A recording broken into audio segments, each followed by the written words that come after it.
That's the sound of a groundsman's machine of some sort. Good morning from Ian Randall and from Dan Whiting here at the Seat Unique Stadium, where the cloud is slowly burning off. Another good day in prospect, and Gloucestershire looking to get these last two Yorkshire first innings wickets. 334 for 8 is where they resume. Dan, 297 for 8 Yorkshire made in the day yesterday. That kind of implies it was a parity day. Did you feel it was?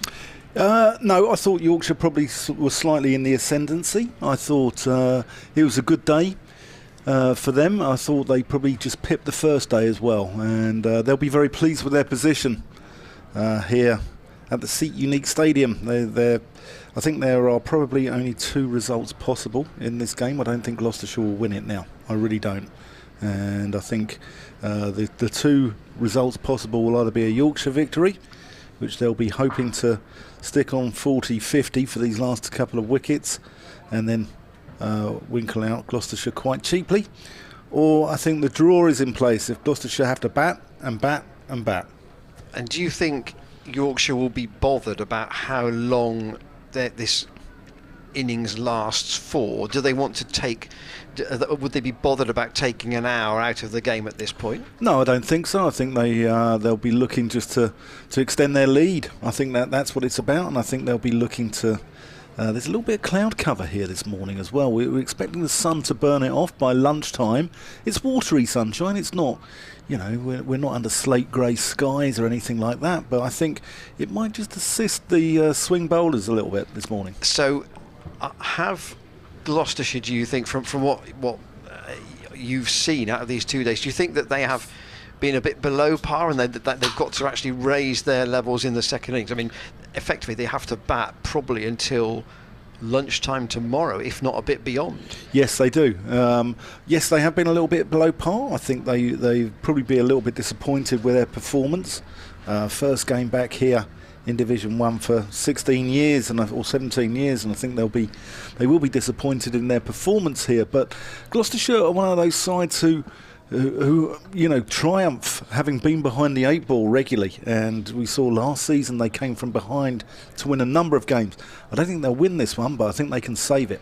And Marcus Harris will be key in that. Obviously he made a century in the first innings. We've had 200s in this game already, and I think chatting briefly to Ryan Higgins, I think he was fair enough to accept that Harry Brook played well yesterday for that ton. Absolutely fantastic innings, a real innings of maturity, a real innings of he looked beyond his 23 years there, didn't he?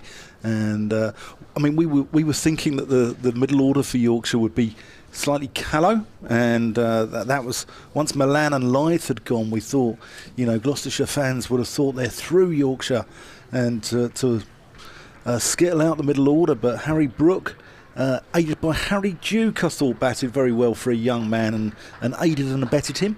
And I thought Dominic Bess as well, who's not a particularly old man himself, I thought he was very good. As the umpires come out to the middle, Ian Blackwell and Alex Wolf, and they're closely followed by Graham Van Buren and his troops.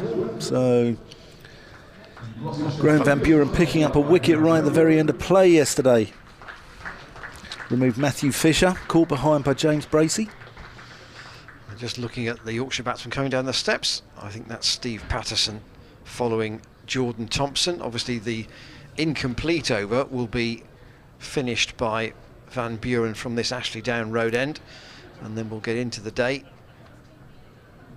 But Jordan Thompson 31 not out, and he's coming out with the Yorkshire number 10, and Yorkshire Patterson making his way out. Harris Ralph will bat at 11, and obviously the lead is 107 for Yorkshire at this stage. You get to a cricket ground early and there's all sorts of debate about possible scores, what's the best position Gloucestershire could end up at tonight. And my suggestion was a lead of 150 at the close would be probably Gloucestershire's best position, but how that would play out would depend on how many wickets they'd lost. They wouldn't want to be 150 ahead and 9 down. Yeah. For example, 150 ahead and less than 4 down, they would say that would be a good day's batting in response to whatever Yorkshire can post. But they're 334 for 8. Graham Van Buren's got this over to complete, and he's got a slip and a short leg in for Steve Patterson, the Yorkshire captain, who's coming at number 10. And first ball of the day, Van Buren into Patterson. It's just on his pads, almost probably going down the leg side, but he just steered it away into the hands of Tom Lace, who is at short leg. Hammond is at slip. Van Buren doesn't hang about with his overs, he whistles through them. And I would think it might well be Higgins and Singh Dale to open up. We'll see. Van Buren trots in, staying around the wicket, and Patterson forward, defensive, out on the offside. And Zafar Gohar, who had used in quite short spells yesterday. He didn't have a long bowl at any point, but it was a day when the wickets really have to be chiselled out, and Van Buren down the leg side, and fires that past the pads of Patterson, taken by James Bracey. The incomplete over finished off, and Yorkshire remained 334 for 8. Patterson hasn't scored yet. Thompson's got 31, and Gloucestershire want to nip out these last 2 wickets as quickly as they can, and then already probably Ben Charlesworth and his fellow opener in this match, without Chris Dent, of course. Gloucestershire having 2 left-handers at the top of the order, Charlesworth and Marcus Harris, probably already getting their minds attuned to the fact they might have to bat shortly. Yeah, so Ryan Higgins is going to start us off from the pavilion end. So once more under the breach, dear friends. And Higgins gets through a lot of workload, doesn't he? Bats 6, opens the bowling, and he's a very fit man. So 334 for 8. He's going to bowl to Jordan Thompson, who's on 31 overnight. And Thompson cuts him first ball to Ben Charlesworth, who's very good in that position. He's a good fielder. You look at the Gloucestershire overs overs bowled in red ball cricket last season. Higgins the only bowler to bowl more than 300, and he was up at 443. Yeah. 51 wickets, 22.41. He's the go-to man, isn't he? As he comes in from the pavilion end, and he beats Thompson outside off stump. A bit of a waft there, Thompson. I like the look of Thompson. He's aggressive, isn't he? He's aggressive in his outlook with bat and ball, and he's a man who wants to take the game to the opposition. Yeah, I quite like that. He's not going to allow you to bowl to him, is he? Yeah, he's good. Here's Higgins bowling to him, and Thompson, and that's going to be the first run of the morning as he gets it through the covers, and they scamper through for a single.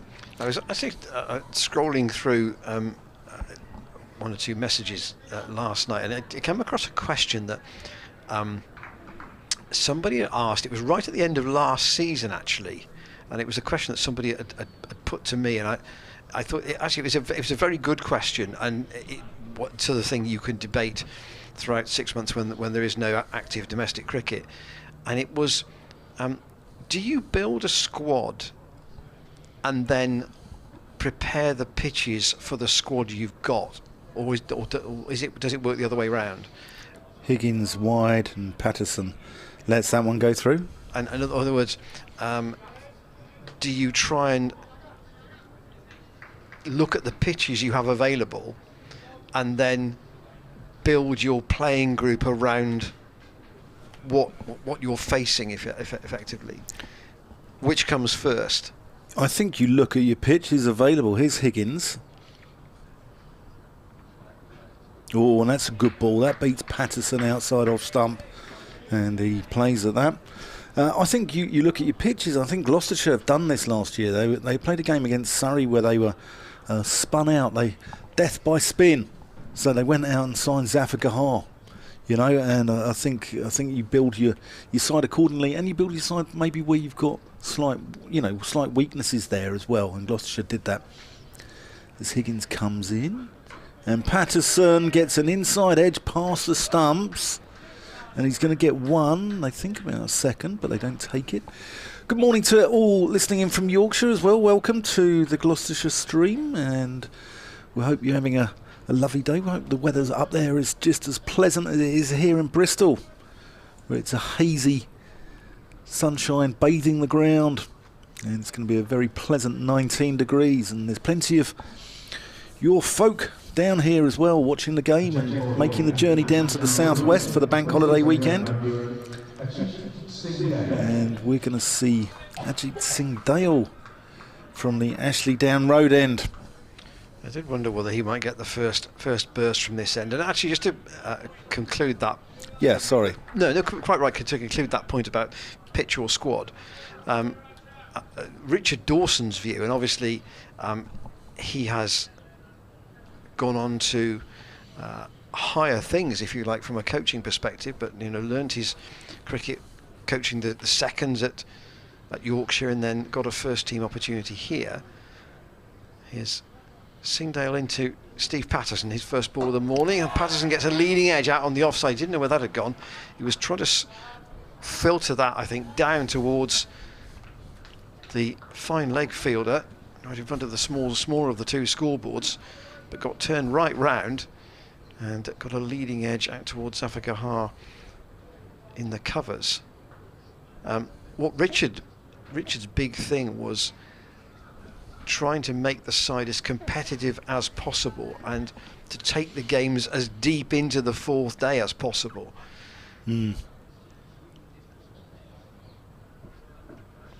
Singdale again. Patterson takes the bat away.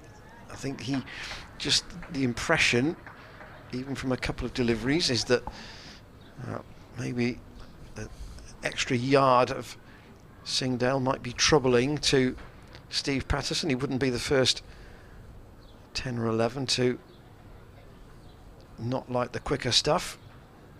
And Singdale is lively, and Ryan Higgins has gone into a gully position now alongside the three slips. So it's Hammond, Lace and Harris in the slips, and Singdale to the Yorkshire captain, who wants a single, and he'll get it from a little squirt of a shot out onto the offside, fielded by Ben Charlesworth. And what Richard would tend to define it as, and it's interesting that the record at Bristol actually wasn't very good under Richard. What they tended to do was to win games away from home on different pitches, but what he always said to the ground staff was, just prepare the best wicket you can. Yep. No argument then. And what you tended to find was, in that days of increasingly flat pitches but the uncontested toss, was that the visiting side would say, well, we'll have a bowl, please, thanks very much. Yes, indeed. And then they were left to either chase a smallish total or with the comfort of batting on an easy pace pitch. Now, if you roll that forward to this game, Gloucestershire are in the reverse position. They've got to hope that the pitch really does flatten out and that they can bat long in the third innings. Whether that enables them to set anything will depend on how quickly they score. Yeah, well, Bristol does have a reputation of getting better and better as the game goes on and flattening out, so we'll see. But everyone agrees it's been a very good wicket here at Bristol. It's had pace and carry, and I think Sean Williams and his ground staff here are leaving slightly more grass on the wicket. Singdale in, Jordan Thompson lets that go. Paul Collett was just preparing to bring the mower out this morning when I had a chat with him about sort of moisture, and I said, can you tell whether it's much drier? He said, oh yes. He said, you can just tell over the 2 days we've had where the sun's got on it that it is now much drier, and therefore he said he would expect the pitch to flatten out over these last 2 days. So 10 wickets first day, 8 wickets second day. Is that pattern going to continue? Because if it does, Gloucestershire would take two Yorkshire plus 4 of their own, I think, and bat all day. Without a shadow. Singdale to Jordan Thompson. He lets that go. That's that good carry that Dan was talking about, through to James Bracey. So a quiet start. Yorkshire 337 for 8, just the 3 runs added this morning, and their overall lead is 110. There's our email, commentators at glosscc.co.uk.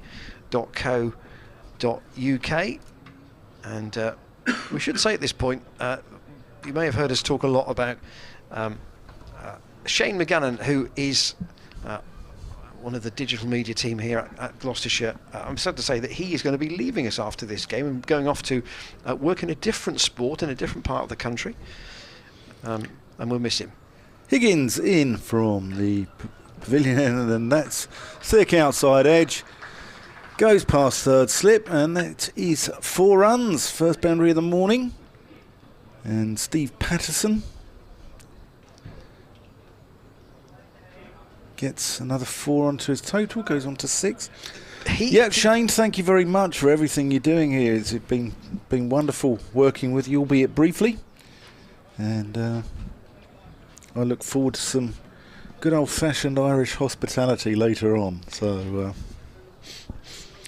stat of the day, Mr. Adrian Thomas, who tweets us and comes out with various stats. Last time these two sides played each other was at Scarborough back in August 2012. I'll come on to it after this ball from... I think I know where you're going with this. Ryan Higgins. Oh, big shout, going down the leg side, not out. And you're going to tell me how many people in that match are playing in this one, are you? I certainly am. And well, I guess it'll be not many. No one from Gloucestershire, but we've got a couple from Yorkshire in Adam Lythe and Steve Patterson. And there was a certain youngster playing for Yorkshire that day. Mr. J.E. Root played in that game as well.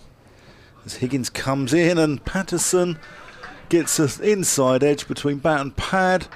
And that, despite the despairing dive there from Josh Shaw, goes for 4 runs. Only the very best of us can get them down into that area of the ground off the inside edge. But that's another 4 runs to Steve Patterson, to the Yorkshire skipper, who's one of the senior statesmen around the game. Man from East Yorkshire, sort of Hull way. Higgins comes into him, and that's a thick outside edge, and he's dropped. Diving. Oh, it's all happening. Nearly a run-out chance as well. They've scampered through for a single, but diving across there from Tom Lace. It was very low. Just going to have a look at the replay here. My hunch was whether this carried or not. Yeah, just short. Thick outside edge. Yes, it did carry just. I mean, it would have been a spectacular catch. And Lace just can't quite hold on to it. Dropped one yesterday, dropped Harry Brook on 99 as Higgins comes in, and that's let go by Jordan Thompson straight into the gloves of James Bracey. But it was Harry Brook batted serenely yesterday. Beautiful the way he batted with maturity, but he got to 99 and he suddenly looked awful, didn't he? He got really sort of scratchy. I don't know if his nerves come in or what, but he was dropped by Tom Lace, and he was playing and missing all of a sudden. He batted beautifully up until that point. So it's Higgins. And that's cut away, but only finds Ben Charlesworth at point. And that is the end of the over. And it's 3-4-6 for 8. Jordan Thompson on 32. Steve Patterson, courtesy of 2 boundaries in that over, moves on to 11. There's the scorecard. There's the card, and there is another game, one game that might finish today at Taunton. Essex have got to get 84 to win, and they lost Nick Brown last night, and they are 4 for 4, chasing 84. Both the overnight batsmen, Alistair Cook and Sam Cook, have both gone already. I was looking at the Somerset Facebook page last night, and it's not a pretty read. It's a bloodbath on there, and if Somerset lose that game, it's 6 in a row in red ball cricket. 2 wickets each to Peter Siddle and Craig Overton in that match. They say the target is 84. Here, Singdale trying to wrap up this Yorkshire first innings. And Steve Patterson, I mean, obviously his career average is in the teens, which kind of you'd expect for someone batting his position. But did he not dig Yorkshire out of a situation where they might have gone down 4 or 5 years ago, and he was involved in a stand to basically keep them in Division 1? He's not a mug, put it that way. Yeah. With the bat. Singdale into Patterson again. He gets hit low. That was probably going down the leg side, though. He's well outside the leg stump there. He's not one of these who would take on middle and off stump guard, that's for sure. Yeah, he did back in 2017, and Yorkshire had had some very good years up to then. They won the county championship in 14 and 15 and just got pipped in that famous 2016 season where Middlesex beat them, but they were in relegation strife in 2017, and Patterson and Matt Fisher put on 78 for the 8th wicket in a game and managed to get them out of jail.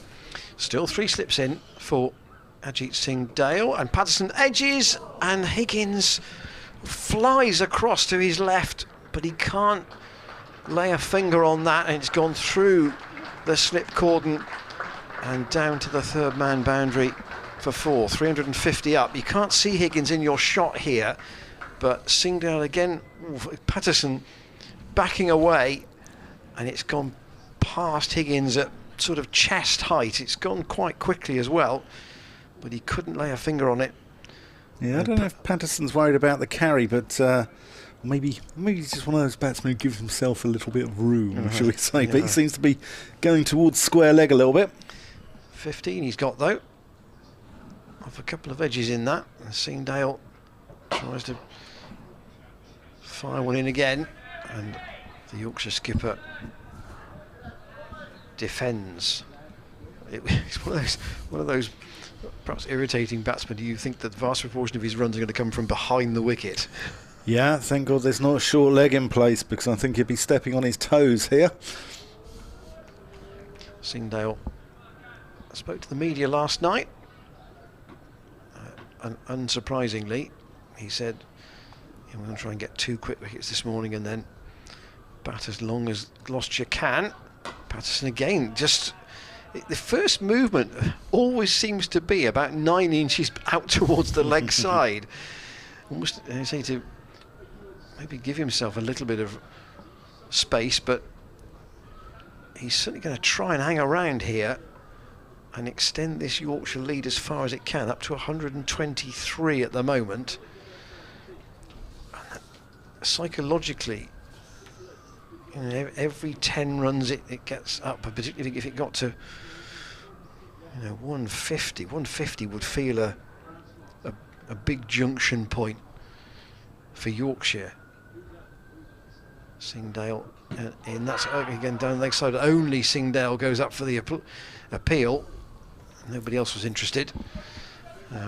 He's an enthusiastic appealer, Ajit, and overall in this innings he's taken 2 important wickets, and actually economy rate much better than it was at Northampton. So he's taken 2 for 56 in 21 overs, whereas at Northampton you perhaps a little bit felt there was a full ball around the corner, but less so here. Yeah, he's capable. I mean, he's only a young lad, and he'll get better and better as time goes on. I thought at Northampton he does have that ability to bowl one bad one and over, but he seems to have cut that out. He's got a magic ball up his sleeve as well. As in comes Ryan Higgins. Jordan Thompson pushes that out into the offside. Yorkshire's 350 coming up there. No bonus point involved because they're outside the 110 over cut-off point, which you need to be under 110 overs to get your bonus points in the county championship. And 350 would have been a 4th batting point, with 400 the maximum 5 you can get. Here's Higgins, and Thompson cross bats that one back to him, flat bats it back in a bizarre fashion.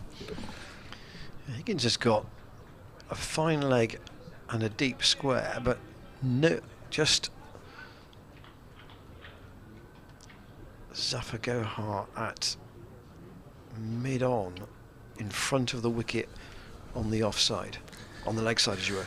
Here he comes, and Thompson tries to work it into that gap you just mentioned there, Ian, and doesn't quite get it square enough. Finds mid-on, but Higgins is angling it across Jordan Thompson, isn't he, and offering in that area. And we've seen a number of drag-ons in this game, haven't we? David Milan dragged one on yesterday, and I wonder if they're sort of, they're not bowling for the drag-on, I'm not going to say that, but here's Higgins coming in, and Thompson does get that one a little bit squarer and trots through for a comfortable single. So Higgins going to have a bowl at Patterson. Yeah, it's Ajit actually who is at mid-on, not Zafar. Sorry. Just want to see where Zafar is going. He's in at cover point actually for Patterson. Both have got their caps on. Josh Shaw just limbering up there at long leg as well. Bowled well last night. Yeah, he did. That was probably his best spell of the day, actually. I agree. I thought he was excellent last night.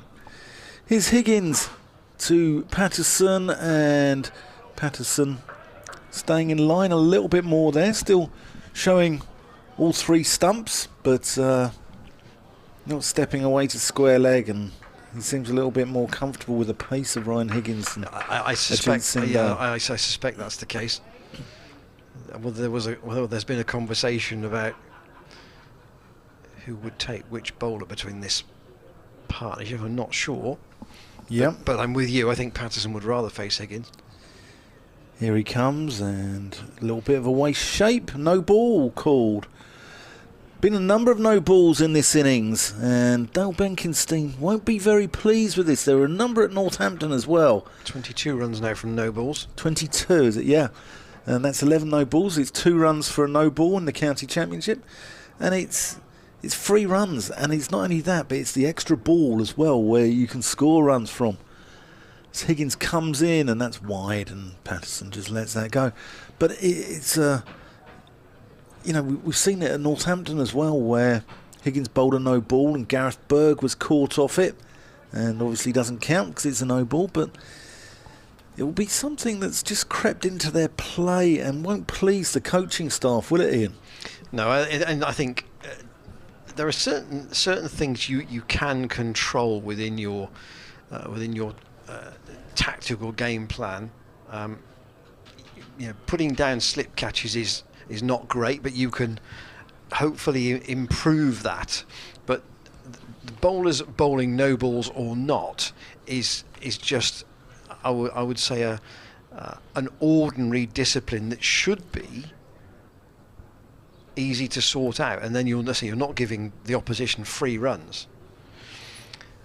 Ajit Singhdale from the Ashley Down Road end, staying over the wicket. That's pulled round by Thompson. Matt Taylor's on duty down at fine leg on the bounce, gets his return in, and they'll just pick up one again. So we're going to have more of Patterson backing away here, you feel? And I thought Yorkshire were very disciplined with regards to their approach to extras, or sundries as the Australians call them. But Gloucestershire have now let 32. There's been 8 byes, 4 leg byes, and it's actually 34 extras because there's 22 no balls. So it's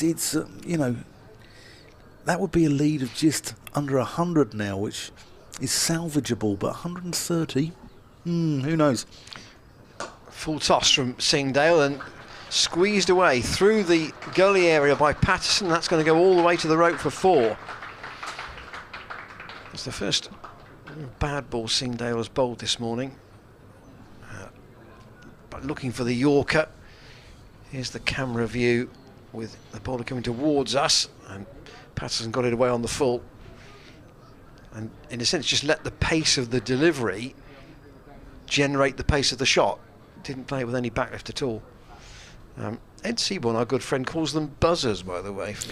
They're overthrows, aren't they, buzzers? That's what, okay. In London terminology, buzzers are overthrows. I don't know about that down here in the West. That might be it then. Singhdale past umpire Wharf, and once again Patterson doing what probably every coach for a 10-year-old will tell him not to do: shuffle away to the leg side. Yeah, he's dancing. If he was on Strictly, I don't know what Len Goodman would give him here, but he's definitely dancing back towards square leg. Just the 2 slips in now. I think we've got a third man in for Patterson. And again, it's chopped away through that gap, but there's a man there now to stop them getting any more than 1. Good return into James Bracey. Tom Lace has dropped down there, and he and Josh Shaw are now going to do a switch for the left-hander. Do you think it's about now, Ian, that the thoughts of Marcus Harris and Ben Charlesworth are probably thinking about batting? They've had to assume that they could have been batting within an over and a half. Yeah. Therefore, I suspect that even getting to the ground this morning, they were thinking about batting. Yeah. Left-handed Thompson waits, and that's punched away. Good stop. Zafar Gohar did well in the covers there. That was a awkward one. He's just fielding on one of the practice wickets. He's got. I mean, appreciate that a lot of the square is still very green, as you would expect at this stage of the season. But there are 6 practice wickets in all, which have been used either pre-season or during this match, and Zafar is starting his walk in on one of them from a straightish extra cover. Singdale again to Thompson. He again brings Zafar into play, and ball goes to his left, which is his natural hand, of course, so that's a relatively comfortable one for him to stop. No breakthrough for Gloucestershire yet this morning. They've bowled 6 overs and 4 balls, and we're down to 90 overs left in the day. 359 for 8. There's the overall position. 132 is the lead. It's creeping up. Yeah. Talking of those practice wickets, Dominic Bess had a good bowl out on them this morning, and I expect him to come into play in Gloucestershire's second innings as Higgins bowls to Patterson, who again plays that through the offside but stays in line this time. Just looking at Jordan Thompson there, he's been very good, but he does scissor across the ball. Do you remember Mike Atherton went through a stage of that where his bat comes from point and actually comes across towards the leg side, and it was a technical fault in Atherton's game. But Jordan Thompson seems quite comfortable with that, and Higgins just into Patterson, who plays the first ball into the leg side, I think we've seen in his innings, actually. I mean, and to point about your point about Denton, about Charlesworth and Harris, if they're looking at this pair being able to survive, yeah, they might think, well, actually that augurs pretty well for us. It does. Higgins in, and a little bit of a strangled appeal, but not out. Yes, it does, but I think also they've got to face a new ball. This is a ball that's 30 odd overs old here, isn't it? And I think that makes the difference. And I think that first 10 with a new ball, the extra pace of Harris Ralph, I think as well, is going to be crucial, because I thought he was absolute wheels in that first innings. He was rapid.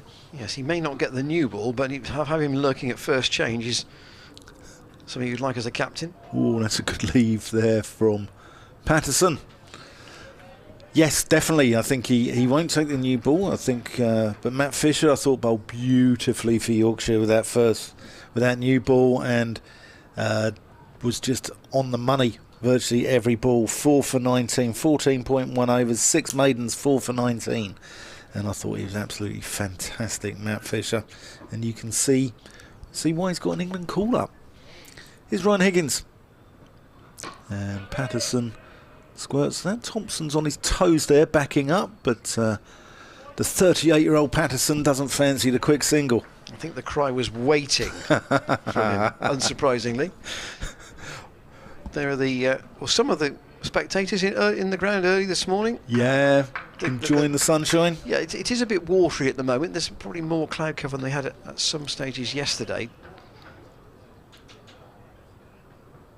Higgins. And Patterson wants a quick single. This time he's turned back.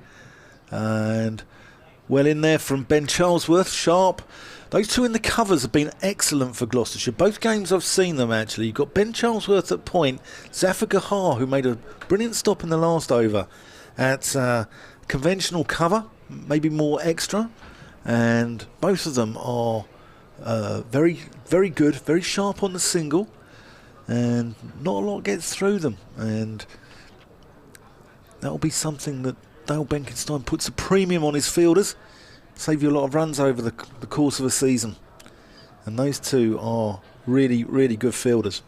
Wherever you are watching the stream today, welcome to the Seat Unique Stadium. We had an email from America last night. We had obviously Yorkshire supporters and any Gloucestershire supporters spread further afield, Slovenia, as well as South Mead and South Cerney.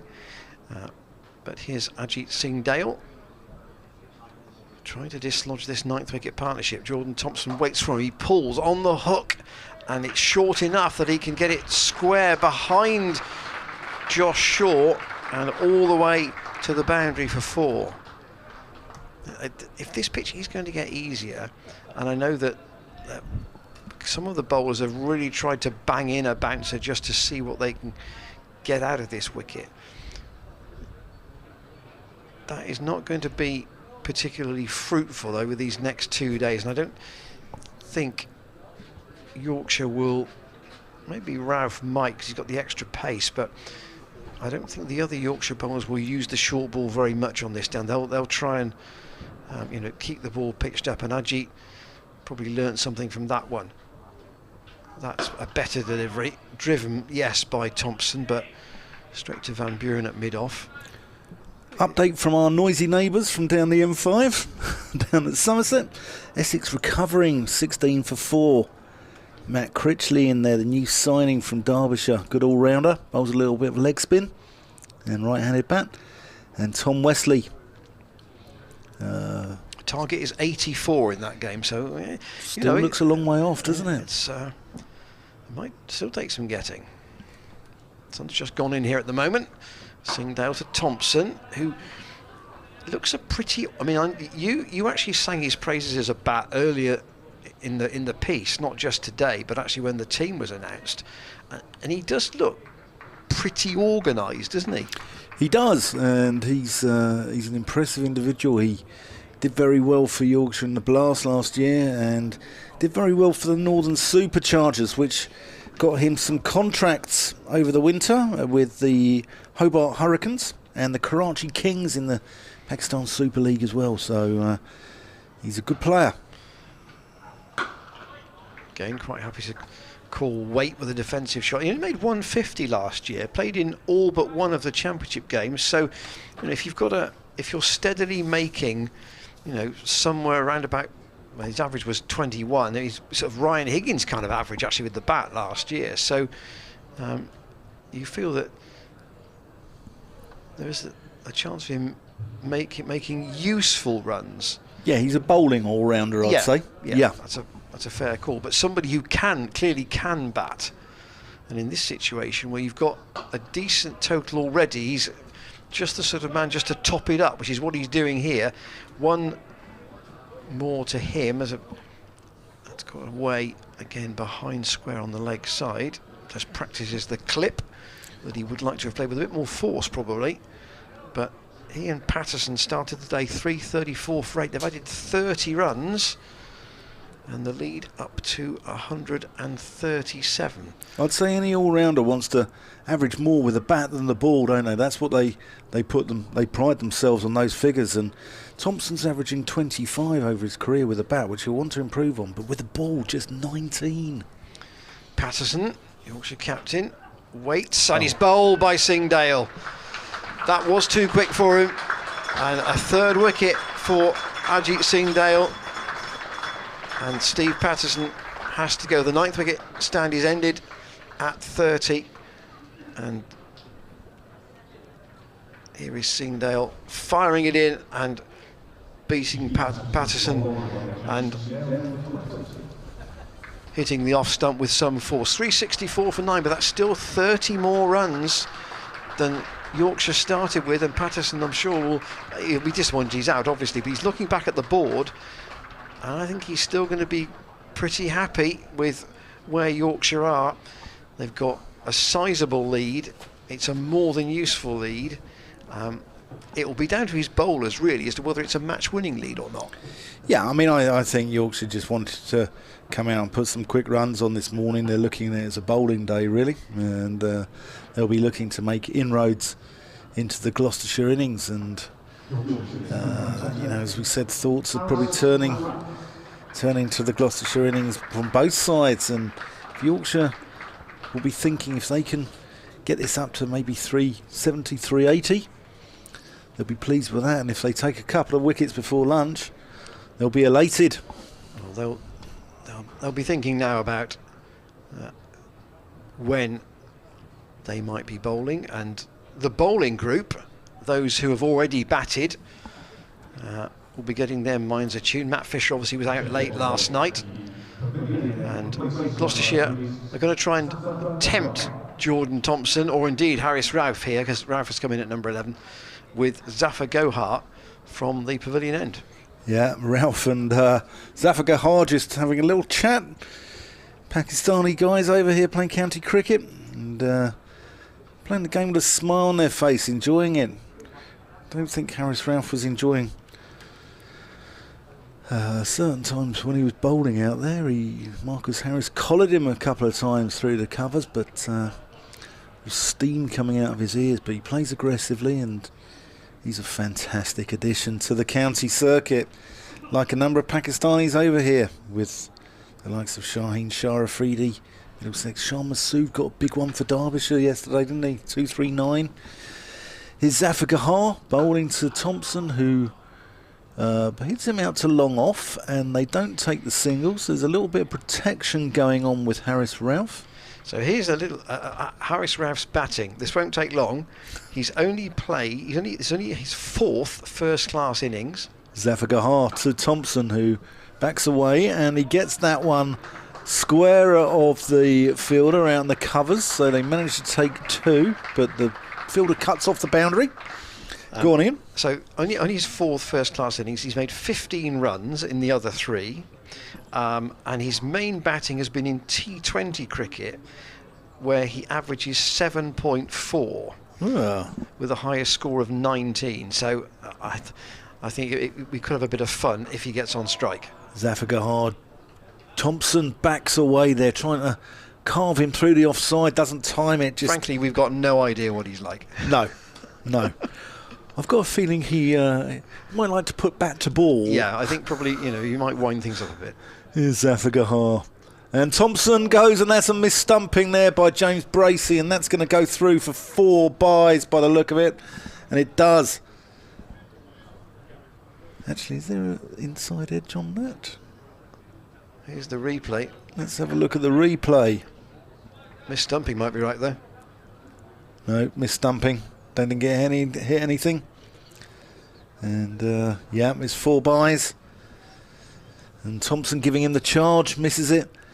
And misses Bracey as well. Here's Zafar Gohar into him, and Thompson again. Well, I think it's these two are going to be here for a good time and not a long time, Ian. I think Thompson's worked out that he's got licence here. Yeah. His captain's hung around for a while. They've added 30 useful runs, and now Gloucestershire are trying to keep Harris Ralph down the other end and not give Thompson the single. Yeah, and he's on 41. He wouldn't mind a little 50 here himself, and he's batted very well. There's Zafar Gohar appealing. Not going to get anything because Thompson's outside the line, but crucially they managed to scramble through for a leg bye. So Thompson will farm the strike and will be facing the first ball in the next over. Now, I wonder what Gloucestershire are going to do bowling-wise. They're going to keep Ajit Singh Dale on. He's got a wicket in his last over, so he probably deserves to be kept on. And he will continue in the knowledge that I think Thompson's going to. He might defend a little bit, but I think yes, a good time, not a long time, is probably a good way of putting it. I think Thompson might say, okay, if I take 4 balls of this over, or certainly 3, I'm comfortable to defend or try and look for 2s if they're around, and then I've got to try and give Harris Ralph as little of the strike as I can. Particularly against the quicker bowler, you would think. Anyway, here is Singdale to the left-handed Thompson, the field quite well spread, just the 2 slips, and Thompson tries to pull that into the leg side. He wants 2. Higgins is on the chase. They're going to come back, are they? No, they're not. It's a good return, and it does go past Singdale at the bowler's end, but there isn't a second run there. I think Thompson, there I was saying he might look for the areas where he can score 2. He probably picked the wrong fielder there, because Higgins is pretty sharp in the field, and even if he had to go round the ball onto his right hand to throw in, Thompson couldn't get back for the second run. So Harris Ralph is now exposed then to Ajit Singdale, and we're back to 2 slips and a gully with a 3rd man and a fine leg in for the skewed edge, or the inadvertent edge. Singdale to Ralph. Plays a lovely shot straight through mid-off. That's going to go all the way to the rope. I don't think it's going to be pulled in, and he didn't have a sighter for Ajit Singdale there, and he's absolutely spanked that away. Excellent shot from Harris Ralph, and yeah, I think he's going to give it some here, and it's going to be entertaining. How long it lasts, I don't know, but like the slogan of one of those furniture adverts on just after Christmas, I think everything must go. What will Singdale's response be? It shouldn't be to bowl a bounce. He'd probably find the fast Yorker if he can here. He does find the Yorker, and he's bowled him. 4 wickets for Ajit Singdale, and Harris Ralph is bowled off stump. Found just the right answer, and Yorkshire are all out for 376. So they added 42 runs for the 2 wickets this morning, and the lead, as you can see, is 149. So Gloucestershire have to score 150 runs in order to be ahead, and if they can do that by tea time, Dan, I think they'll be doing pretty well. Yeah, they'll be I think Gloucestershire just need to bat and bat and bat. I think there are, as we said earlier, I think there are only 2 outcomes left in this game, and I think that's either the draw, if Gloucestershire bat well, or Yorkshire victory. And with 8 points for the draw, Gloucestershire will be fighting tooth and nail for this. They won't want to give it away, and they've got 5.5 sessions to get through, and Yorkshire will come at them hard. I'm sure Harris Ralph will come steaming in this morning. We'll see him before lunch. I'm looking forward to seeing some express pace from the comfort of our commentary position rather than out there with my pads on. Well, Jordan Thompson finished 42 not out with the 2 wickets this morning, numbers 10 and 11. The Yorkshire captain Steve Patterson bowled by Singdale for 20, and then Harris Ralph, having played that lovely shot out to mid-off for 4, then saw his off-stump knocked back by Singdale, and Ajit's figures at the end: 23 overs and 3 balls, 5 maidens, 4 for 72, and that will give him a lot of confidence going forward. 4 wickets for him. The other figures: Ryan Higgins, 28 overs, 9 maidens, 1 for 72. Matt Taylor, 17 overs, 5 maidens, 0 for 56. Obviously, most of these bowlers didn't bowl today. Josh Shaw, 18 overs, 6 maidens, 2 for 56. There they are on your screen. Zafar Gohar just had the 1 over today, 1 for 45. Ajit Singdale's figures we've given you already, and then Ben Charlesworth, who bowled better than that suggests yesterday, 10 overs, 1 maiden, 1 for 45. 2 catches dropped off his bowling. Graham Van Buren with the wicket last night, 1 for 8, and Miles Hammond just 2 overs for 5 runs. The heavy roller being used, interestingly, as opposed to the light one which Yorkshire used yesterday. I wonder if that indicates that Graham Van Buren thinks that there is no moisture left in that pitch now, because ordinarily you would use the heavy roller and the moisture comes to the surface. Yeah, I mean, in the past, Bristol had a reputation, didn't it, of the pitch flattening out and getting better and better as the game goes on. And I think in the last couple of years they left a little bit more grass, there's a little bit more life in the surface.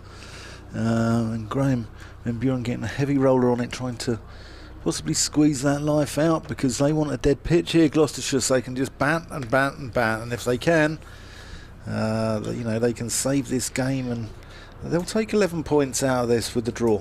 And just looking at the attitude of the two openers, we know that Ben Charlesworth, although his scores don't reflect that, he has the ability and the thought process very much to bat time, and Marcus Harris definitely does. Yes, he does. I thought Marcus Harris was absolutely fantastic in the first innings. James Bracey have got a fighting 100 at Northampton. He only got 5 in the first innings. He'll be looking to come back. Graham Van Buren won't give it away. He's the captain. He will lead from the front. Miles Hammond could do the score. He looked in reasonable touch until he got out in the first innings. Rather foolishly in a way. He was caught by Harris Ralph out in the deep off the bowling of Matthew Fisher. Ryan Higgins got a battling 100 in the second dig at Northampton, and he'll be looking to do the same. And Tom Lace often comes good in the second innings of a game, doesn't he? And he was out for first ball to the pace of Harris Ralph. He'll be W, and he'll be looking to actually hang around this time. And so Gloucestershire bat deep. Zafar Gahara 8, he can bat. Matt Taylor can bat. Josh Shaw is no mugger 11. I'm not sure about Ajit Singh Dale. I'm not sure whether he's on a par with Harris Ralph there. I think unknown. Yes, indeed. Would be the term at the moment. There's the ticker on the top of the screen giving you the overall match position as the ground staff just remark the wicket in the centre, right in the centre of this Seat Unique Stadium. If it's not the international pitch, it's only one off it, and the 7 minutes of rolling just going ahead here as Yorkshire prepare to take the field, having batted on this morning for around about 40 minutes, and they added 42 runs in that time, and their first innings total in the end 376, giving them a lead of 149. Otis Gibson there, new head coach of Yorkshire. They've had a much publicised winter discontent, and Gibson's come in, and he's got excellent credentials, really good career credentials. He's been head coach of a couple of countries in West Indies and South Africa, and he actually played for the West Indies, made his debut against England back in 1995 and took the wicket of his new boss Darren Gough, who's the interim managing director of cricket. And both those will be very pleased with Yorkshire's start to the season, I think. This is Yorkshire's first game, Gloucestershire's second. But Yorkshire fans listening in, let us know what you think of Yorkshire's start to the season. It's commentators at glossccc.co.uk. Let me know where you think if Yorkshire can win the title or not. We'd be interested to know. Ian Randall and myself, Dan Whiting. And it's an intriguing hour and a bit up to lunch, isn't it, Ian? It is, and Matthew Fisher, I'm sure we'll see early. Just to update you on the other scores in the first division. One game, as we know, heading rather rapidly towards a conclusion. At Taunton, Essex are 24 for 4, chasing 84 to beat Somerset. They need another 60. They were 4 for 4 at one stage this morning. Overton and Siddle sharing the wickets, but just a semblance of rebalancing there. Clearly time is not an issue, and the total relatively small one to chase Somerset have not got much wriggle room there. Kent, having made a good start to that big Lancashire total of 506 at Canterbury, they were put on a century opening stand, but they're now 5 down, 158 for 5 on the third day there. And Hampshire again facing a big total, and they were struggling initially, but now 216 for 7, so they've got a chance if they can again dig in, they're possibly saving the follow-on and at least giving themselves a chance of escaping from the Oval with a draw. All these matches, of course, in the First Division and on the third day.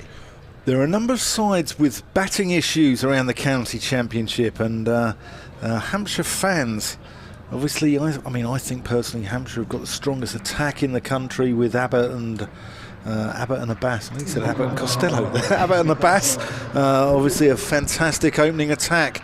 But Hampshire do have a few issues at the top of the order, and I saw one of their old players got a few runs for Glamorgan yesterday in Sam North East, and he was a big miss out of the middle order for Hampshire because he's a fine player at county level. As the players make their way to the middle, and I think we're going to see Matthew Fisher take the first one, possibly from the pavilion end. Yep, we are. Just on North East, yeah.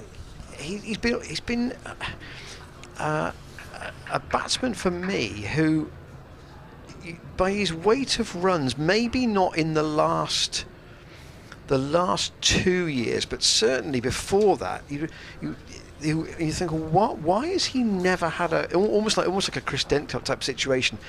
Maybe there's just been too many people in the queue ahead of him, but he'd scored enough runs at a good enough rate and was young enough to really feel that he should have had a call at some point, but he's almost appears to have sort of lost his way a bit. And I think did he not talk about mental health as well at some stage, in the sense that he felt that he had to sort of just get himself back in that right frame of mind to produce his best form again? Yeah, quite possibly. I couldn't tell you off the top of my head. Left Kent, went to Hampshire, left Hampshire, went to Yorkshire briefly. He did, he had a loan spell. I think he had 3 counties. Here's Matt Fisher in first ball of the day to Ben Charlesworth, or first ball of the innings to Ben Charlesworth, who's solidly behind that and gets a round of applause from the Gloucestershire faithful under us here.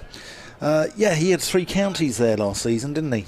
And Matthew Fisher, fine bowler, got an England call-up. It was unfortunate to play on a deck in Barbados, which was what they call a chief executive's wicket. It was one designed to last for 5 days to accommodate the 10,000 English tourists that go there and keep the bars busy. And but he got a wicket in his first over. Here he comes into Charlesworth, who plays that out to mid-off. It's one of those wickets where you don't really want to be a bowler making your debut on it, do you? I've not heard that term about a CEO's wicket before. Yeah, chief executive's wicket. They say Lords is as well, so it goes to 5 days, so they have a full house and make plenty of money out the game, but they don't produce particularly enthralling games of cricket. Still only 24, Fisher. Been around a long time. Here he comes, and Charlesworth up on his toes, defends that into the offside. Made his debut. Aged just 15 years and 212 days. He was the youngest post-war Yorkshire player. They had another one around the same time, didn't they? A guy called Barney Gibson. Do you remember him, a wicket keeper? He was young as well. I can't remember off the top of my head how old he was, but I think he was 15, making his debut for Yorkshire. Young wicket keeper. The talent scouts are out early in Sheffield leagues and such like. Yeah. Here he comes, rhythmical approach to the crease, and that's good carry. Charlesworth just drags his bat inside the line, lets that go through to the gloves of Harry Duke, another youngster coming through the academy system at Yorkshire. And this is an interesting side Yorkshire have picked here, and it's obviously a brave new world for them, with a sort of blend of experience and youth. There's some good youngsters here, the likes of James Walton and Harry Duke, Harry Brooke, and yet you've still got Lythe Patterson and the experience there as Fisher comes in. Charlesworth prods that out to mid-off. I mean, we said yesterday we thought that it looked a side that was bowler heavy. Well, to have a bowler heavy team in a big first innings lead is exactly what Steve Patterson wants, I would think, because his batters all down the order have, they've had to be got out They haven't really made what you would say was a bad error. Yeah. Fisher from York up in North Yorkshire. Oh, and that's a good ball. That beats Charlesworth outside the off stump. And I think that didn't seem to do a lot. I think Charlesworth maybe just played down the wrong line there, or played inside it. I think it's held its line a little bit. It's on the angle from around the wicket, and I think it's just pitched and held its line. Here's the replay of that. Yeah, it's just gone on, isn't it? He's just deceived him a little bit with the angle. But bowling from quite wide of the crease around the wicket, and I think we're going to see Jordan Thompson again, as we did in the first innings. Once again, putting that headband in place just to keep that floppy long hair out of his eyes. I'm sure whether he bats in that, he probably doesn't, but he's finished unbeaten at the end of the Yorkshire innings. I thought he batted very well, Jordan Thompson. I like him as a cricketer. He's got a little bit about him. And Marcus Harris prepares to take strike. Just getting his feet moving, and he waits with 3 slips for the Burley Thompson. In and bowls to him good length outside the off stump. They'll just be looking for disciplined, steady, no frills accuracy. I think Yorkshire here, just to make it difficult. What Otis Gibson won't want is to fritter away the lead that they've managed to establish. You've got to make it as hard as possible to get parity, even if they're not taking wickets. And Harris comfortably forward. You just got to be economical with those runs, haven't you? Yeah, Ian, what would you say would be now a good day for Gloucestershire? How many wickets down at the end of... No more than 4. Yeah, okay. No more than 4. Interesting, yeah. Because you've still got... You've got the feeling then that Yorkshire have got work to do tomorrow before they can even think about whether they've got a target that is chaseable or not. And a lead of, what, 50 by the end of the day? I would say... I'll go back to that mistake. Thompson outside the best position they could hope for would be lead of 100. Yeah, I would say. You might get a little more than that, depending on how the ball will have. The ball will be, well, a new ball would be available tonight, but with only a couple of overs with it, and a bowling attack that's been out there for most of the day. Yorkshire. Oh, that's a good lead from Harris outside the off stump. That was judged on length, I think, as much as anything else. Yes, Yorkshire have got to bowl basically all day with the same ball here. There are 84 overs in the day, so they're almost at that point. And I think unless there was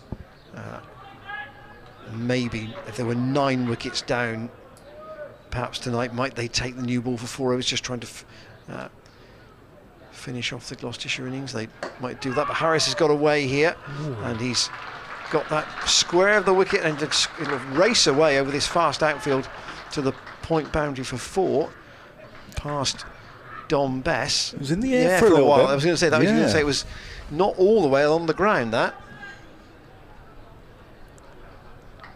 trademark of Harris. He unfurled some beautiful drives through the covers in the first innings, and if he gets a big one here, he's going to be extremely popular with the faithful here at the Seat Unique Stadium. Harris is away in the second over of this Gloucestershire second innings. Bess has just been woken up by that last shot. Not that he was dozing, you understand, but it's probably just heightened his awareness of the importance of his fielding position. I expect him to have a good bowl today. We saw him warming up, didn't we? And I expect him to be quite prominent today. Yeah, that's the second innings card. Gloucestershire starting 149 runs behind, 376 the ultimate Yorkshire total. Ajit Singhdale with both wickets today, finishing with 4 for 72. Embryonic first-class career, but needless to say, best figure so far. It's Fisher. Oh, and that beats Charlesworth again outside the off stump. Again, it on the angle around the wicket, holds its line, and I'm just having a look there across the Thatcher's bar. Are there a number of people in their whites there, come in fancy dress or something? Stag do, perhaps? Yeah. Here's a replay. And it's the same ball. In a sense, Fisher doesn't want that one to just go away off the seam, because it's almost doing too much if it does that. And if anything, he's just trying to he's trying to land it on the seam and just make it nip back. Here's Fisher in, and Charlesworth better. Gets that out to Dominic Bess at point. Seems to be a man dressed as I think it looks like a chicken or a duck there as well. I can't quite see, my eyesight's not that good, but he's all in yellow. Are you aware of the chicken story from Gloucestershire's successful run to the multiple Lords finals around about the 2000s? Are you aware of the chicken story? No, but that's a good side under Ian Harvey and Jack Russell, Mark Lane, people like that on the side. As Fisher comes in. Oh, he's bowled him through the gate of Charlesworth, flicks the top of off stump, and that is the first wicket. And that goes the other way. That just goes on rather than beating him on the outside edge. And it was the two previous balls that had done the damage that went past the outside of the bat, and that goes through the gate, flicks the top of the stumps, and that is the dream start for Yorkshire. 4 for 1. Was Charlesworth a bit late on that, do you think? I think he just left a gate. I think he just left a gap there between bat and pad. I think he was undone by the ones previously that went through past the outside. So he's played for that and left a little bit of a gate, and it's gone through and kissed the top of off stump. Good delivery. That's what, as a bowler, you want to be hitting the top of off. And I hadn't got a chance to mention it, but he's still going to have that opportunity, because James Bracey is coming in at number 3 as another left-hander. Is that Fisher is consistently staying around the wicket to the left-handers, whereas some right-arm bowlers would prefer to slide the ball across the left-hander. He's not doing that. He's trying to draw them forward consistently. As I say, just a little bit is on the angle. Yeah. And then can he just use the seam just to help him a little bit with that last bit of deviation that he wants? Yeah. So whilst James Bracey's taking guard, tell us about this chicken story. So the chicken story is a supporter went to go to one of the Lord's finals. I forget which one it was, and there were 2 containers in the fridge at home, right. One of which contained a packed lunch and one of which contained a frozen chicken. He picked up raw. Yeah. He picked up the wrong one. Right. During the match, at every point at which a wicket fell, the frozen chicken was raised in celebration. Gloucestershire won the game. Yeah. And the story goes that at the end of the day, Gloucestershire get the trophy. That's fine. The chicken goes back home and gets put back in the freezer, and that when Gloucestershire go to the next final, the chicken goes, because it's superstition. It's the first ball, James Bracey, and gets that through the covers. He's going to get at least 2. Yeah, they'll settle on 2 by the look of it. So Bracey off the mark, first ball. You wouldn't want to eat that afterwards, after it's thawed out in 25 degrees sunshine and then put back in the freezer, would you? I'm not sure it ever was eaten. No, but, no. Don't try that at home, kids. that was where the legend comes from. And Richard Watts has been on the email. Very sharp, Richard. I'll come to what you've got to say in a minute. It's about the chicken or not. Fisher. Ian and Bracey again plays that through the same area. Again, he's going to get a couple. So a brace of braces to Bracey there. A gentleman on the email says George Davis is the man dressed as a duck. He's getting married in June. It is his stag do. George and his mates are at the ground today from Froster Cricket Club, one of Gloucestershire's best recreational clubs. Indeed they are. Very strong. The club used to have only one ground. They now have two. Come back to that in a moment. Fisher in, and Bracey plays that into the offside. They think about a single, but they're not having it. That completes the over. Dream start for Yorkshire, 8 for 1. One of the pillars of that club, a gentleman called John Nogger Hawkins, who I think I'm right in saying certainly for many, many years was the man who prepared all the pitches at Froster. They got to the village final when they played Kington in, gosh, digging my memory here, 1992, I want to say, when they lost to the last ball. And there is George Davis with his chums from Froster, who are here today. George, best wishes for your upcoming wedding. And let's hope you fare better than George Davis, who interrupted the Headingley Test of 1975 as well. And I will come to Richard Watts' email in a moment. Here is Jordan Thompson. You know, what a nice bit of bounce for the opening bowler from this Ashley Down Road end. Once again, Marcus Harris lets it go. So Richard Watts' email says, Yorkshire fan here, I don't think they can win the title, although I could see them challenging at the top end. He could see England taking Fisher and Brooke, and that means there wouldn't be too much depth to cope with that unless they allow Bairstow and Root back, which must be doubtful. He thinks that Gough and Gibson have been great appointments, onwards and upwards. Thanks for the coverage. Here is Jordan Thompson in once more, and pushed out to mid-off where Harris Ralph does the fielding. And I think, you know, we are clearly providing a Gloucestershire-based stream here, but I think Dan and I will always try and be objective. Yeah. And we will acknowledge good play from the opposition, as most cricket fans always would. They're a very fair-minded bunch by and large, or certainly in our experience anyway. Here is Thompson in once more, and that's pleasantly driven, but again straight to James Wharton. Yeah, I think the extra cover. I think the streaming service that counties are offering is fantastic for the game. I think, you know, the scheduling of county championship games means a lot of people can't make it due to work commitments possibly, and I think the streaming service has been absolutely wonderful for the game, and it's a pleasure and a privilege to be a small part of it. Things happening again at Taunton. More on that in a moment. Here with 3 slips is Thompson, in and outside the off stump against let go by Marcus Harris. Essex have lost 2 more wickets. They are 33 for 6, chasing 84. Pitch inspector, anyone? They still need 51 more to win that game. We're on the 3rd day, remember. In the words of Arthur Daly, oh my good God. It's I bet that's been a lively hour. From game on, eh? 3 for 1 overnight. Game on.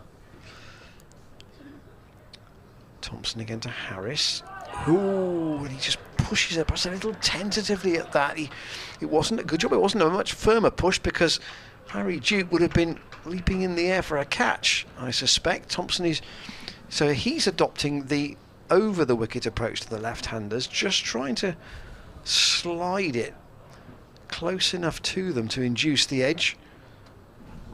You've got Lythe at second slip, Brooke at first, and Hill at third. Thompson again, same line, and this is where Harris is, from a Gloucestershire perspective, discipline in knowing what to leave and what to play when you're so far behind on the scoreboard will come seriously into play, because Gloucestershire have already lost Ben Charlesworth to Matt Fisher, and now it's somebody with good international experience and a player who wants to have some more, who have Gloucestershire's batting responsibilities. Yeah, Harris is the key here, and Bracey's a very, very good player, but Harris has got that ability to bat for long periods. He can really grind you down. Here's Fisher into Bracey, and Bracey solidly behind that forward defensive, plays it back down the wicket. One more note about the match at Taunton. Craig Overton's got 4 of those wickets, so he's now got 11 in the match. He's key for them. He's key for those down the road, further down to the West Country, down at Taunton, and they'll be really, really wanting that, because, as I said, their Facebook page of their fans last night wasn't a pretty place at all. It really wasn't. They've got batting issues. Fisher in, and Bracey lets that go outside his off stump to the gloves. There were several respected observers, shall we say, during the winter who were inferring that Overton was not fast enough for Test cricket. Yeah, I mean, what's interesting is these guys are quick enough. They go into the England setup and they seem to lose 5 or 10 miles an hour, don't they? And we saw it with Jofra Archer. He came onto the scene, he was 93, 94. He's bowling 80 at times. It's Fisher. And that's a forward defence. But he's bowling, you know, he's sort of pace dropped out. I know he had injuries, and he's had an elbow injury that's kept him out for long periods of time. But it seems that there are injuries. All our fast bowlers seem to get injured as soon as they go. All our quicks, you look at Jofra Archer, Mark Wood, Ollie Stone, you know, they're guys with genuine pace, and they seem to get injured, and what's left behind are the guys who are, you know, sort of 83, 84, the Ollie Robinsons, the Craig Overtons, people like that. Here's Fisher in, and Bracey lets that go through to the gloves of Harry Duke.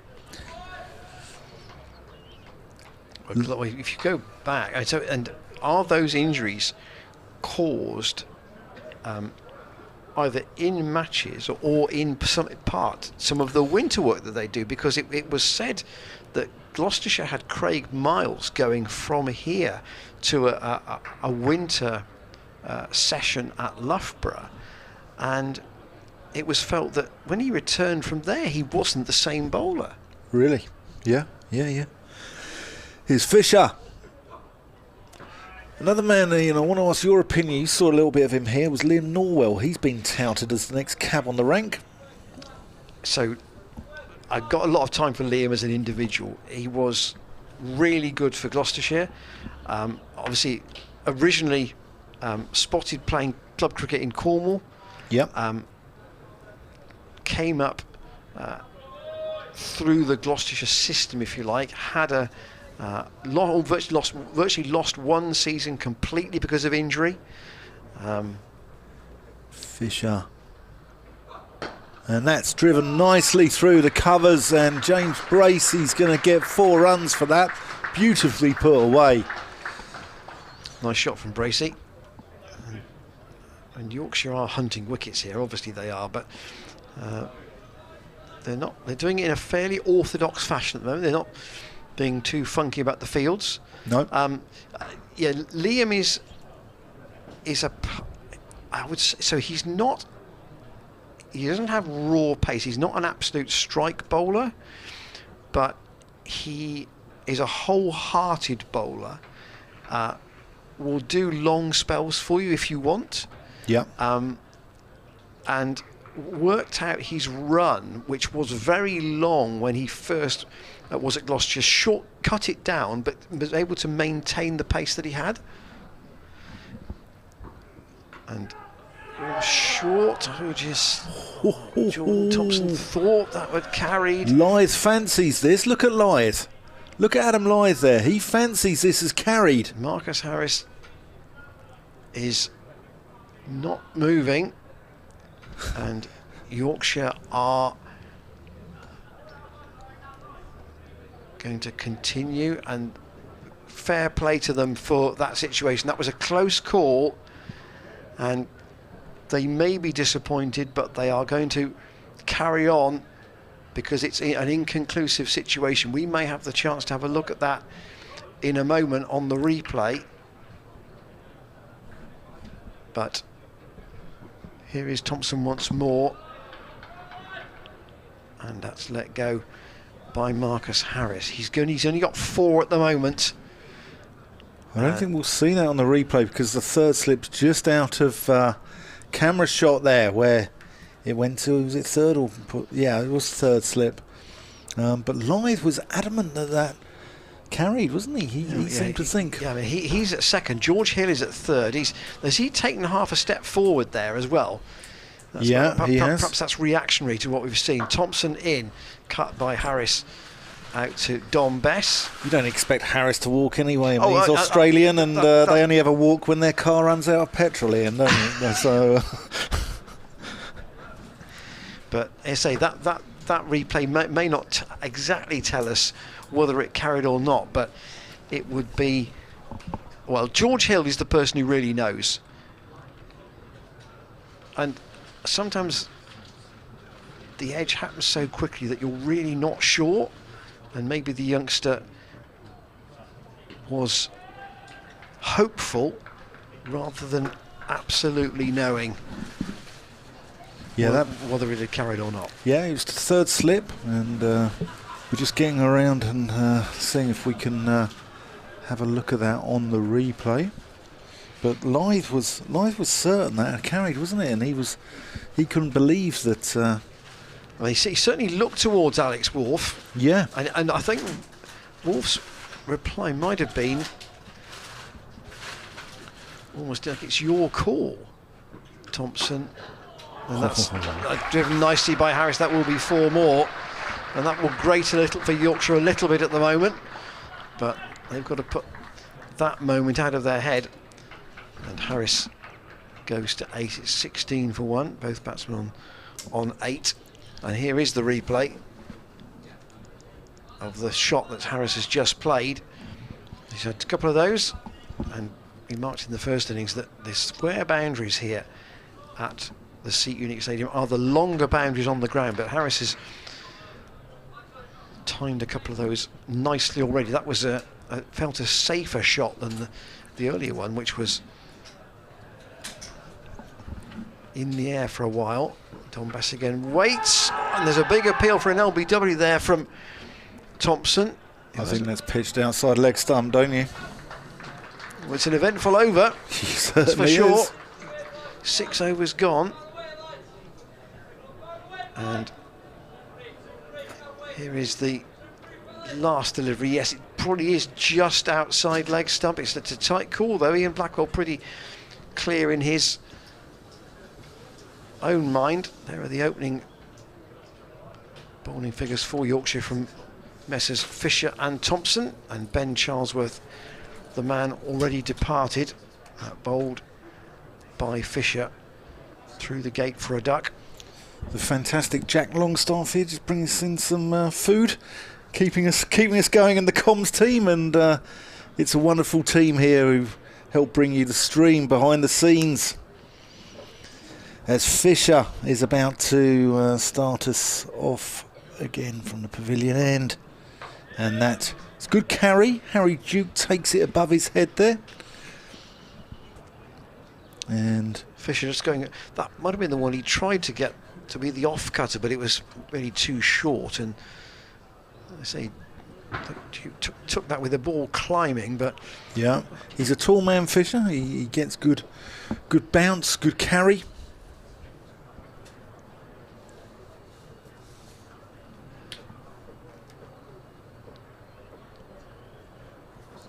Lovely day here in Bristol. Fisher, oh, and that beats Bracey on the outside. Again, doesn't quite carry though that time, so I wonder if the bounce is starting to just get a little bit inconsistent. It'd be interesting to see how this plays over the course of the day, Ian. I mean, yesterday, just to pick up on that, there were probably, you could only count them on one hand and probably 2 fingers spare. The number of balls that really misbehaved bounce-wise, just 1 or 2 kept a little bit low. Yeah.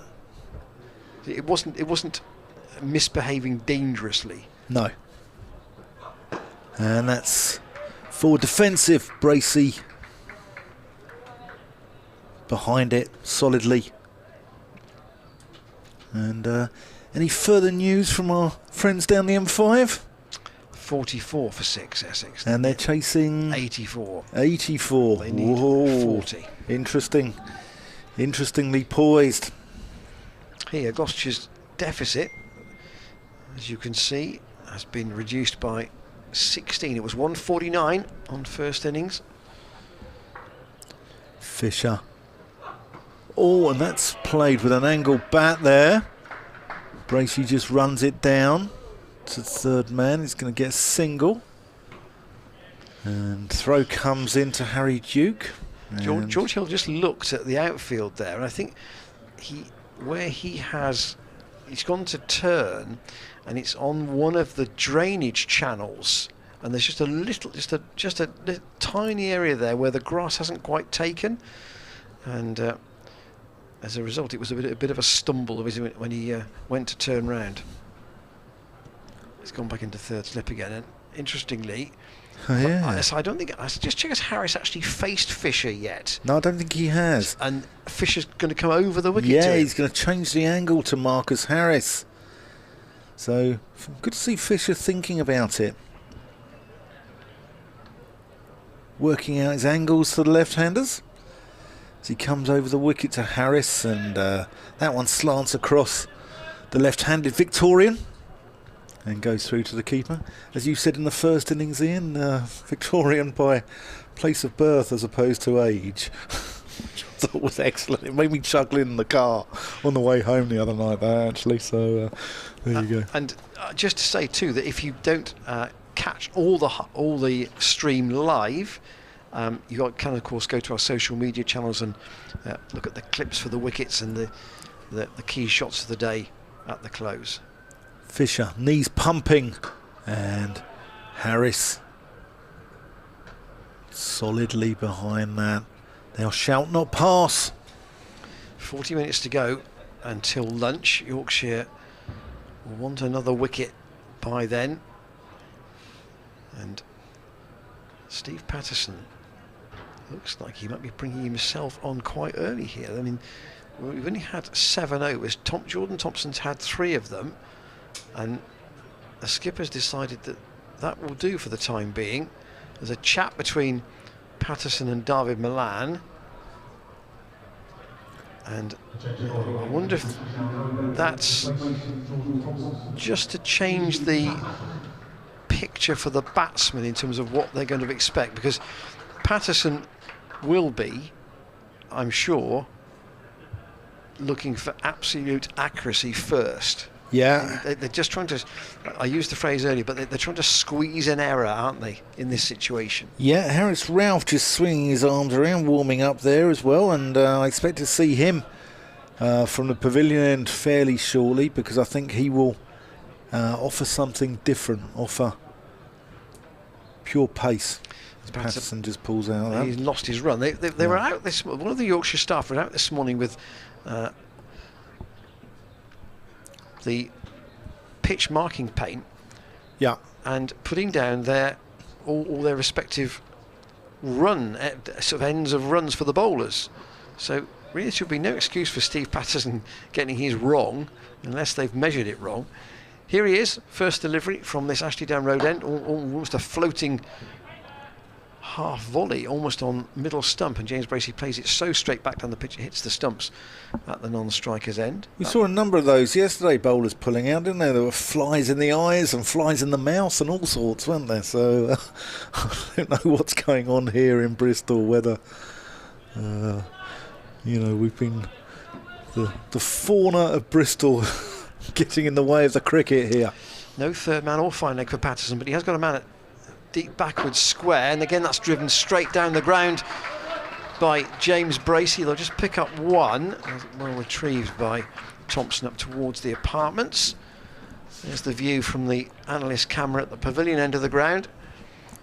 Quite a few of the balconies occupied today, unsurprisingly, and there's our email if you wish to get in touch with us, whether you're talking about stag do's of people on the ground or more directly the cricket. Commentators at glossccc.co.uk. It may not be a day for fast scoring, but it will be. I heard this phrase used about the the rugby at Bristol last night, it will be an arm wrestle. You feel. I'll come onto the stack too after that ball.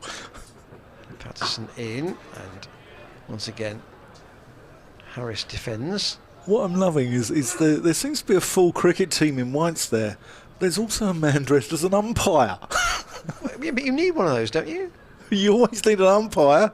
But look, the gentleman on the right there he's dressed as an umpire. He's got his Panama hat. He's in his black trousers and an umpire's coat. So fantastic. Perhaps he doesn't consider that fancy dress for a Saturday. Here's Patterson in again, and once more Harris defends. His 8 runs have come from 2 scoring shots, and both pleasantly played in the same area, punched away through the offside. Very strong through that region, isn't he? Patterson runs away from our commentary position, and again right on off stump, not giving Harris any width here at all.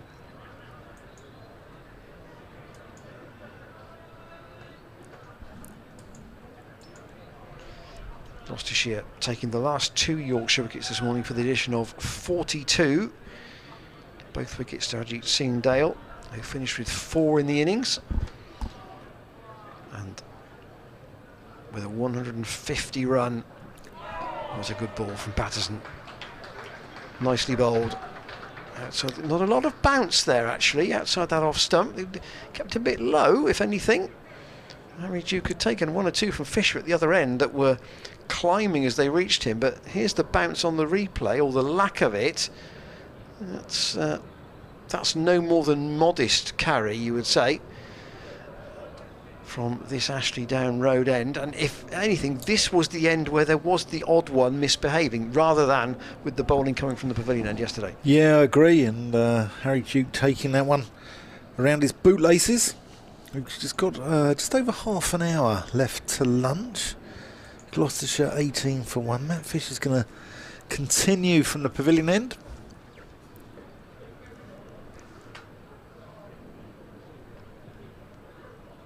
And Bracey is equal to the task. Forward defensive. Crucial that Gloucestershire don't lose another one before lunch. Really is. If you're 4 down by the end of play, which you wanted, he's going to come into it. I think it is absolutely imperative that Gloucestershire do not lose another wicket before the lunch break. Well, that balance would probably be 1, 1 and 2, wouldn't it? That's what they'd be looking at. Yeah. To get to 4. Here's James Bracey facing, and that's a beautiful shot through the covers. That really is a lovely cover drive. Goes all the way to the fence, and Bracey moves on to 14. Nice shot from James Bracey. I mean, the line Yorkshire have bowled here has been basically to say, right, if you want to score almost at all, you've got to try and pierce a packed or a balanced offside field. Yeah, it's been a feature of their play for a number of years. Jack Brooks used to do it under Jason Gillespie when they had those successful years of 2014-15. He'd pitch the ball up, they'd leave the covers open, and yes, you might go for a few, but you can always nick off to the awaiting cordon as Fisher comes into Bracey, and that's blocked into the offside. So you've got 3 slips in play. You've got Harry Brook at first, Adam Lythe in his customary position at second slip, and George Hill is at third. Harry Duke is keeping. Dominic Bess is out at point. And you've got extra cover mid-off, mid-on. And you've got the man down here at fine leg, just in front of us. As Fisher comes in, and Bracey's solidly behind that. Yeah, Will Frame's down on the boundary down here, so I wonder if off the bottom. Is it Harris Ralph? No, yes, Harris Ralph, I think. Where? No, that's Frame down there. So yeah. Who is off the field? Harris Ralph, I think I can't see on the field. Can you? looking. No, I'm not sure I can see him either. So again, gone to put his bowling boots on.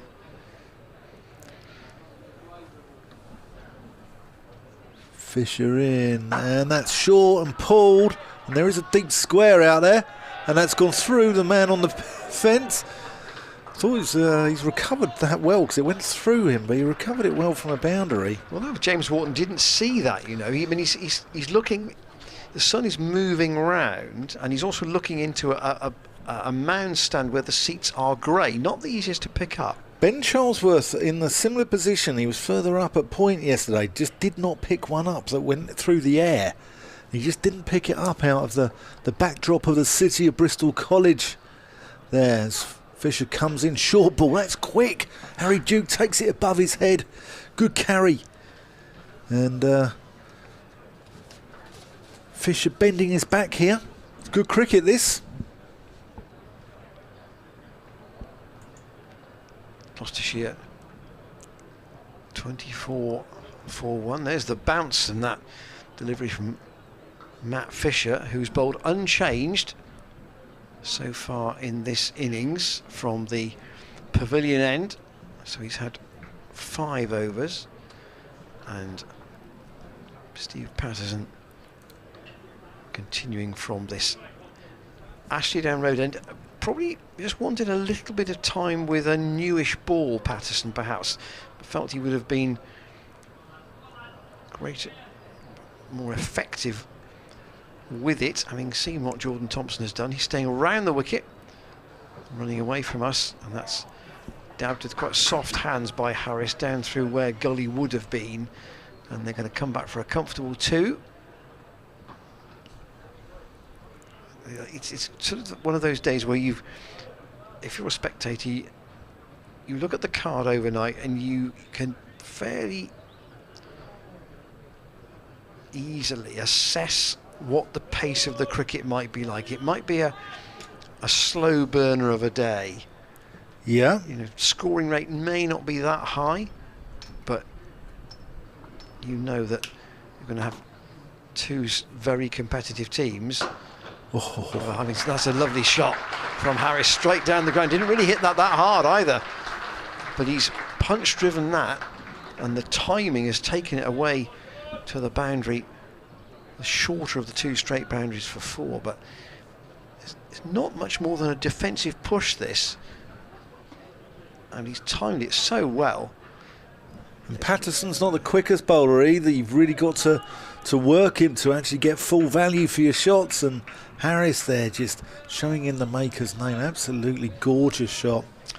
Harris Ralph is back on the field. He's now at mid-off, and Marcus Harris waits for Patterson and lets that go. That's a good leave, because that was the sort of delivery that Fisher was bowling earlier, just on the angle, coming back from a Gloucestershire perspective, pretty close to off stump. That's to say, there's a good leave and a bad leave, and that is a good leave. He's judged that off stump, where his off stump is, very well. It remains 1 wicket down. Just the loss of Charlesworth so far, and again Patterson to Harris, who gets one that's a bit further back of a length, so he's forced once more to defend.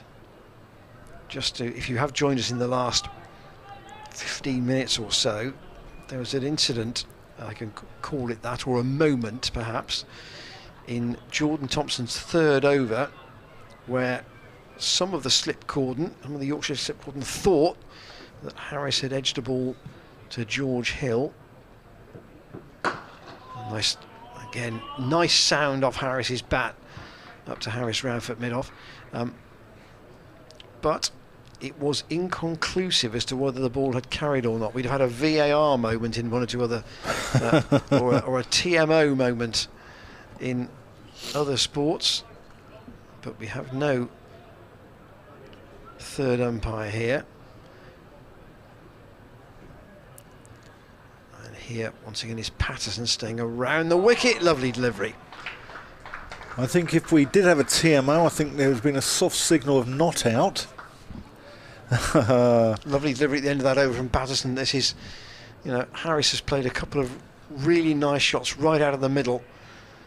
And this is Patterson's response. Not much more the bowler could do there. He's drawn him forward, beaten him on the outside. And Matt Fisher has had 5 good overs. He's taken a wicket, but Dan's prediction that we may not be long before Haris Rauf is introduced has come to pass. Here he is. Here we go. Here's the man from Rawalpindi.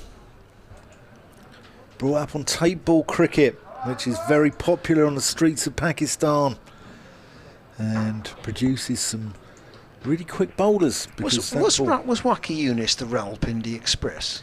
Shoaib Akhtar? Ah, yes. Yes. Sorry. Yes, he was lightning, wasn't he? But Waki Yunus, and we think of some of those quick bowlers that Pakistan have produced in recent years. Shaheen Shah Afridi's another one who's at Middlesex now. At Taunton, 54 for 6 Essex, so they need 30. Here's Rauf into Harris, and that's driven firmly out to Dominic Bess. They've just moved Dominic Bess from cover point, where he was slightly backward of square, to normal cover, maybe extra cover. And Marcus Harris collared Haris Rauf through that region quite a few times in the first innings. Haris Rauf bowled well, and he blitzed the middle order, but Marcus Harris got hold of him as he comes in, and that's a good Yorker that Marcus Harris digs out. It's a good contest in the first innings, and 2 international sportsmen going hard at each other. Oh, sorry, it's James Bracey there. Sorry, I do apologise. Both left-handers. Throwing my eyesight there, Ian.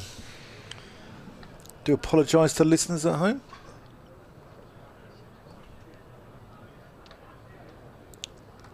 Still the 3 slips in. And that's driven firmly through that region, just past Dominic Bess. Will beat him, they'll get a couple. But James Bracey has also been very strong through there this morning as well, hasn't he? Yes, we've had Yorkshire effectively have bowled to their field, haven't they? They've said, right, we're going to 3 slips, pack the offside field, and give you nothing on leg stump, and that's basically how it's been. Yeah, and you know, they're sort of saying to the Gloucestershire batsmen, yes, you can drive through there, but you might nick off. And there is an awaiting trinity of slip fielders waiting for them. Rauf in to Bracey and Harry Duke. That one doesn't get up either. It's a good take there. So from that end, Matt Fisher's got one that Duke has leapt up to take. And Rauf, how far has he pitched this up here, I wonder? Has this gone off a foot mark? Yes, it's just a bit wider and a bit fuller. And there certainly wasn't much bounce there. No, but you'd expect with the extra pace of Haris Rauf that Duke would be taking that around head height. Here he comes in, short approach, and that's where you want to be taking it as a keeper, around sort of your stomach region, around the hip. That's a job I've never done in a team, keeping wicket. Oh, it hurts, Ian. Oh, it hurts. That first time, I'm sure anyone who's not a regular keeper walking like John Wayne the next day. Your thighs and your calves going to work. Haris Rauf in slinging action. All shoulder, and Bracey plays it out to the leg side. That's the inning over, 32 for 1.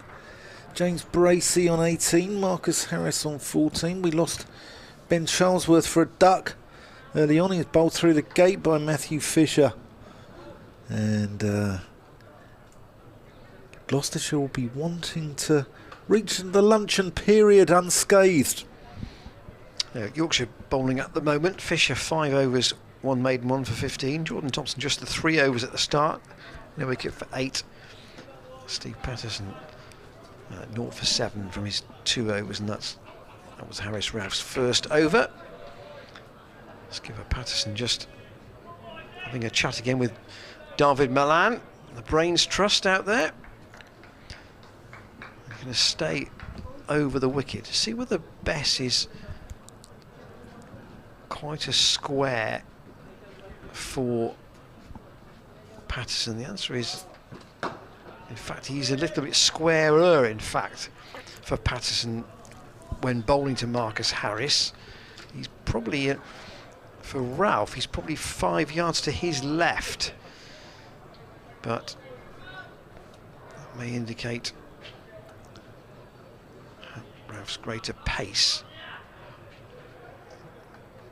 And more conversations between bowler and Milan, who's at mid-off. Patterson round the wicket, and that's through that gap, past where Don Bess is. He's not going to have any chance of getting to that. There's another nice shot from Harris, whose off-driving has been a feature of this match. Any sort of pie chart of where his runs have been scored would be heavily on the offside. Here's the replay, and it's a lovely shot. He just picks the length of the ball so well. Doesn't hit it too hard, does he? Just leans into it, and it's very easy on the eye. Just a reminder that he made obviously 136 in the first innings, but he made 3 championship hundreds for Leicestershire last year, and he averaged 54 in all. So as perhaps one of what you might call one of the slightly below the radar Australian signings, he certainly gave supporters value at Grace Road last year, and he's doing so already here. Patterson to bowl to him, and we've got that on the inside half of the bat for once, and it's gone up to Milan at mid-on. Yeah, a number of good Australians in the top order. We've got Marnus Labuschagne, who's over here at Glamorgan, over at Severn Bridge, and we spoke about Will Pucovski the other day. He's not featured in English cricket, but he's highly rated. Patterson's run is very straight, but he is quite wide of the crease when he delivers the ball. Again, oh, nice little shape on that again. And through to Duke. Ooh, it's getting interesting at Taunton. 7th wicket gone? 7th wicket down, yeah. Adam Rossington on loan from Northampton. He's still there on 13 not out. But it's getting tight. Essex still need 27 runs, 3 wickets left. Adam Wheater's just gone to Overton. Patterson in here at the St Unique Stadium, and there's a catch off an edge, and Harris has to go. That's a big wicket, and the skipper has done the trick here. Patterson steady, accurate. He's been driven by Harris a couple of times, but that's edged and caught by Harry Brook at first slip, and that is a big wicket for Yorkshire. We were speculating that they'd love 2 before lunch, and they've got both openers, and they've got one of the batsmen who could bat long. Yeah, just as Gloucestershire didn't want any further collateral damage before the lunch break, Marcus Harris has to go for 18. It's a good ball. Again, Yorkshire working on angles around the wicket to the left-hander, and just holding its line, taking the edge. Marcus Harris having to play at that. He wasn't playing away from his body or anything like that. He had to play at it, and it just takes the edge of the bat and goes through to Harry Brook, who does the rest. Graham Van Buren walking out as the Gloucestershire captain. Needs a captain's innings number here. 4, and skipper would want to lead by example here. I think, you know, he, in terms of the Yorkshire innings, there were a couple of drop catches. The second drop off Harry Brook wasn't very costly. The first one was, in the sense that he had 45 at the time. Went on to get 100, obviously, but Yorkshire could say the same about Harris in the first innings. But overall, you know, I think it was a steady performance in the field against on a pitch that wasn't offering the bowlers a huge amount. But again, come back to conversations I had on arrival at the ground today. The Yorkshire attack is a step up on what Gloucestershire would have experienced last year, and it's that balance now of is it a better attack, and can a better attack get more out of this pitch than Gloucestershire could? Well, with the new ball, they've struck twice importantly already, and Patterson's going to bowl over the wicket to Van Buren. Still with 3 slips in, he works that away immediately for a single. James Wharton's on the chase, and they'll just pick up 1. But in terms of the first hour or so in the field, Yorkshire will feel they've made a good start here, and somebody has got to really book in for the whole day. And Van Buren and Bracey just having a brief word in the middle, and Van Buren's got a quarter of an hour to get his bearings on the pitch before lunch. And his natural game really would not be to play defensively. You spoke about the aggression of Jordan Thompson. He'd love to counter-attack in this position, but the deficit probably says that Graham can't do that from here. No, he needs just bat time. He just needs to knuckle down and really play one of those captain's innings. Blunt this Yorkshire attack. Here's Harris Ralph to Van Buren. Oh, and that nearly gets through his defences. That was sharp, wasn't it? It was sharp. Suddenly the temperature's been raised here at the Seat Unique Stadium.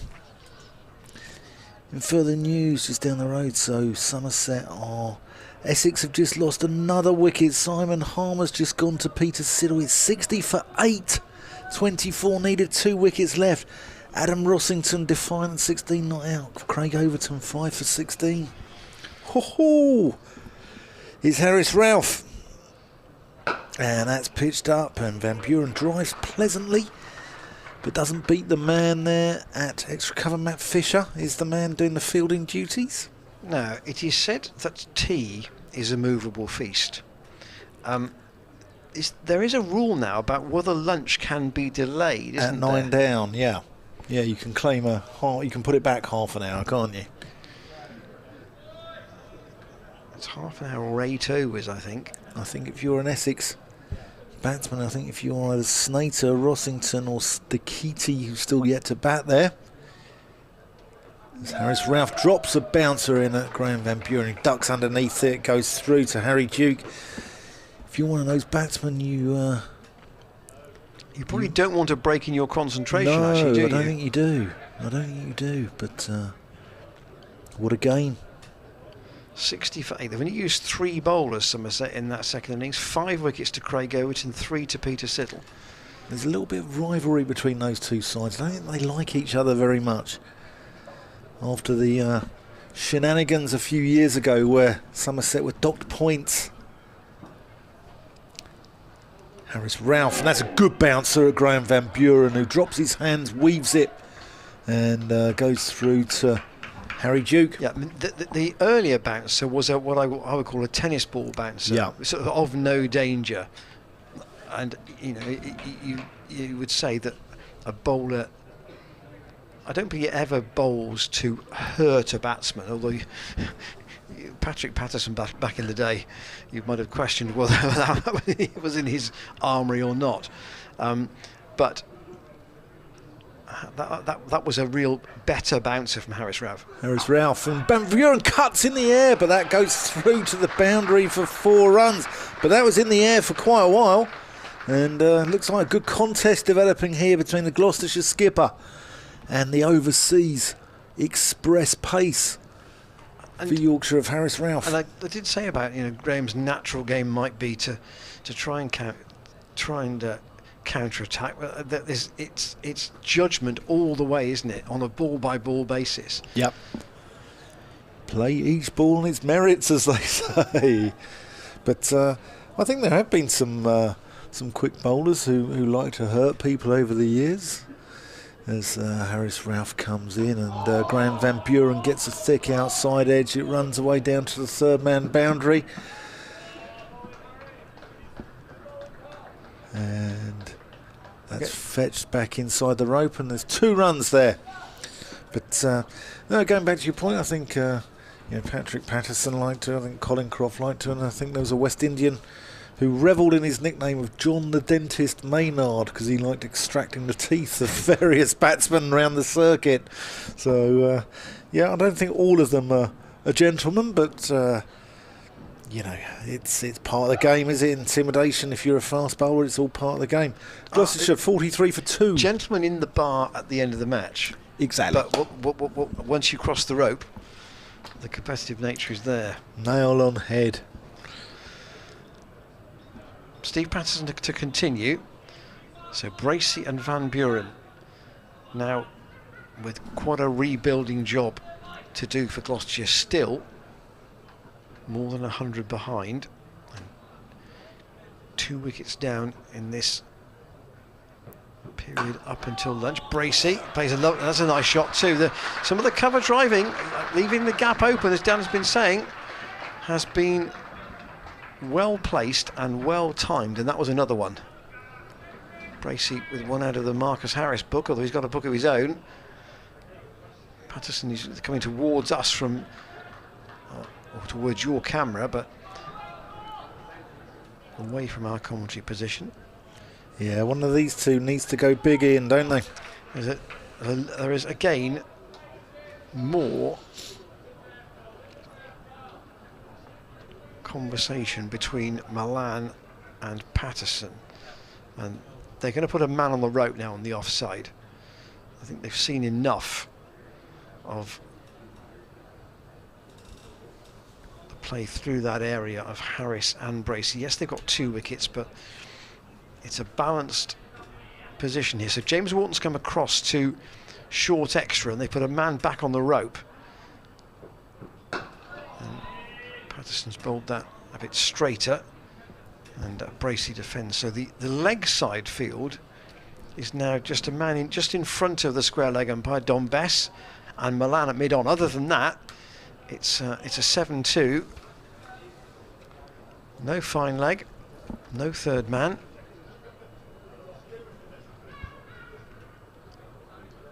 Duke is standing quite a way back there, but I wonder if he could really trust the bounce of the pitch. He might think about standing up, but that might be a bit extreme. Here, Bracey comes forward and it's just edged out. Fisher is at point. I think of 1 or 2 keepers who might consider standing up to someone of Patterson's pace. Yeah, I think John Simpson at Middlesex. I think he's probably, we spoke to Jack Russell a couple of years ago, and if anyone knows anything about wicket keeping, Jack Russell does, and he rates John Simpson as the best in the country. Patterson in once more. And we see Simpson regularly standing up to Tim Murtagh and Ethan Bamber at Middlesex. Ben Cox is another very good wicket keeper on the circuit at Worcestershire. He's well rated. Ben Folkes obviously over the river in London, over the Thames at Surrey. He's another good keeper.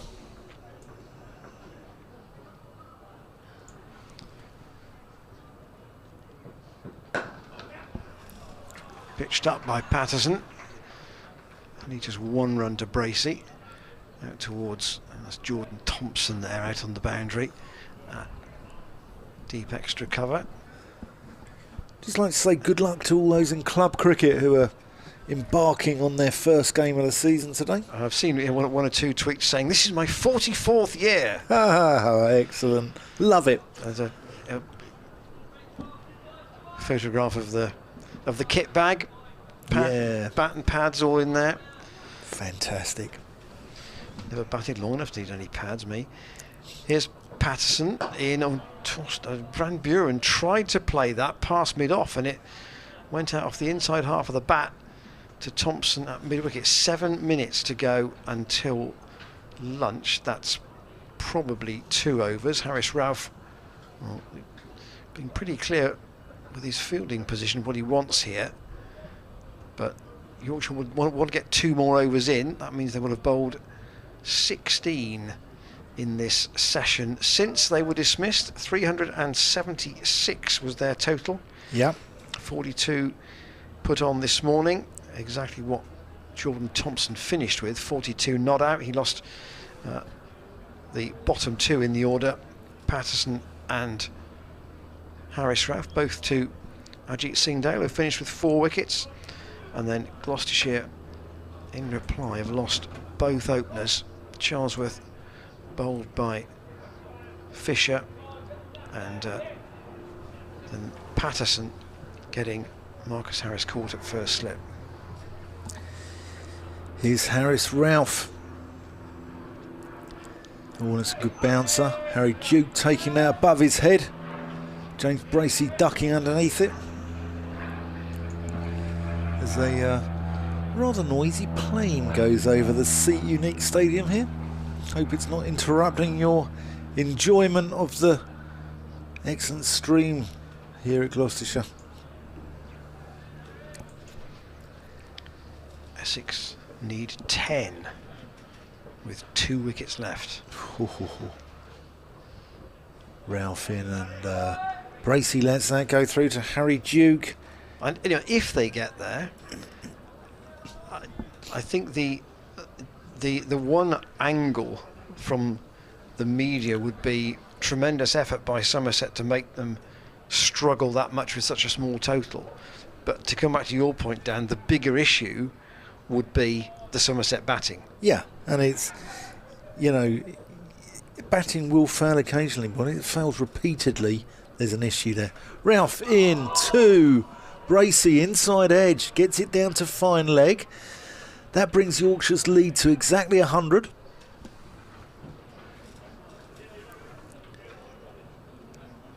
Cries of anguish from Harris Ralph there. Thought he got through James Bracey.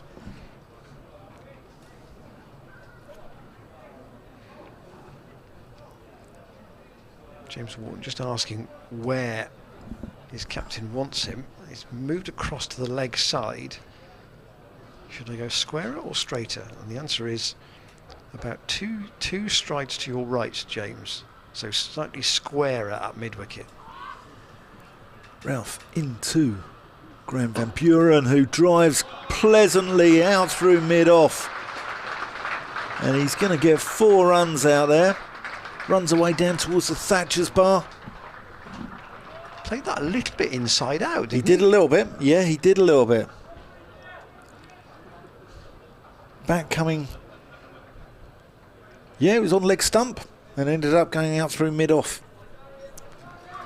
But brings up the 50. 53 for 2.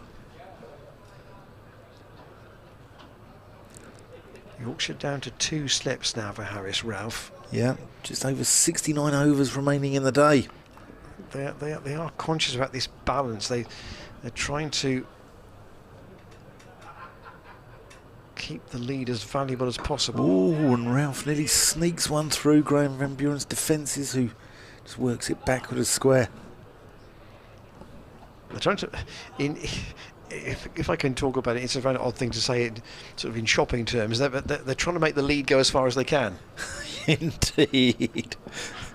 Well, in these days of rising inflation, Ian, it's very relevant. They're trying to get as much value as they can for the runs they've managed to eke out in the first innings. Yeah. Good old Yorkshire fiscal policy as well. It is. Harris Ralph to James Bracey. Oh, and Bracey's behind that. And that's probably the last over before lunch from the pavilion end. Ian Randall's going to take us to the last one before we all grab a bite to eat. So come back to your description on the first day about the play going quickly, and this 2 hours this morning has gone quickly as well. Yeah. Do you know what? I think that comes from a very fast outfield here, where I think runs are scored. You think of sides defending, and yet you think Gloucestershire are defending, yet they're on to 54 already, and they've wiped out sort of the lead down to 95 now, and the fast outfield's helping this game move forward.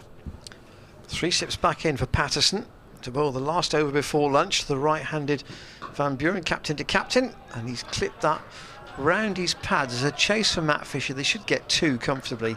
He's down in front of the Thatcher's bar down there on the fine leg boundary. I think the throw lost in the air by Harry Duke, and it was almost a cry of heads. I think Duke couldn't see it. Unfortunately, it bounced in front of him. I think the stag do down there are getting a bit lively as well. Froster Cricket Club. Patterson in. Ooh, that's swung back in. A little bit of movement in the air there for Patterson. And Van Buren beaten. That was the delivery. Here's the replay. Patterson, I say, running away from our commentary position, but towards the camera. And nice smile from Patterson there. Captain to captain. 15 love to the bowler. And they're going to ask for the helmet for the short leg, I think, here. Wharton once more going in close on the leg side. Youngsters' duties there. He's only 2 pitch widths away from Graham Van Buren, just in case that clip should go in the air. Patterson uses that as the decoy or the bluff, and bowls another ball well pitched up. There's the overall match position. Gloucestershire trailing by 93, and that, even in the way that the scoring's gone in the game, that says they've got to bat until tea before they're going to eradicate that deficit. Yeah. Yeah, realistically, Gloucestershire now have to bat until lunchtime tomorrow. Over lunchtime tomorrow, I'd say. Depends on the pace of scoring to some degree, but I mean, my gauge was 100 runs ahead tonight would be a decent position. Okay, then if you get then tomorrow morning, of course, they would then face a second new ball with a attack that's had a night's sleep. So, yeah. Could they get to a position where it's something like a north of 200 ahead? Patterson in, Van Buren defends. Thompson at mid-wicket. Sees the ball run straight to him. Yes, I mean, something like a target similarly to the match here last year against either Northants or Surrey. Surrey more particularly, I suppose, where you've got maybe 2 sessions and somewhere sort of 220 to get.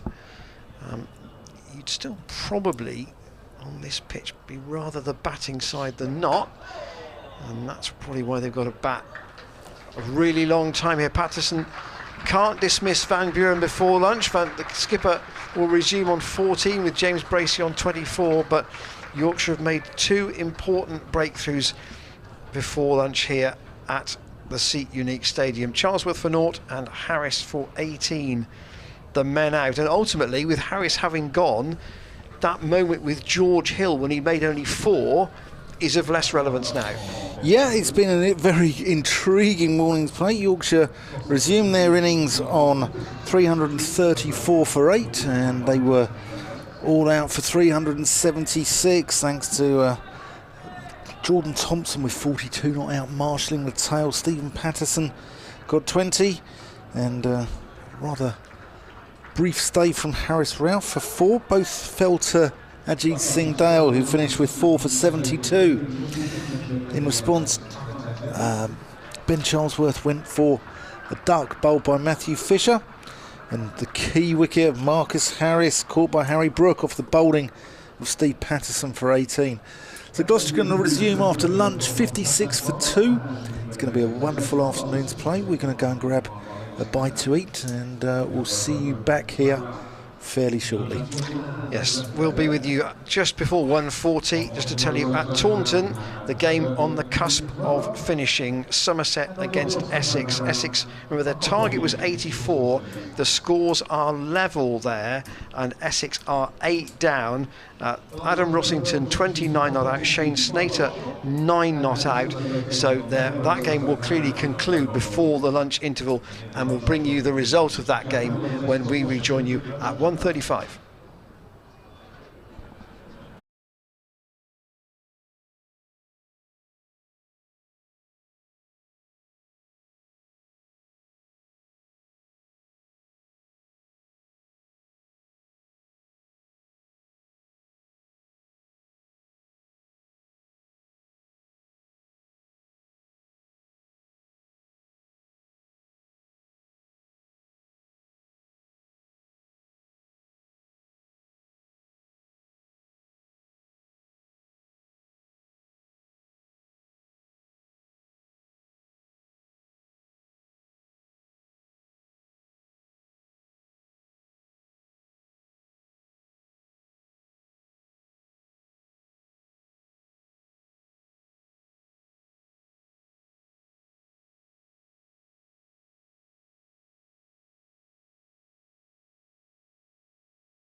Well, almost 20-2. Welcome back to the Seat Unique Stadium, used for the second session of the day, afternoon session, with Gloucestershire resuming on 56-4-2. The deficit is 93. They've chalked off those 56 for the loss of both openers, Ben Charlesworth without scoring and Marcus Harris for 18, a wicket apiece to Matthew Fisher and Steve Patterson. I did promise you the result of matters at Taunton, where Essex, chasing 84, have won by 1 wicket. The 9th wicket went down with the scores level, and Adam Rossington in the end was 29 not out as Essex won by 1 wicket. Craig Overton 7 for 57 in the first innings, 6 for 30 in the second, so 13 for 87 in the match, and he's finished up on the losing side. Yeah, Somerset, that's 6 in a row now. They've lost in red ball cricket. And the natives are restless, aren't they, Ian? I think they will be, Dan, if they weren't already. Yeah, they're not happy. 4 low totals in the first 2 championship games. And Jordan Thompson is going to open up after lunch. So just 3 overs from Harris Ralph. Thompson, the old 3 overs at the outset, to be fair. So he's going to bowl from the far end. Certainly he hasn't bowled much from that end, if at all, in the match. Here's Thompson. Pudsey lad. Comes into Bracey. And strangled appeal. Ball just drops down at Bracey's feet, and we're underway in the afternoon session. I want to give you the lunch score from the other 2 games that are still in progress as well. I'll do that at the end of the over. Those games are at Canterbury and at the Oval, respectively. Thompson, 46 wickets last season. More than respectable. Here he comes in from the pavilion end, and that's a good ball to Bracey. It beats him all ends up, and that goes away. I think it might have hit him on the forearm, actually. And Harry Brook takes it tumbling in front of first slip. Bracey ringing his arm there. Makes me think it might have hit him. Let's have a look at the replay. Yeah, it's hit him on the back elbow. Yeah, on the elbow, I think.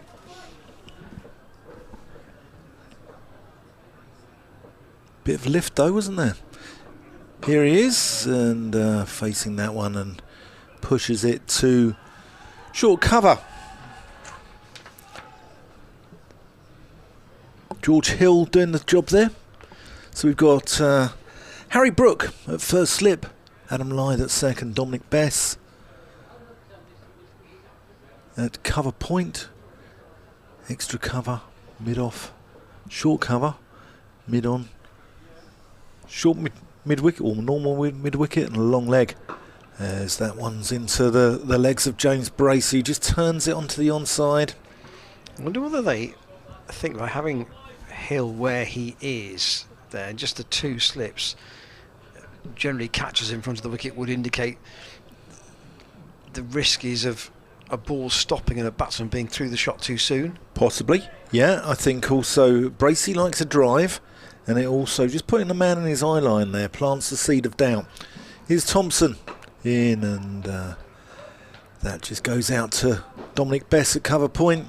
I think it just plants the seed of doubt, and I also think having the man there, Bracey will think, right, I can get it past that man, and again that brings the slips into play.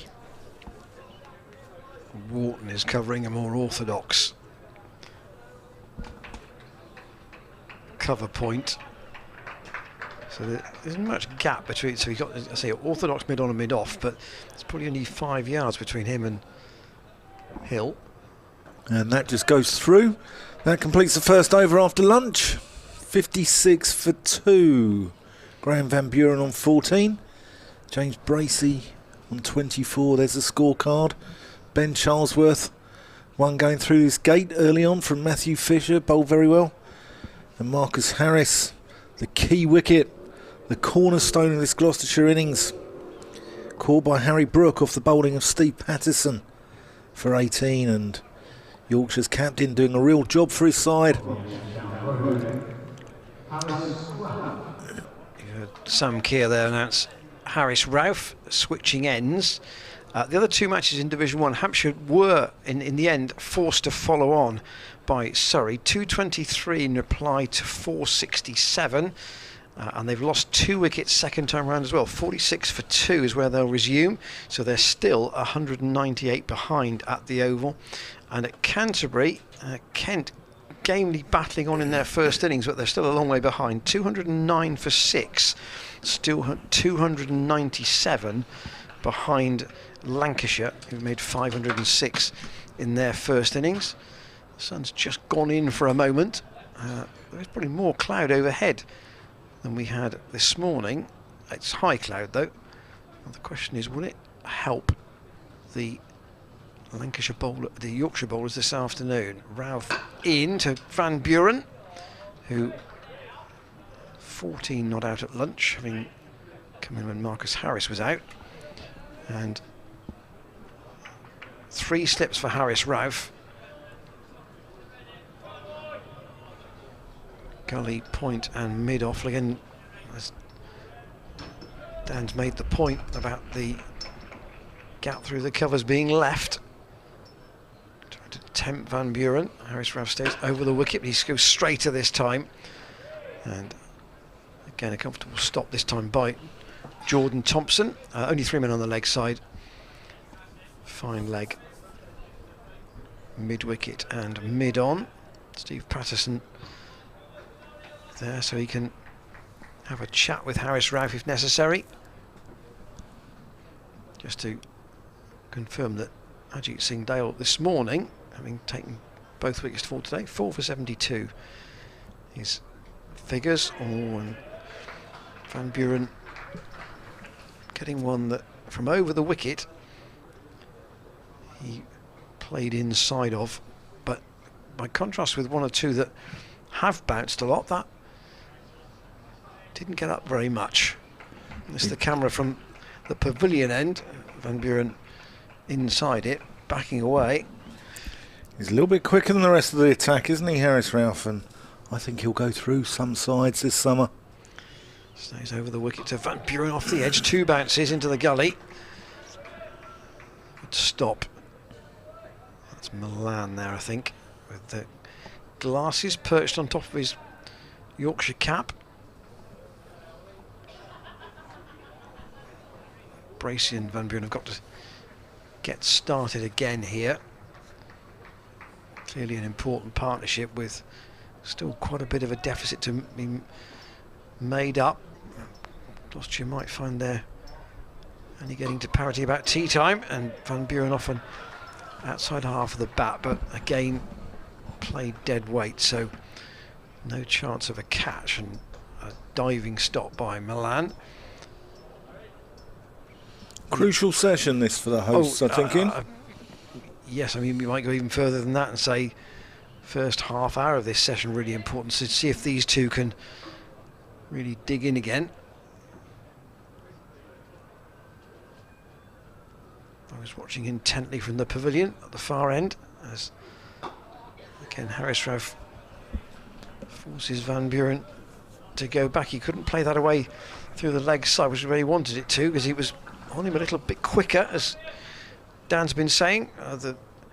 He's the express pace in the team, Harris Ralph. It's an interesting mix from Yorkshire. Look at their 4 main seamers. You've got a bowler of express pace, a really experienced medium fast bowler in Patterson, a younger sort of bustler in Jordan Thompson, and then if I could call him this, and I don't mean to be too much sticking on the pedals, a bit of a Rolls Royce in Matt Fisher. Here is Jordan Thompson bustling in as you said. But do you understand what I mean by Fisher in terms of I do. He's the class operator? I agree with you. I think, you know, I haven't seen that much of him because he spent a lot of his career injured. He's been around a long time, but you can see why England have called him up, because he in the first innings he was absolutely fantastic. 4 for 19 off 14.1, and he's a real thoroughbred. Is Thompson into James Bracey, plays and misses, and an anguished cry there from Harry Brook and Adam Lyons, and I thought we'd got a little feather on that, judging from the slip cordon, but this half hour here, we're just seeing a replay of that, just angled across him from Jordan Thompson. But this half hour here, I think you're right, Ian, I think it's crucial, but I think this session, if Gloucestershire can bat well and they can save this game, I think they'll take a lot of heart out of this into their season. This could be season defining. As Thompson comes in to Bracey, who gloriously guides that one through the covers for a lovely boundary. See, he almost appeared to, if you can do this with a cricket shot, almost hurry the shot at the ball before that he appeared to wait for.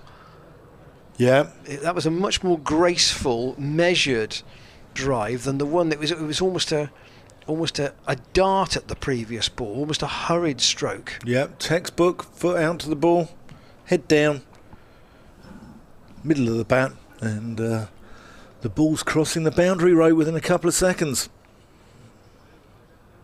I think we're going to see a lot of a heavily biased offside field from Yorkshire today. There's been nothing to suggest they're going to offer anything sort of leg and middle, or even believe that their bowlers will bowl it there.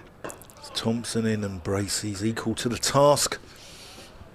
60 for 2.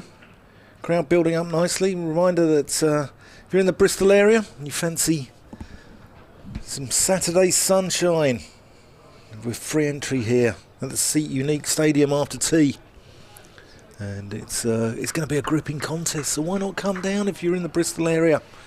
Come and join us. And when we say after tea, the first 2 days tea's been about 4 o'clock, so from sort of 4:15, 4:20 onwards. Yeah, that goes through to Harry Duke from Thompson. So you've got time to cut the lawn first if you haven't done it. Cut the lawn. Wash the car. Wash the car, quick barbecue. Nip down to Sainsbury's or any other supermarket. Others are available. Others are available, yes. So you speak with an ex-BBC hat on there, Ian.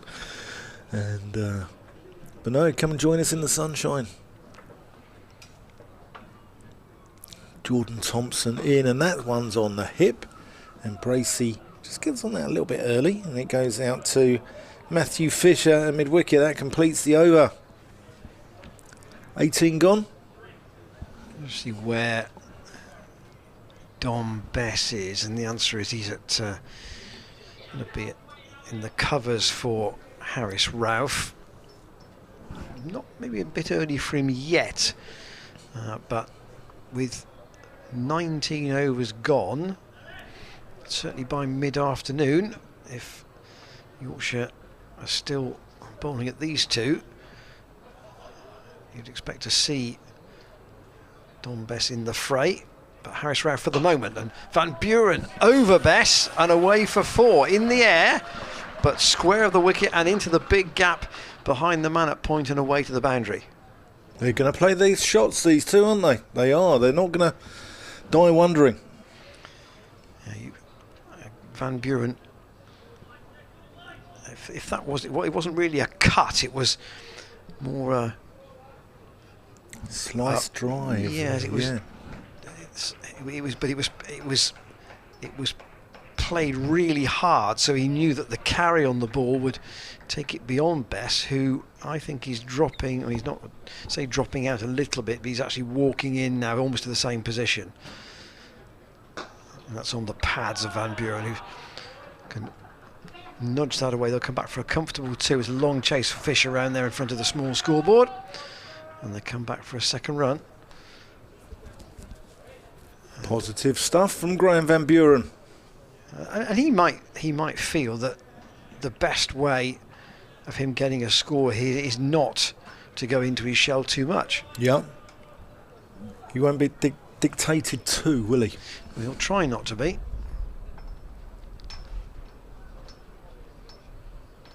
That's a short one from Harris Ralph. Van Buren sways out of the way. Our friends from Froster have maybe gone somewhere to have something to eat, because they're not in front of the Thatcher's bar anymore, and I think if they were elsewhere on the ground we might hear them. Possibly, yeah. I think we certainly heard them during the lunch interval. Yeah. And it's possible that someone might have had a word and say, look, there are people here to enjoy the cricket. Can you please tone it down a bit? 3 slips still in for Harris Ralph. And he gets another short one to Van Buren, who again sways out of the way. And that's 2, says Ian Blackwell. So was that called as a no ball? Or was he just saying that's... No, I think that's all right. I think that's okay. But I think our friends from Froster Cricket Club are downstairs. You can certainly hear the patrons of the seats below getting a little bit lively. Perhaps they've had a little bit of refreshment over lunch. 11 cricketers, 1 umpire and 1 duck. Ralph again to Van Buren, and that's again, that is cut almost from a position where he didn't move his feet too much. And again, Don Bess does the fielding. Jordan Thompson's patrolling that area in front of square on the offside in splendid isolation, actually, which suggests that Ralph is not going to offer Van Buren intentionally anything that's drivable. Bess is 25 yards from the bat there, square of the wicket, and that's on the bounce by Van Buren, but played quite softly into the hands. 1 bounce of David Milan.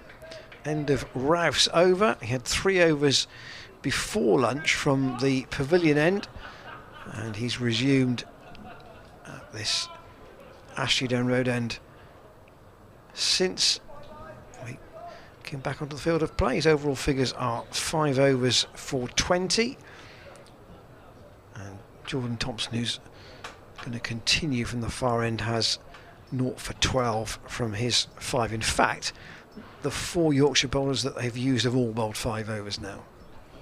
Gripping battle here at the Seat Unique Stadium. There's the scorecard there. Gripping battle. It's in its 3rd day as Thompson comes in to Bracey, who nurdles that into the onside, no run. The eyes of the UK media, in fact the world's media, has been on this game. Yorkshire's much publicised troubles over the winter. This is their first game back, and they'd have been pleased just to get cricket back on the pitch and get people talking about their cricket again. I'm sure so, and in fact I've read a couple of reports to that end after the first 2 days. Here's Thompson into the crease, and Bracey full defensive into George Hill, a short extra cover. Yep, so we've had a sizable media presence here over the last few days, and sizable amount of people watching on the stream. And if you're just joining us for the day, welcome to the Gloucestershire stream, whether you're from Yorkshire or a Gloucestershire fan, or if you're from one of the neighbours whose game might have finished early perhaps. Welcome aboard. As Thompson is about to come in, and Bracey lets that one go into the gloves of Harry Duke. But drop us a line, commentators at glossccc.co.uk, and we'll try and answer your queries, your questions, or just let us know how you're doing. And you're listening to Ian Randall and me, Dan Whiting, and this is an intriguing battle, crucial part of the game here. Gloucestershire 66 for 2 with a deficit of 149 at the start of the innings. So that's just worked into the leg side by James Bracey for no run. But yeah, they started off with a deficit of 149, and they've almost halved that in the hour before, an hour and a little bit after lunch. I say this is reminiscent of I suspect of the 3rd day you watched at Northampton last week, where Gloucestershire started in an awkward position, not quite as much in arrears, but they still had to bat well. Yeah, they certainly did. And they were 21 for 4 at one stage, because I was travelling in the car last Saturday, listening to the game that was on the radio, which was the match at Edgbaston. Yeah.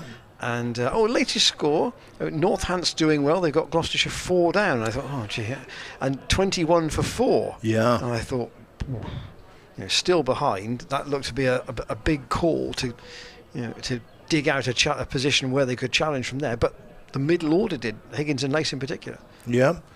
Here's Thompson into Bracey, who slices that one out into the offside. They've got the man out in the deep though, and he's just going to get a single and manages to keep the strike at the end of the over. But the thing about Gloucestershire is, as we said over the last couple of days, they've, come from behind. They bat well in the second innings, don't they? And, they've done very well last year. They've won a number of games where they've been behind the 8 ball. And they did very well at Northampton, where they were in a position of adversity and they managed to turn it around. And Tom Lace seems to get runs in the second innings of a game. Ryan Higgins got a sparkling century in that game, and Graham Van Buren will be looking to lead from the front. And I'll pick you up. Not pick you up is the wrong sense, Dan. I pick up on that just in a minute about Gloucestershire and how they might be able to recover situations against Division 2 attacks, but Division 1 attacks might not allow them to do so. Ralph is going to come round the wicket to James Bracey, and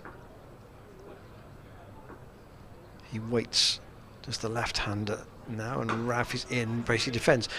Even in Richard Dawson's last season, which was 2019 when Gloucestershire went up, I seem to remember that when it got to the end of the season and there was a media debrief, he said that first innings runs was still something that he wanted to improve.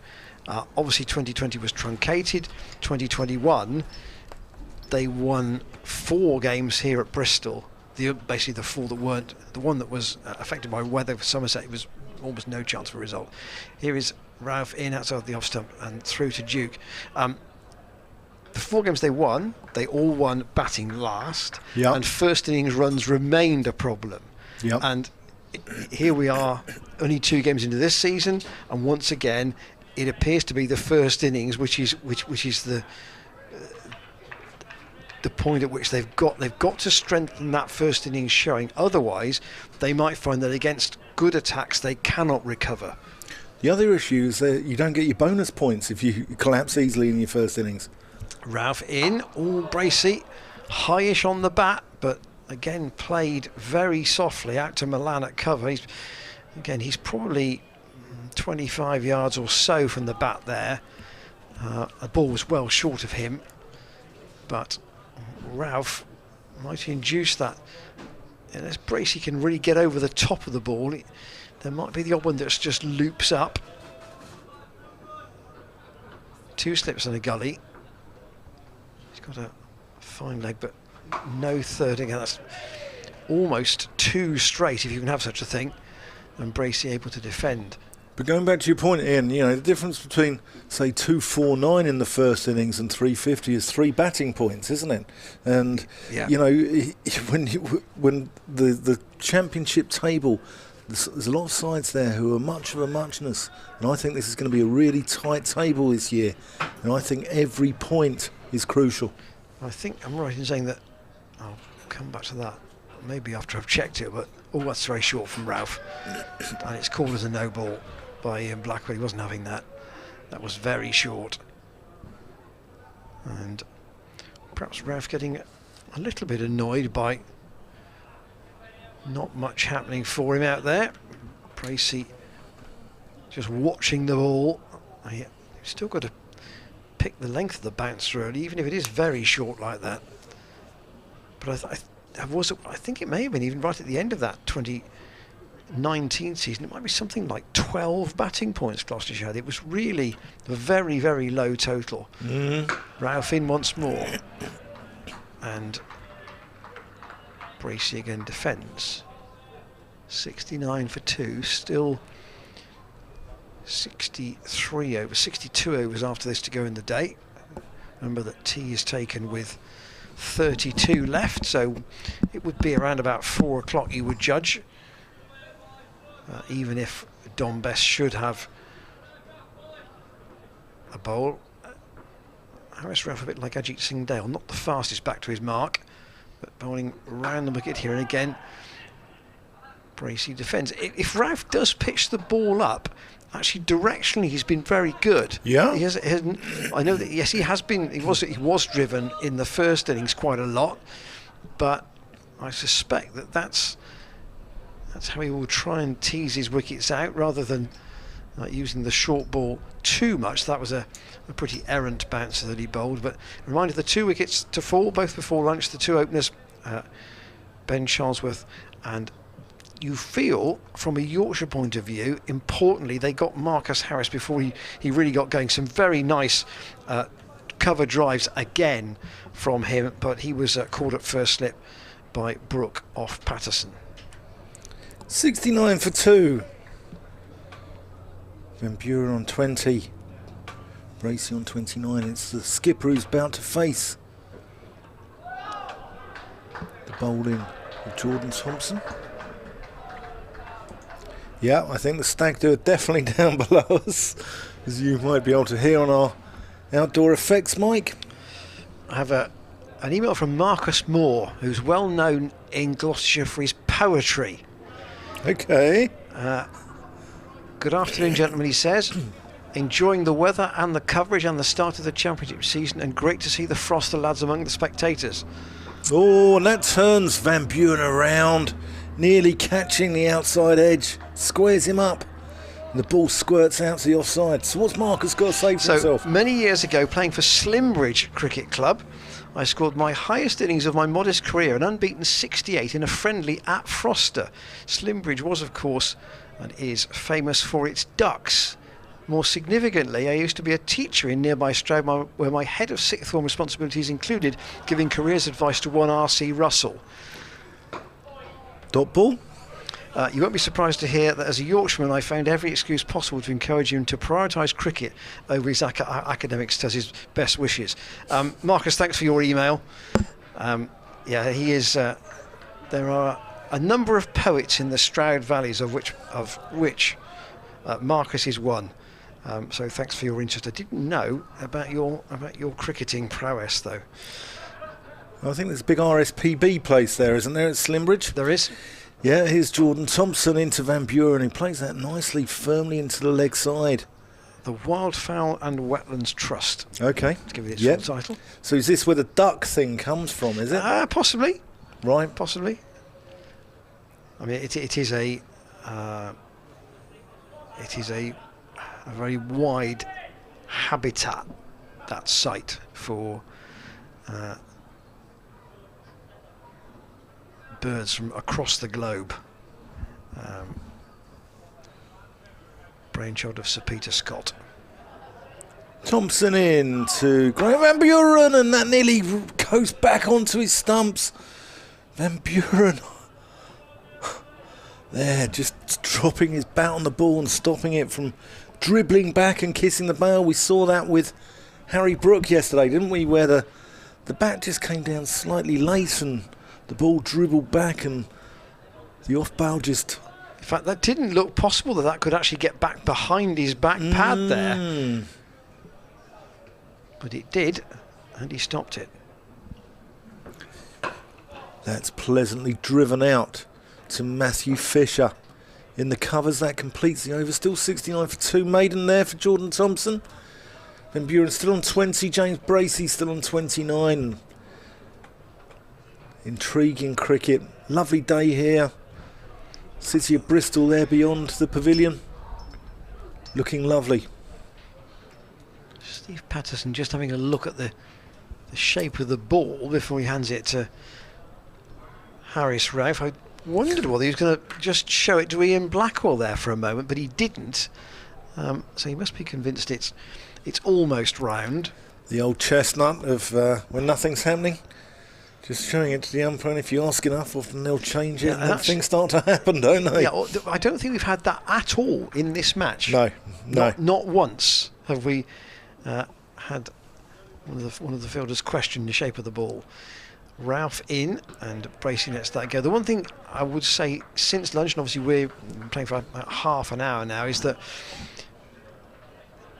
both these two and I don't know what weight of bat either of them uses, but they've been making a pretty good sound from a Gloucestershire supporter's perspective. It's a very atmospheric ground, this. It holds its sound well, doesn't it, the Seat Unique Stadium here in Bristol? And that's, I say, partly made up by the new stand and by the apartments. And Bracey, again, on the back foot defence. Yes, it essentially is a ground of three sides, because the Kennington Avenue side is a lot of the infrastructure of the club, the car park, and that's the area where the seating goes for the international games. But you've got a lot of kit, for want of a better word, on that side of the ground. Groundsmen's tractors and rollers and such like. Ralph, that's on the hip of Brace. He's got that away, but at no great pace down towards fine leg. They'll just take up one run. Those buildings, the groundsman's shed and the club offices, covered in the street art of Bristol by the artist Silent Hobo. Lovely to see, and it feels like it's a ground in touch with its community here. I was downstairs earlier and there's all the Gloucestershire cricket clubs, you know, Gloucestershire County Cricket Club giving thanks to all its affiliate clubs. And you will find, I'm sure you'll find Froster's badge on there, Dan. Yeah, they'll be on there.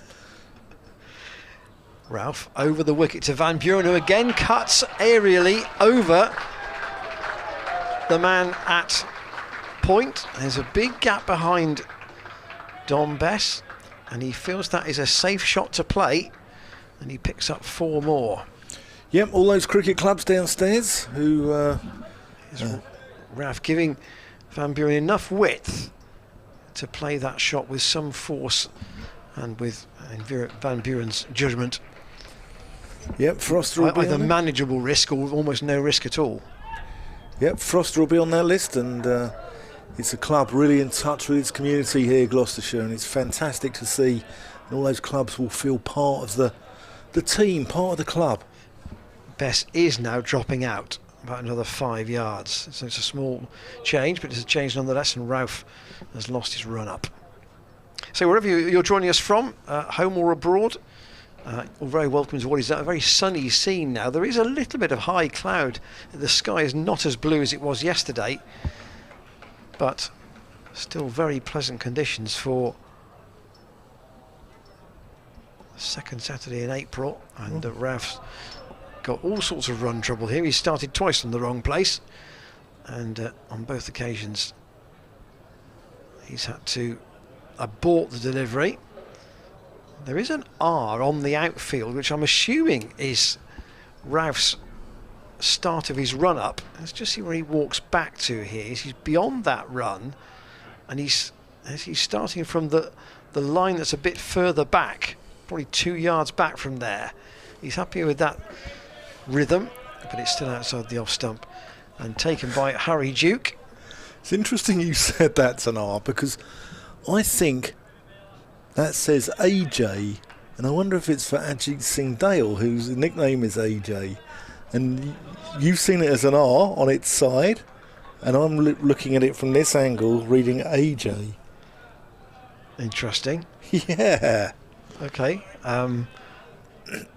I can't read that as an AJ. That's an R to me. But anyway, here is Ralph down the leg side. Oh, and he's bowled Van Buren round his pads. How has he managed to do that? Off bail, still on. Let's see if Graham Van Buren does really get across here. This is obviously... Yes, he's gone... Literally, the two stumps are still there, and Van Buren can't believe he's been bowled leg stump round his pads, and he's out for 24, and Gloucestershire lose their third wicket at 74, and there is still 76 needed to get in front here. That's a real blow for the Gloucestershire, losing their skipper just over half an hour after lunch. Big call. Big call here for Miles Hammond as he walks out at number 5. Ordinarily, And Hammond has played a lot of his red ball cricket latterly. He's been opening the innings, but here he is coming in the middle order. Yes, he's still got Higgins and Lace to follow him, but Miles has got to play a patient innings here, and having got a start yesterday, his was the one wicket which you perhaps felt was not forced as much by Yorkshire as some of the others. It felt a softer dismissal, and Hammond has now got to try and give some really good support to James Bracey, and our sort of feeling that Gloucestershire needs to get to the end of the day 4 down or no more to have a chance of saving the game, or possibly with a slim chance of winning it. I mean, we've seen today already that a total of 84 wouldn't necessarily be an easy one to get down at Taunton.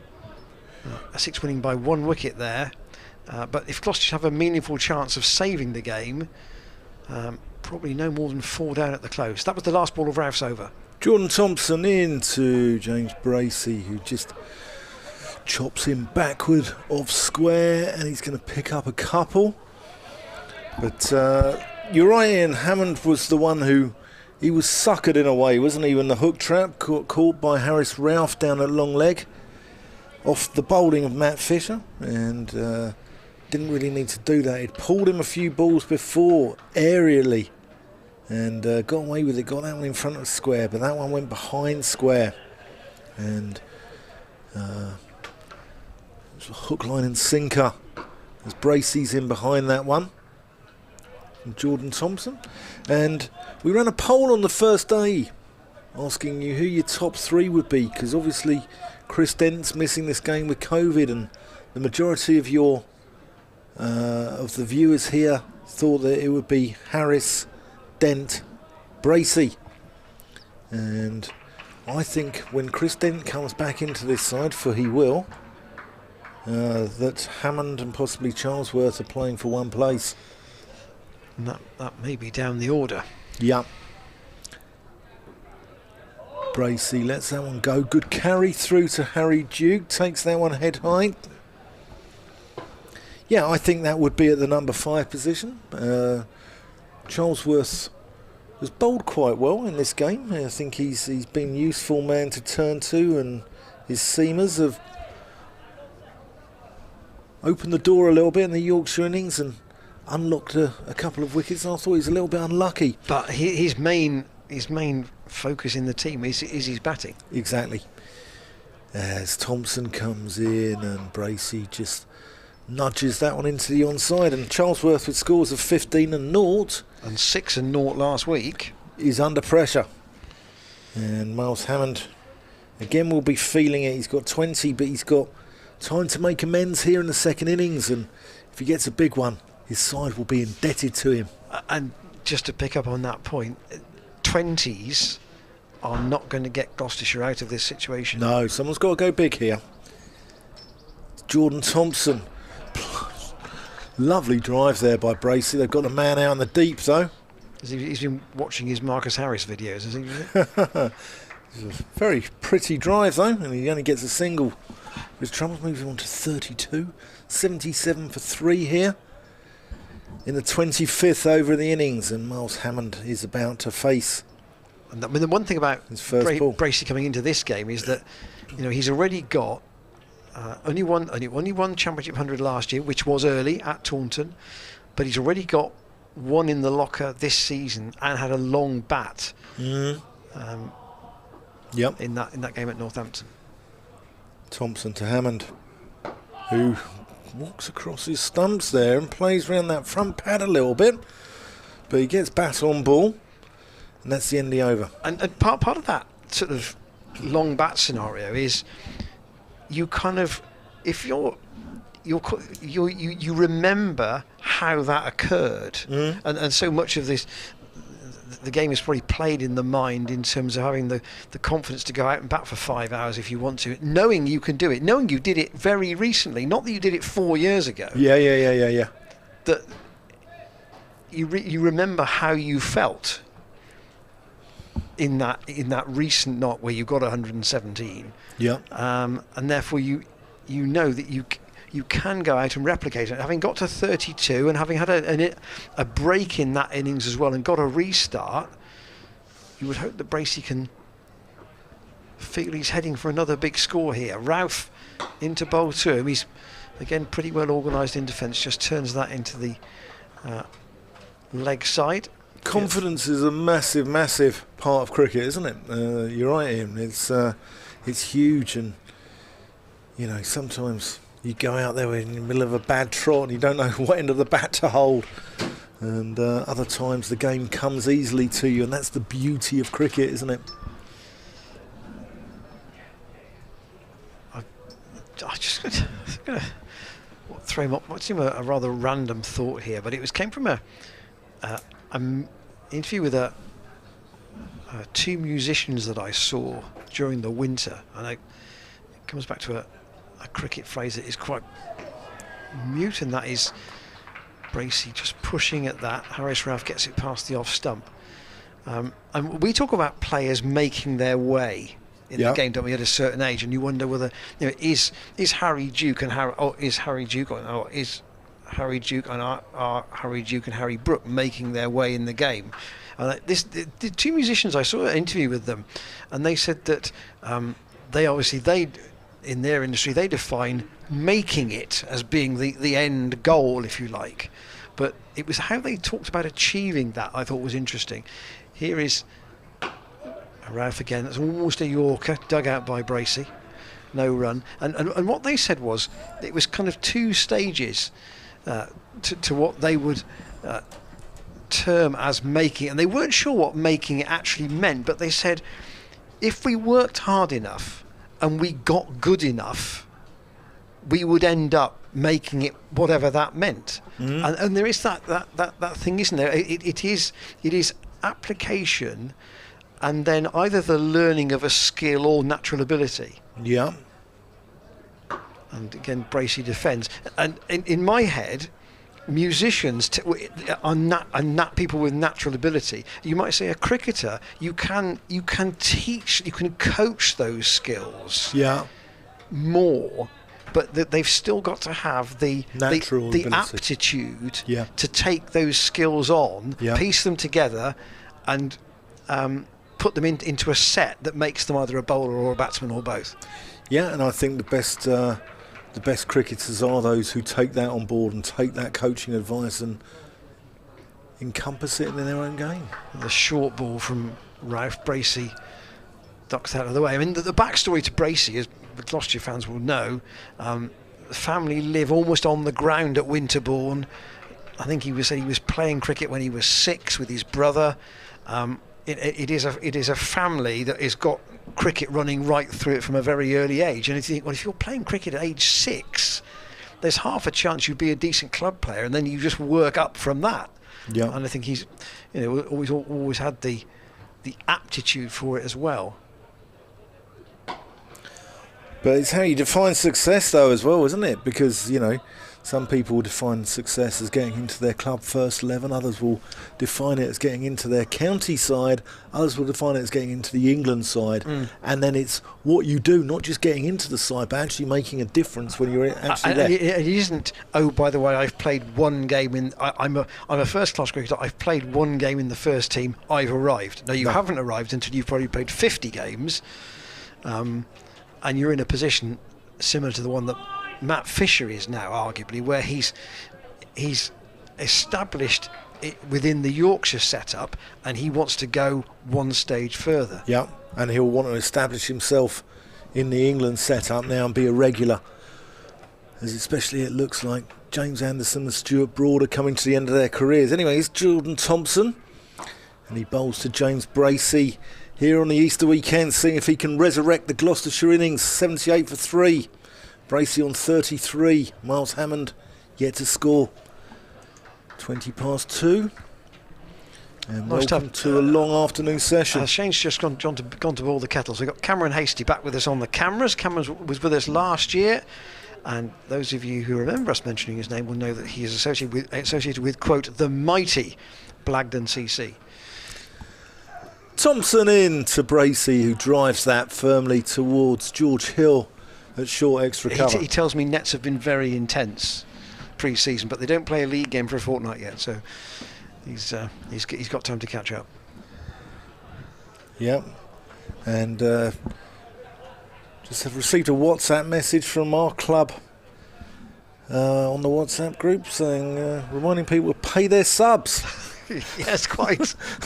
They won't be the only club messaging that. No.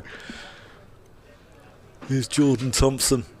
Oh, and that's late on that.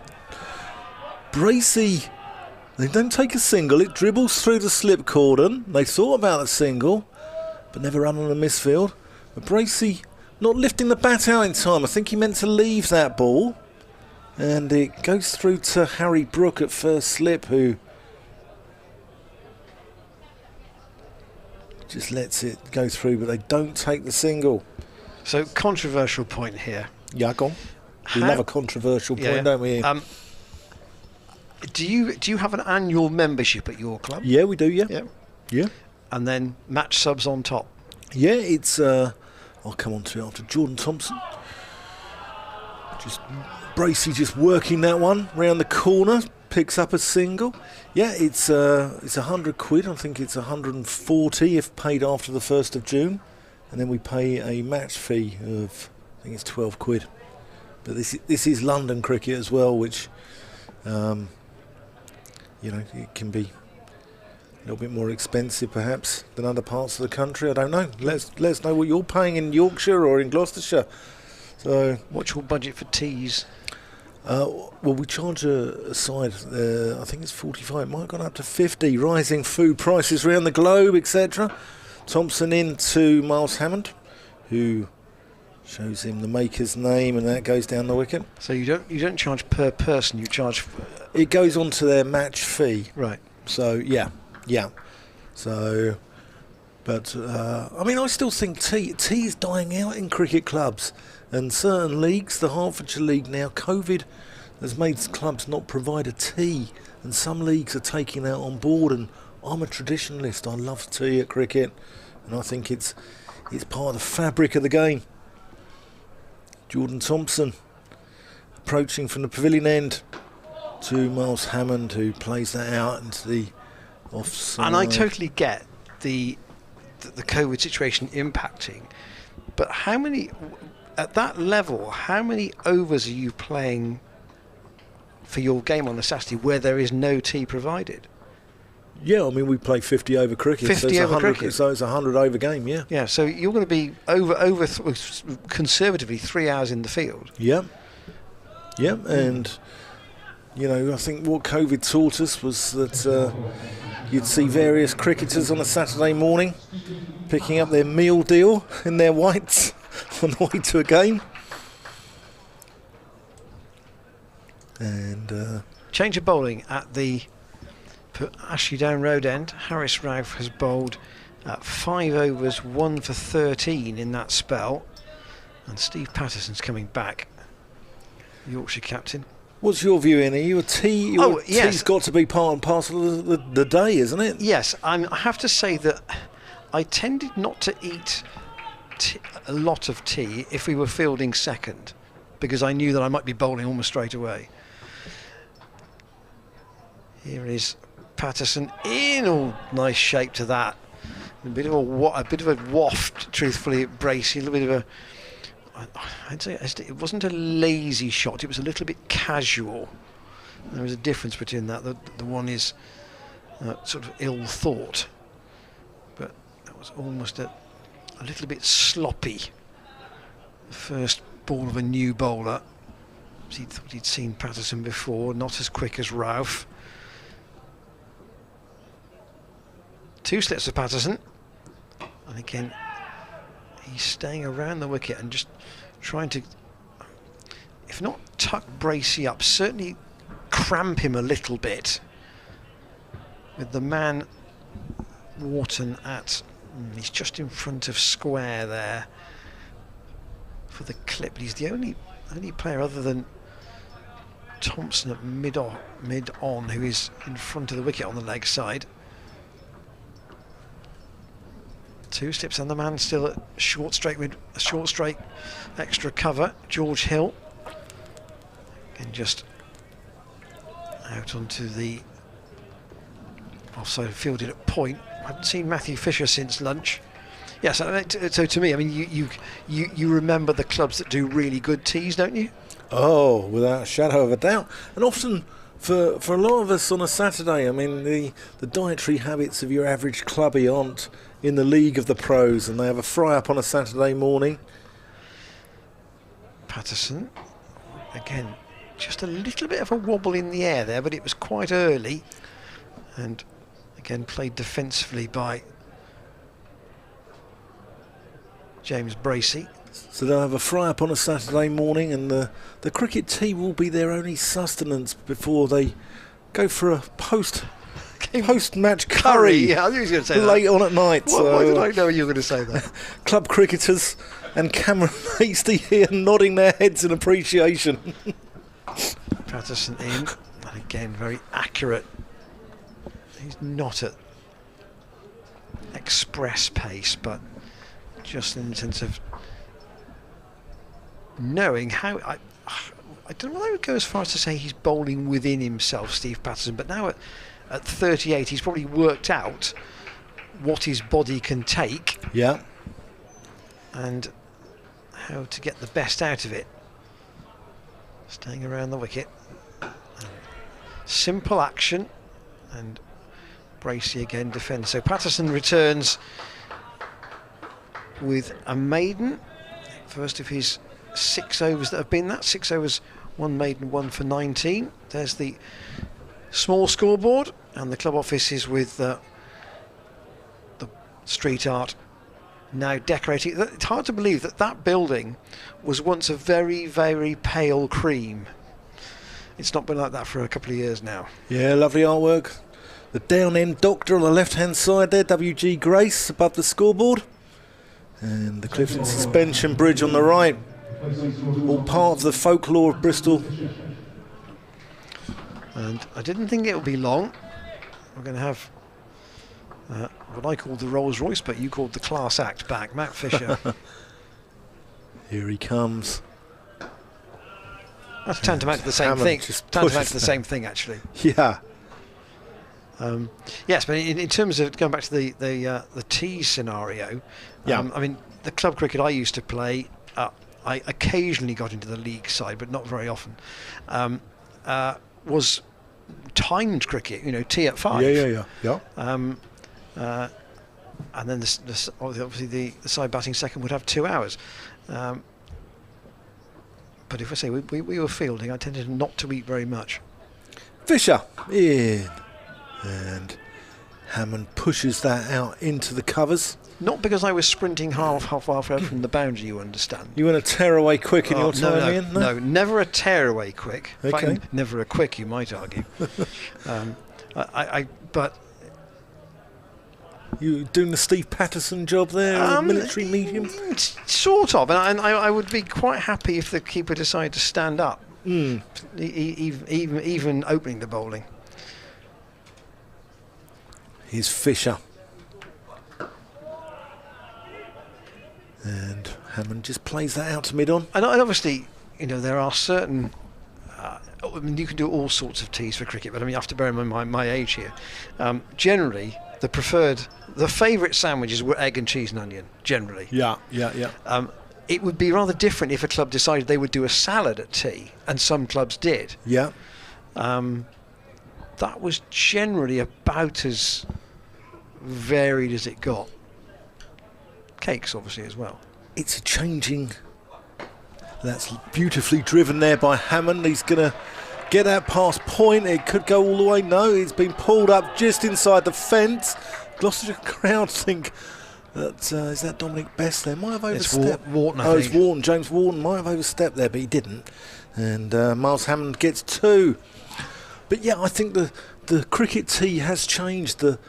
It's evolved, hasn't it, over the years? And what you found in the 80s, and in previous years, a good tee was, sort of described as relentless sarnies, perhaps, or, perhaps even a ploughman's. Always went down well. Here's Fisher in to Hammond. And now it's, certain clubs are putting on pasta. I had a lovely tea a couple of years ago at Luton Town and Indians, which is where Monty Panesar came up, which was all samosas, pakoras, onion bhajis, etc. And it's a changing culture, the cricket tea, isn't it? And it's interesting too to see which players go for the cakes first, and then decide that we shan't bother with the sandwiches. Yeah. Yeah. Here's Fisher into Hammond, and that's no run. But one thing that you can guarantee is that hasn't changed from the 80s to the present day is when that platter is laid out, the cricketers will be on it like hyenas with a carcass. And actually, on that it's point, a frenzy. If you're with us today and your club hasn't got a game, and you can tell us about a club where the tea is particularly good, do drop us an email, commentators@gloucestershire.co.uk, and we can give the club a credit and also the menu as well. But if you've got somebody who provides your teas or regularly does teas, let's put their name up in lights, because we're quite happy to do that. Completely agree. That's one of the most important roles in the club. I'll repeat the email after this ball. Here's Patterson in, and that's left by Miles Hammond outside the off stump. I say it's Hammond, it's actually Bracey on strike. Apologies to him. Hammond down at the non-striker's end. Has just 2 at the moment.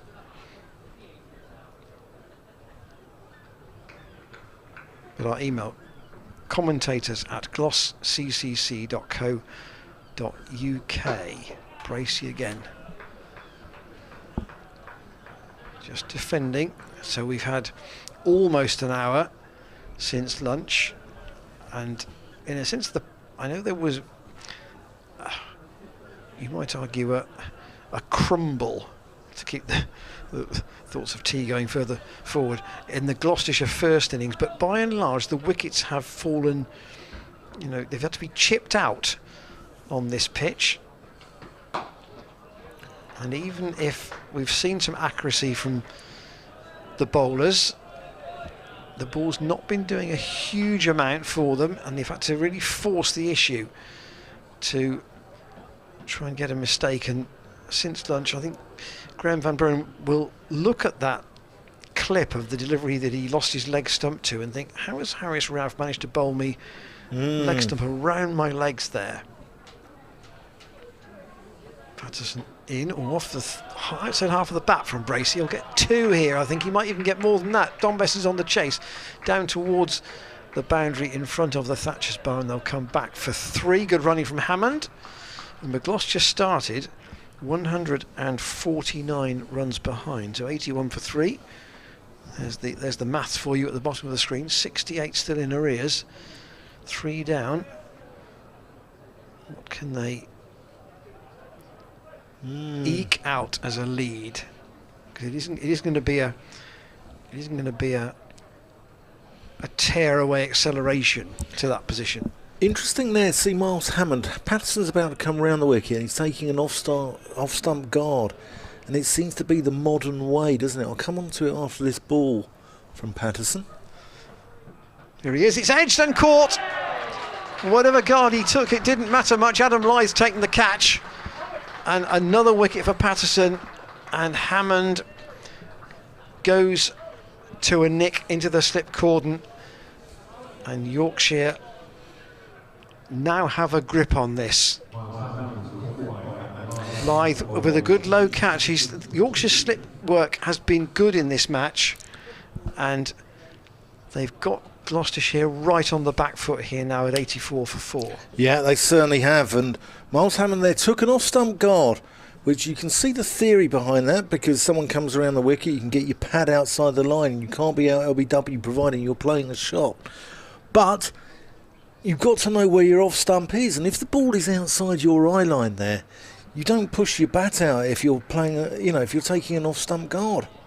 The ball is going to go outside the line of off-stump, and that was a long way away from his body there that he's playing, and he's fenced it off to second slip, and Gloucestershire really are staring down the barrel here at 84 for 4, and Ryan Higgins and James Bracey have got a big job on their plate. Well, it's down to the same batting group as got them out of a pretty deep hole at Northampton last week, because there it was Higgins and Lace in particular, and now Ryan Higgins comes out to join James Bracey at number 6, with Gloucestershire still 65 behind.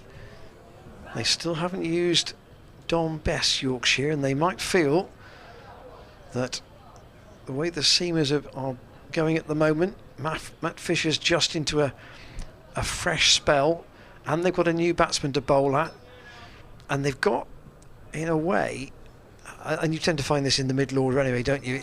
You've got the counter punchers now, and the counter punchers will give accurate bowlers opportunities for wickets. Yes, they will. Rather than I'm trying to think of if you had a Peter Willey coming in now, who was really going to make it difficult for you, and was probably more about defending than attacking. It's a different challenge for the bowlers. But Ryan Higgins, again, obviously he also got 100 last week, not in the same innings as Bracey. He got it second time round, but one of these two has now got to do it again, basically, to give Gloucestershire anything to bowl at in the fourth innings. Yorkshire will be thinking, well, if we can get another one of these quite quickly, they will be very hopeful of recording a win here. So Patterson to Higgins with 3 slips still in over the wicket, and Higgins lets that go outside the off stump, doesn't play a shot, just going a little bit away. And the encouragement from some of the Yorkshire supporters who are here for their skipper, who's taken 2 wickets since lunch. In fact, he's bowled since lunch 3 overs and taken 2 wickets for 3 runs. Yeah, Yorkshire will be thinking, can we finish this off tonight and be back up the M5, M6, M62 and on their way home? And a few songs coming from the male voice choir below us. I wonder if that is the Foster group. I think it might be. Fisher's going to go round the wicket to Bracey. Yeah, here he comes from the pavilion end. And big shout for LBW. Not given. Oh, I want to see this. Fisher can't believe it. Almost a celeb appeal there, running down the wicket. Let's have a look at this. He's around the wicket, coming into Bracey. It's going down the leg side. It hasn't done enough, has it? No, I know. Bracey's quite, actually, just looking at Bracey's stance, in particular compared to Milan's yesterday, Bracey's quite open, actually, in terms of his stance. And that's into Bracey, and that's gloriously driven through the offside. I don't think it's going to go all the way. I think Dominic Bess is in pursuit.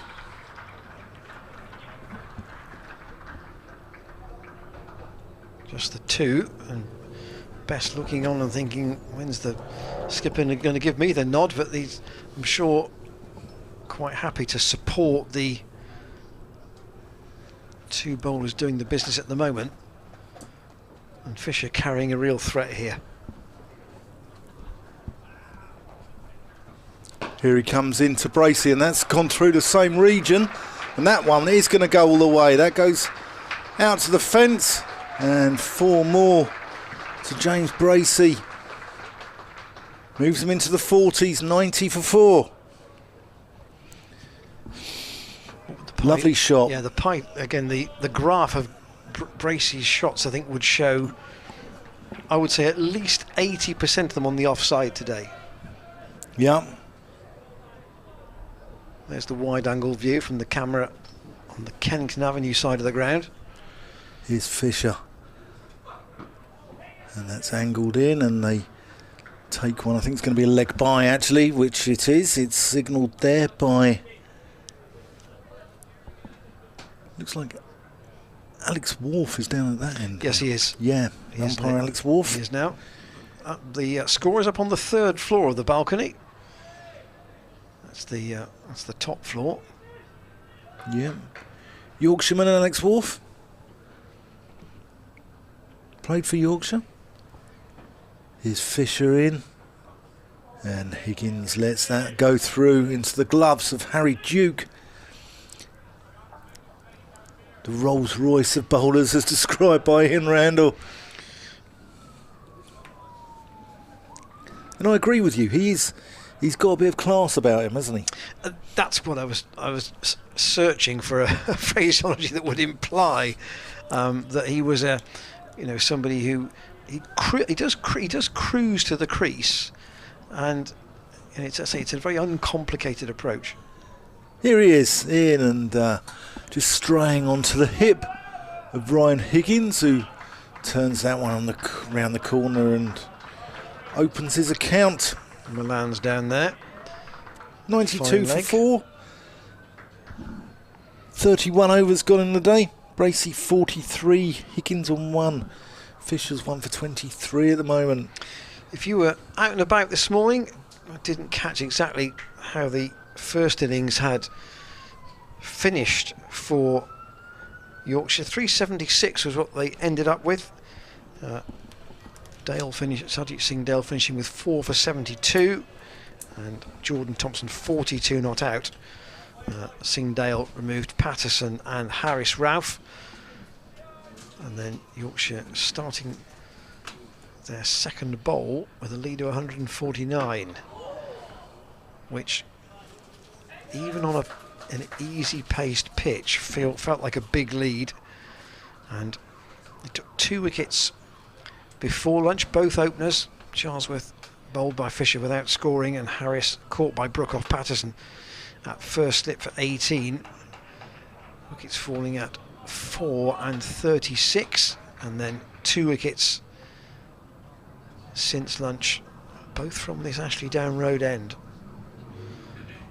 That's where Patterson's bowling from, into Higgins, who defends. And it is noticeable, isn't it, with Harris Ralph and Steve Patterson. Look how much closer the slips are with Patterson on. And they've clearly judged the flight pretty acutely there. I mean, Lyth took that last slip catch very comfortably. Yeah, I'm just watching Patterson as well. You watch his wrist movement, and there's no real change in sort of his angle speed. He's just angling it back into the right hand of Ryan Higgins, bringing short leg into play, but rolling his fingers across one for the leg cutter. Patterson accurate again. Higgins once again defends. Tom Lace will bat at 7, Zafar Gohar at 8, and then you're into the bowlers after that. It's a pleasantly warm afternoon. Remember, if you are in the area and you want to, if you're following on the stream at the moment, but you want to come and watch the cricket later, it is free after tea, so from about 4 o'clock it will be free to get in. Patterson Higgins, again, that's a slightly more floated delivery, and Higgins doesn't play it with any force out on the offside. I remind you, our call for clubs with tees to be nominated, and I suspect that there will be some people who are playing today, and therefore if you're watching us, you may not be directly associated with the club, but if you do have knowledge of a club with a particularly good tee, and indeed who provides it, drop us an email, commentators@glossccc.co.uk. And here is an email from Richard, who says, I've got the dreaded COVID, so I can't get out beyond the garden. Come on, Yorkshire, he says. Regarding tees, I'm at my cricket dotage in my 54th season. Very sadly, the Dorset leagues where I play are not doing tees post-COVID. The best tees ever, I'll name that club in a moment. In the mid-1970s, that's a long time ago. Here is Patterson, another defensive shot by Higgins to end the over. Bates Welfare Cricket Club, ham and peas pudding rolls, he says. Thanks for keeping me entertained. Ooh. Best regards. Interesting. Never heard of that one before. 54th season of adult cricket. Well done to you, sir, for your enthusiasm through all those years. Yeah, it's sounds like an interesting combo. That ham and peas pudding rolls. An acquired taste, you probably say. Here's Fisher into Bracey, who steps up onto his toes and just works that one through point for a single. But yeah, there's plenty of good tees out there still. It's sad that some leagues aren't doing tees because they're an institution. They really are. I'll never forget some of, you go to the posh clubs and sometimes you get things like king prawns in garlic. After you, Dan. No, that's Fisher there. I think we haven't worked together for very long, but one of the first things you have known about me is that I do not like spicy food. No. Plain is fine. We'll corrupt you, Ian. We'll take you for a curry down the Gloucester Road at some point soon, and you'll be ordering a Vindaloo before we know. I doubt it very much. Here's Fisher. Toiling away, and that finds the edge of Ryan Higgins' bat, but he plays it with soft hands. Takes one hand off the bat, and it runs down to the vacant third man. Doesn't get to go all the way, but he's got 2 for his troubles. James Wharton's arm has been a bit erratic at times. He's saved some runs right on the rope, both in that sort of fine leg third man area and also deep at square leg, but some of his throwing has been a bit awry at times.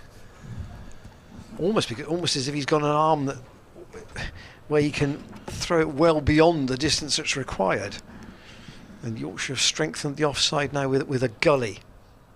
Fisher in, and Ryan Higgins shoulders arms, lets that one go through to Harry Duke. It comes back to that point about they're trying to make the most of this lead. 54 is still the advantage, and I think they'll be thinking from this position, is it realistic to keep our target below 100? Yeah, that's what they may be looking at. Here's Fisher. Oh, and that nips back. It does a little bit, jags off the seam. Going back to cricket tees though, what they can vary, if your club doesn't have someone who does the tees week in, week out, and it's down to the players and everyone has to take their turn, and there's a massive variation in the quality of tees then, isn't there? And also the worst thing you ever want is it's your turn, you wake up on Saturday morning, it's raining. Yeah. That's the worst scenario. Fisher in, and pleasantly driven back past him by Higgins. He's going to get 1. Yeah.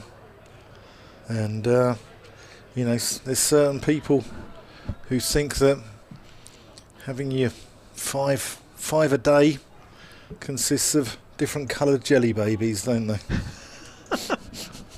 Well, the club I used to play for, we had, shall we say, an arrangement where one of our life members was a baker, and we used to call in at the bakery on the way on a Saturday. Right. And the arrangement was that the tray of cakes that he would provide would basically be the ones that when the shop closed hadn't sold. Yeah.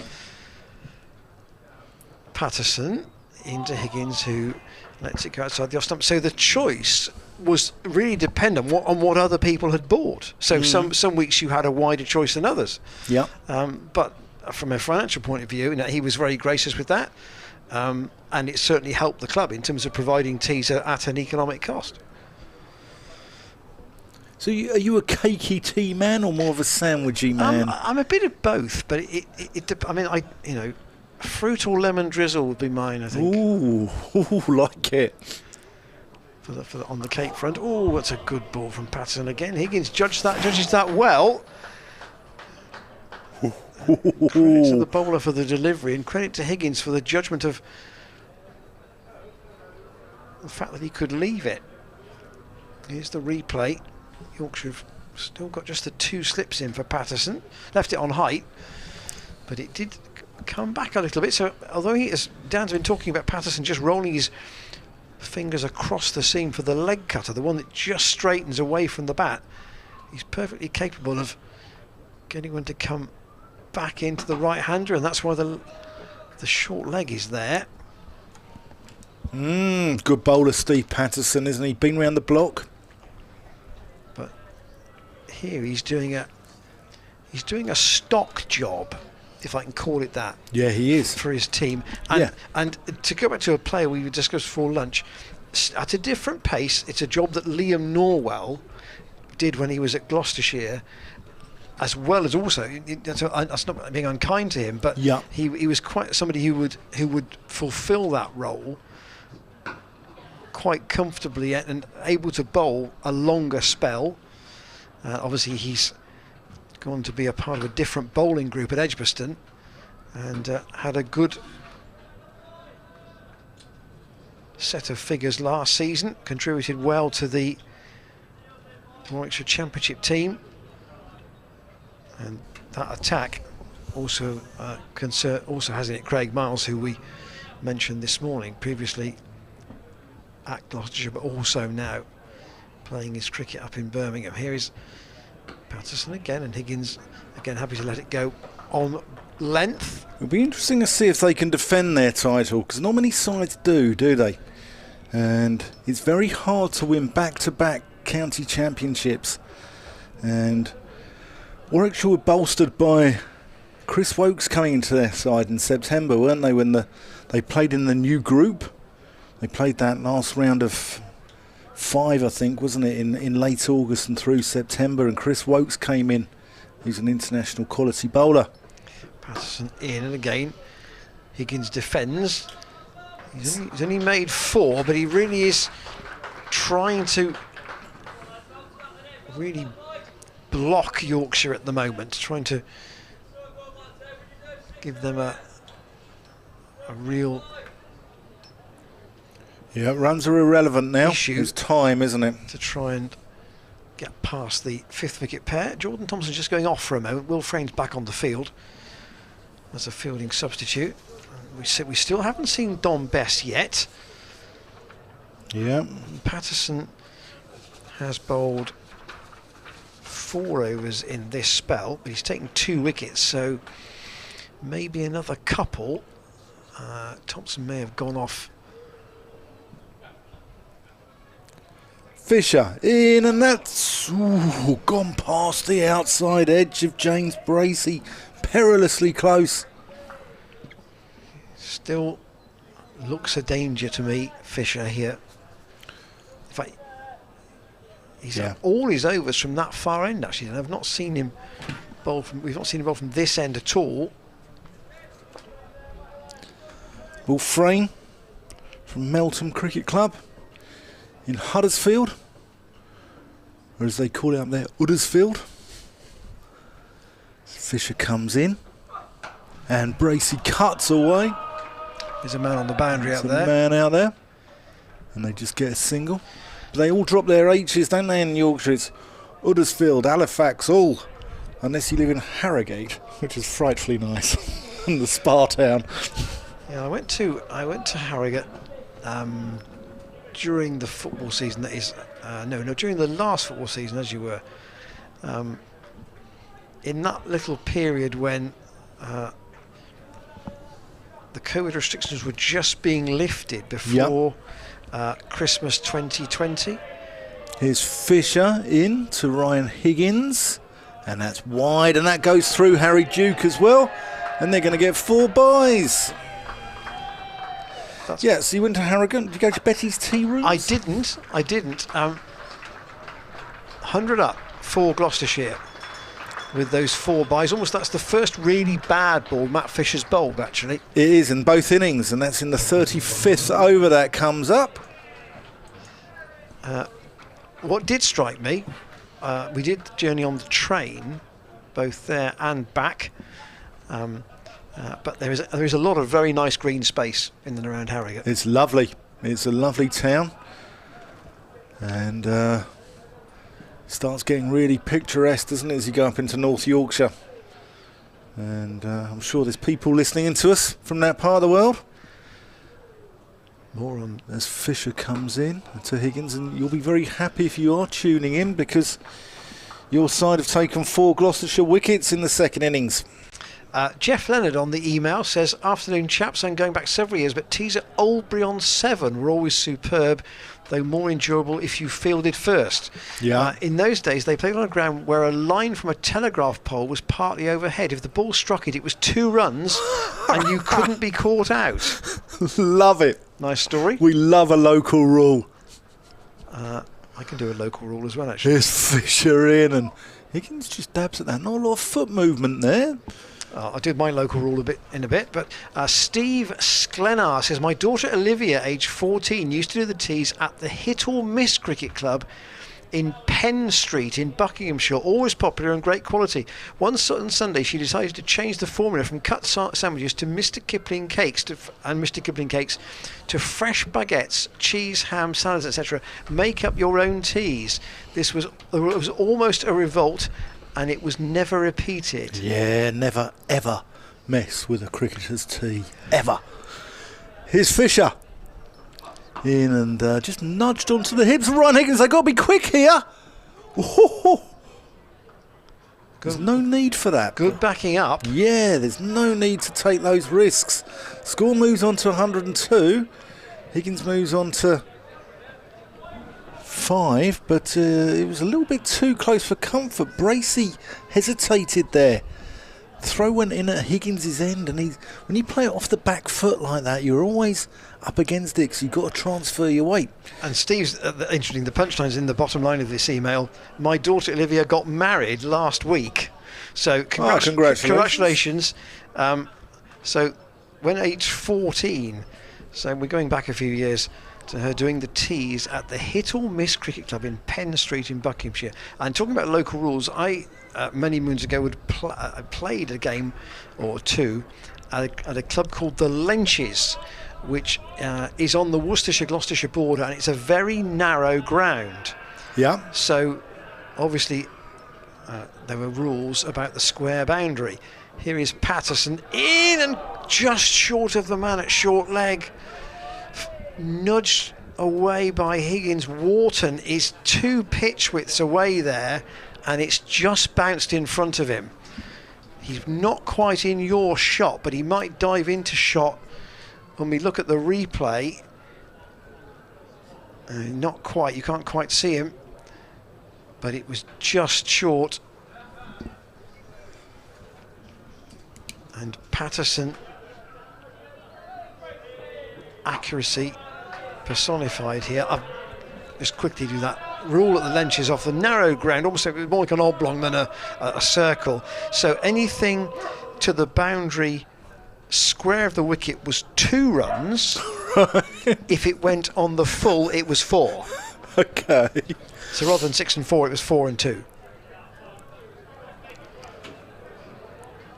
I'm not a fan of that, Ian. I'm not a fan. It's just I think it's a ground with a very unique shape.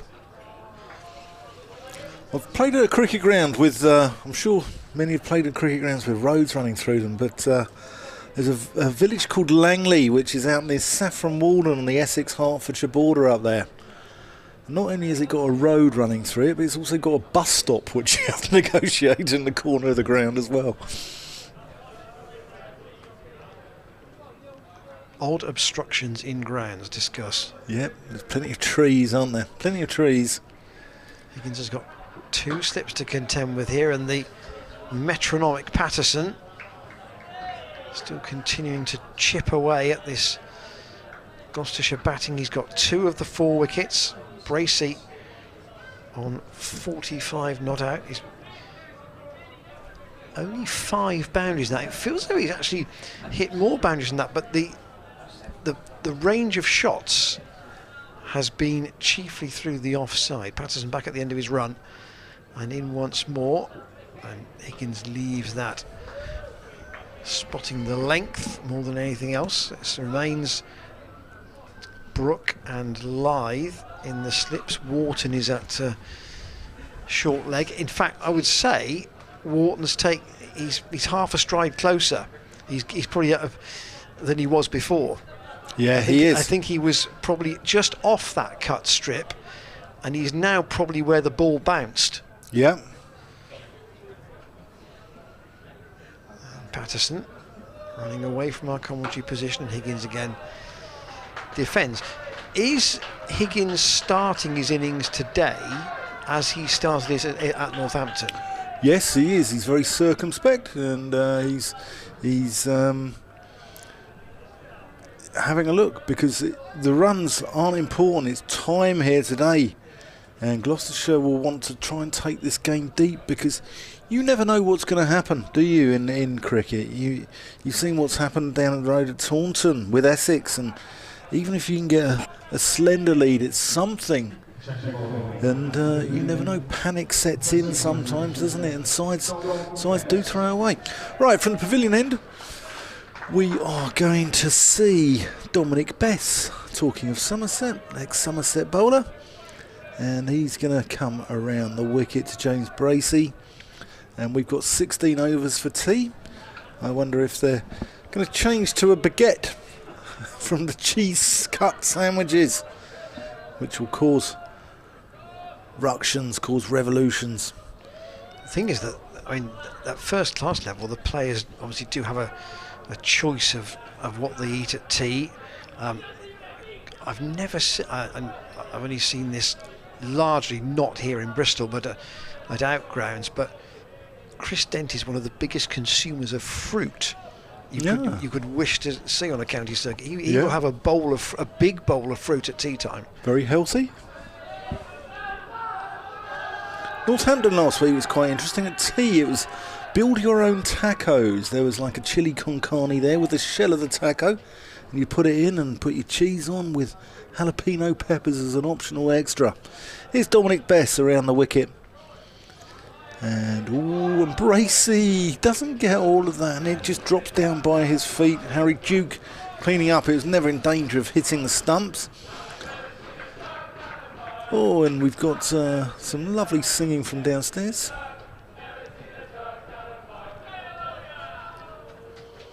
Boys enjoying themselves here Saturday afternoon in the sun.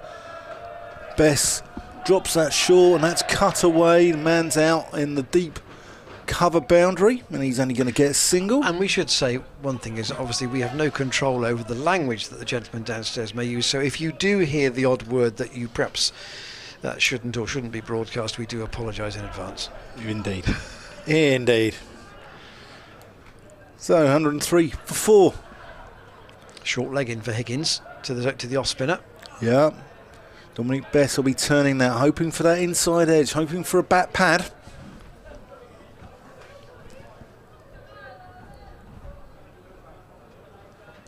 Here he comes in. That's too short. Not off that length, though. No. that was too short. No, I'm just trying to see the man is it... it's Wharton, I think, still. Is it Wharton? Or yeah.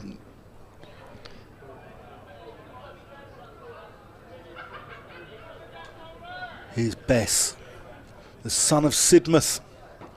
And that's nudged around the corner to Wharton at short leg. It is Wharton, number 23 on his back. So Lythe is the one remaining slip. They put Brook out at fairly orthodox mid-wicket. It's quite straight there. Here's Bess. And that's short and cut away, and that beats the man on the offside. Big cheers from the assembled throng below us. It's not going to go all the way, and they're going to run 3 runs. Yep, Dominic Best from Sidmouth Cricket Club. Lovely thatched roof pavilion there. Wonder if they have, because it's famous for its crab and lobster down there. They do very good teas there. Do they? Yes. Yeah, in fact, I would go as far as to say that if you are an ordinary spectator, I'm not sure whether you still can go and buy a cricket tea from that pavilion or not. Certainly used to. Best around the wicket to Bracey, who drives that one firmly back towards him. That completes the first over. A bit like Hove, you can hire a deck chair for the day and watch the play. Yeah. And you certainly used to be able to go and buy a cricket tea after tea from the pavilion. There's the main card, full details, and there are the short details. 106 for 4. The deficit from Gloucestershire on first innings was 149, and we did say that it might take them until tea to get some kind of parity. It won't be far off that. We've got 15 overs to go, and the scoring rate has been such that Yorkshire may still have a narrow advantage at that point. Patterson in this accurate spell bowls actually a short ball that is pulled away, and that will go for 4. That's the first one he's really dropped short enough so that Higgins can get onto it, and even though there's a man back at deep square on that Kensington Avenue side, no chance of Matt Fisher hauling that in.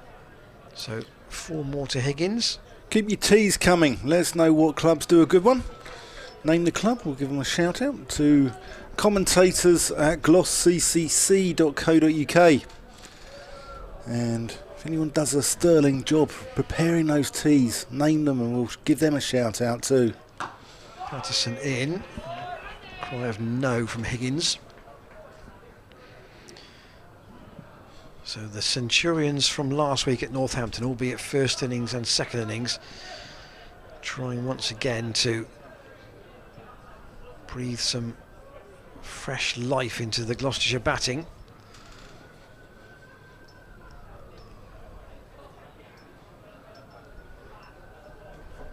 Patterson still with 2 steps and a short leg, inside edge there. Half an appeal from those behind the stumps until they heard the 2 sounds. And you know, you with your cricket tea, you a hot drink or cold drink type tea, of guy? Tea. You're a hot drink man. Yeah, definitely tea. Yeah. But I used to, again, in a previous life, I worked with a gentleman whose one of his early jobs in his career was to work on a tea plantation in Kenya. And Patterson bowls out on the offside, and his example to me always was, I think it was in the first or second summer I knew him, and he said in the tea plantation, those who didn't know would go to a break and say, yes, I want a cold drink. And he said the locals would always drink tea, and they say, oh, you can't do that in a hot weather. And he said 20 minutes later the locals were cool, and the man who'd had the hot drink was still hot and wanted another cold drink, if that makes sense. Yeah. Interesting theory. The tea will cool you down in a hot climate faster than a cold drink would. Yeah. One of my big peeves is drinks that come onto the field from certain away clubs, and they scrimp on their orange squash by buying supermarket own brand stuff, and it's never quite the same, is it? No. Not of appreciation there from Cam. He's a double strength man. Patterson in, and defended again by Ryan Higgins. So Patterson in this spell has bowled 6 overs for only 7 runs, and he's taken 2 wickets, so it's very good effort from Steve Patterson. And the question is, how many more can he do, and who might Yorkshire turn to? Matt Fisher's had a bowl since lunch. Jordan Thompson's had a bowl since lunch. Harris Ralph is the most likely used of the seamers at the moment, so I wonder if there'll be another burst from him shortly. Yeah, here's Dominic Best from the pavilion end, coming into James Bracey, short and wide. Bracey doesn't time that, but he's going to get one. Cut out into the offside. 47 off 95 for James Bracey at the moment. But the most important thing is that he's occupying time and he's allowing Ryan Higgins to get in. Bess. And Higgins puts that out to mid-off. We should be standing on one leg. 111 for 4. Here's Bess to Higgins. Goes on the back foot. Just works that one around the corner. To James Wharton at short leg. Often the role of the youngster, isn't it? Yes, they tend to get that particular job.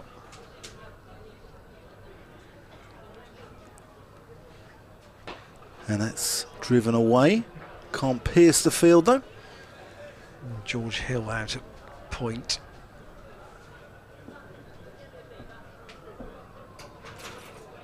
One of a number of youngsters in this Yorkshire side. As Bess comes in. That's defended back. That was tossed right up, It wasn't was. it? It got well above the eye line, and really good to see that from Dominic Bess. But yeah, a number of youngsters. Darren Goff rebuilding this Yorkshire, rebuilding the club in general. And that's a little bit flatter. Well bowled. That completes the over. That's a maiden. Score still on Nelson.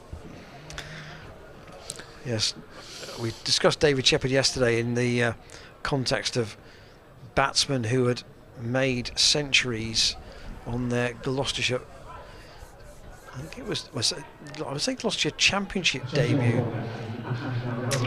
But David Shepherd obviously associated with Instow Cricket Club in North Devon.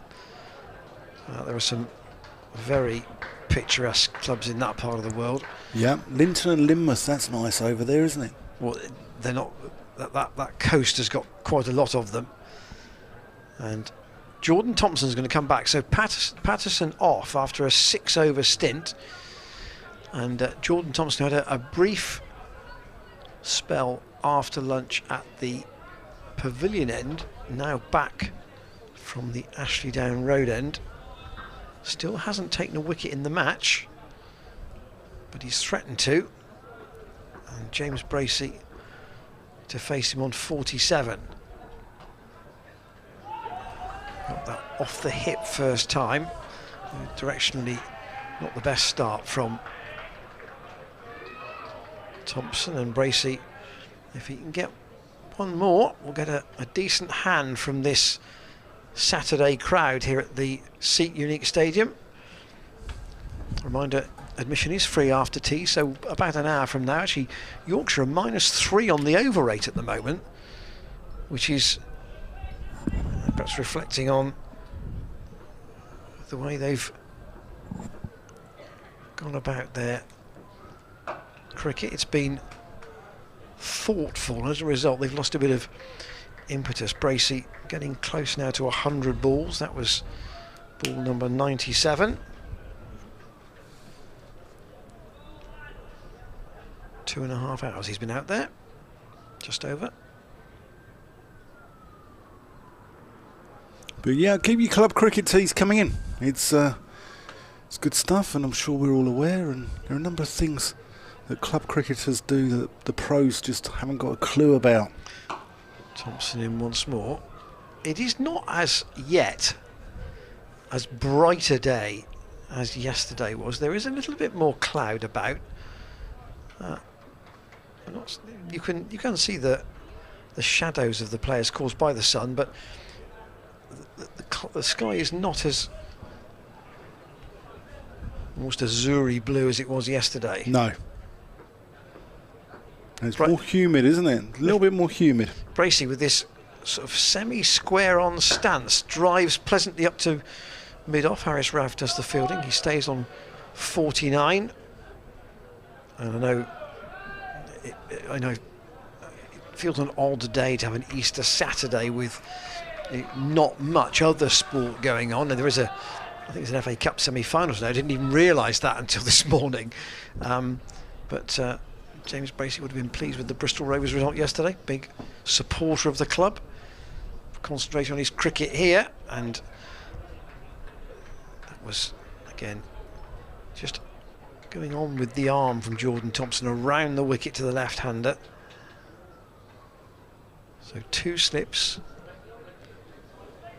point extra cover and mid-off on the offside for Thompson. They've not got a gully for Thompson. Mid-wicket, mid-on in front of square on the leg side. Oh, that was swinging in a little bit. That reverse. That just clever bit of disguise from Thompson, but spotted by Bracey. 113 for 4. There's the Gloucestershire card, with the need from one of these two, if not both, to go on and make a big score to give Gloucestershire some semblance of a chance of either saving the game, which will be their priority at this stage, or if they can get far enough, and it will take a while to do that, probably beyond lunchtime tomorrow. Even if they were dismissed at that stage, it might organically give them a chance of winning it.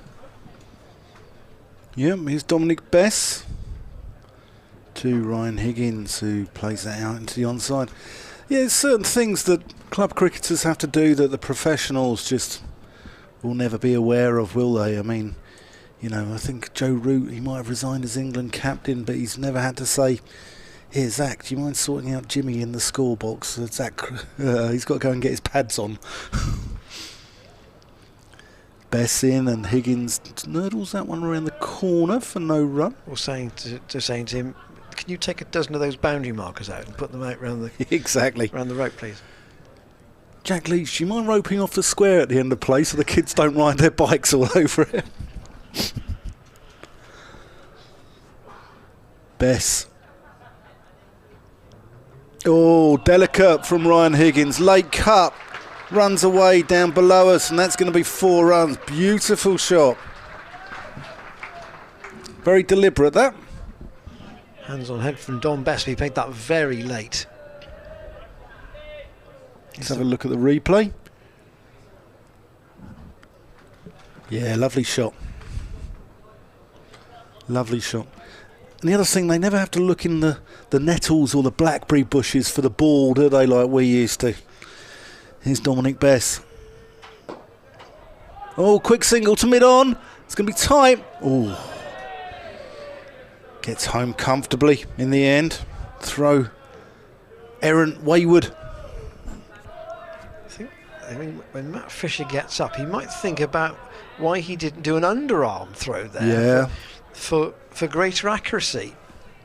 Yorkshire put a premium on their fielding. We watch them warm up in front of us every morning, and they throw the ball into these tiny little nets. There's obviously some sort of competition going on. Dominic Bess around the wicket to James Bracey, who rocks onto the back foot and cuts that out, and that's going to be his 50, which is how many in? 102 balls, 5 fours. Yeah, well batted.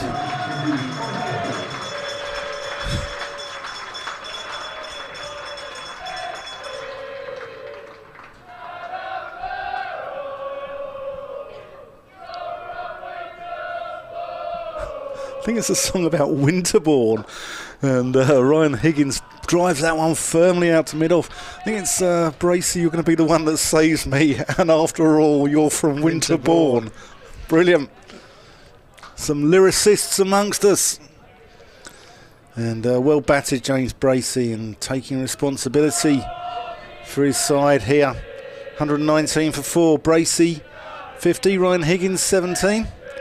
And a lot on these two shoulders. Yeah, and Jordan Thompson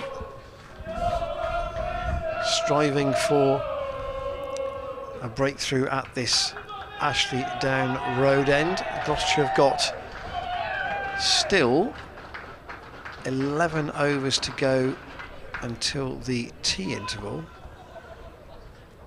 And Yorkshire still quite a long way behind on the run, on the over 8 for the day, still -3.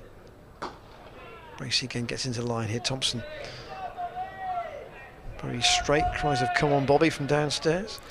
West Country crowds love their cricket, don't they? It's good atmosphere down here. It's really, really, you know, lively. but not offensively lively either. It's just people enjoying themselves, coming to the county. And you can come down after tea and join us as well. And to come back to Cameron Hastie's story about Blagden not starting their league season yet, it may be that Winterbourne haven't started theirs either. And that's why they're here today to watch one of their own. Bracey turns that behind square. They come back for two, and he runs that well, but well judged to get to. It wasn't the kindest throw to Harry Brook, who finally gets to his feet. The throw from out there,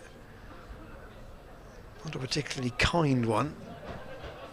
Don Bessie's out there, and just the bounce is just what the keepers don't want. One of Wharton's throws from almost off balance earlier in the day dropped right by the bails. Does appear to have a really good arm. Thompson down the leg side. Would have been a freebie there for Bracey, but he missed out on it. Hopefully you can download our free app. Here's the details, top right hand corner of your screen. Gloucestershire County Cricket Club. All the latest news from the club direct to your phone. James Bracey just needing to keep his concentration here. He's got to 52. Doesn't want to throw it away now. Lots of work still to do. Thompson in again, and again Bracey assesses that quickly. That's gone straight to Don Best though for a single. Just elsewhere, Kent have been asked to follow on by Lancashire at Canterbury. 260 all out, and they are 7 for 1 in their second innings. That replied to 506, so they're still 239 behind. And Hampshire still a long way behind at Surrey. They are 157 for 4 second time round, following on, still trailing by 87. So could be that both Surrey and Lancashire flexing their relative power at the start of this League One season. Yep, trip to Lancashire for Glos next week. Yes, Old Trafford next week. Higgins plays that again quite late. Dabs it away. There's a chase for Best down towards the boundary. He'll haul it in, and the throw, he'll take one on the arm. It's a long boundary out there in front of the mound stand, and Bracey will come back for the third. Higgins perhaps starting to feel as if he can begin to expand his range of shots. Yeah, just using the pace there, nudging it back with a point, and still a long way to go for Gloucestershire. Still 24 runs behind Yorkshire. They used to have added 39 though. Cry of weight there from Bracey. 80. Sorry, they've added 41. My maths is dreadful. 84 for 4. The last wicket fell. So 40. Actually, it was probably 39 for that last scoring shot. So 41 the stand. Higgins 20, Bracey 53, and Thompson's bowled 11 overs for 25. Patterson 2 for 26 from his 11. Fisher 9 overs 1 for 30. Ralph 8 overs 1 for 27. And in fact, here comes the Pakistani fast bowler to return to the attack for a burst before tea. Yeah, Steve Patterson turning to his overseas potent weapon. So interesting that after only 3 overs of Best, they clearly felt nothing was happening there. Yeah, I think there was turn, but it was gentle turn, wasn't it? It wasn't sharp turn, which you'd expect in the second innings. So, but Harris Ralph about to come in as the Ashley Down Oasis choir below us keep blurting out their own James Bracey version of Wonderwall, and that's dug out there by Ryan Higgins' first ball. 2, David Milan sprawling away in the gully. Ex-Middlesex man, born in Roehampton, played out in South Africa, made his debut for Boland back in 2006, then for Middlesex, and I think he might be playing up to the crowd there. I think he might be getting a little bit of stick from the Gloucestershire faithful down below us, and I think it's all good-natured. Bit bonhomie Ralph in, and Higgins lets that one go outside the off stump. Good atmosphere here building in Bristol. The sun's out. It's the healthy crowd. There's been a healthy crowd on all 3 days here, isn't there? And plenty making the journey down from Yorkshire. I gather the second day crowd better than the first day crowd. Yeah. Today, it might even be more today actually. Possibly. Here's Harris Ralph. And that's wide of off stump as well. A little bit of gentle away swing, but nothing to trouble Ryan Higgins, who shoulders arms, and that goes into the gloves of the youngster Harry Duke, who batted so well from Hunslet Nelson Cricket Club in the Bradford League.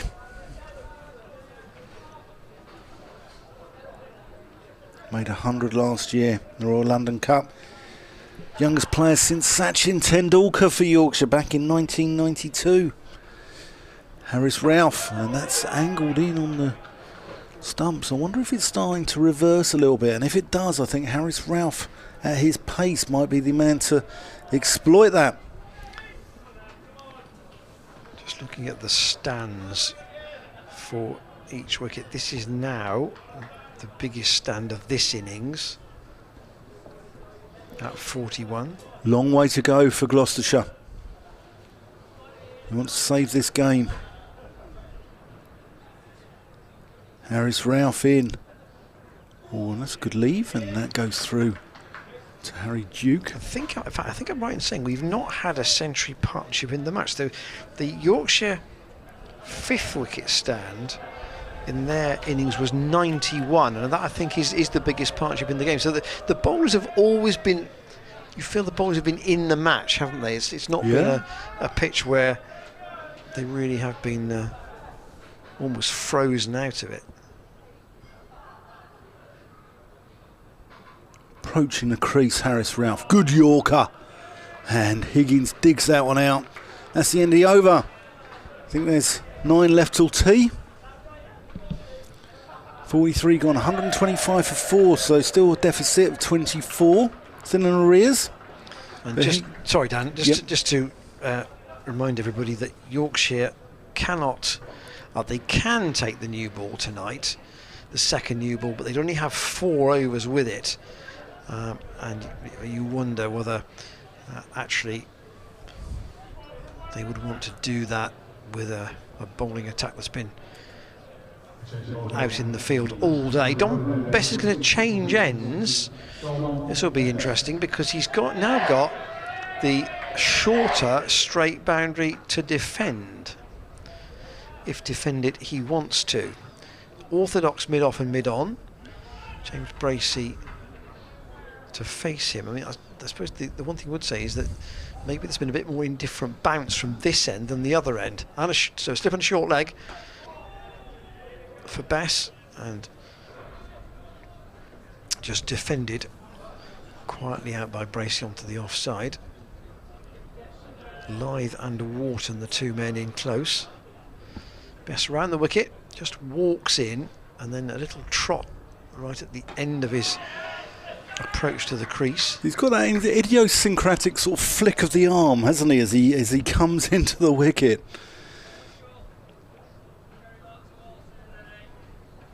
All bowlers have their own mannerisms. Yeah.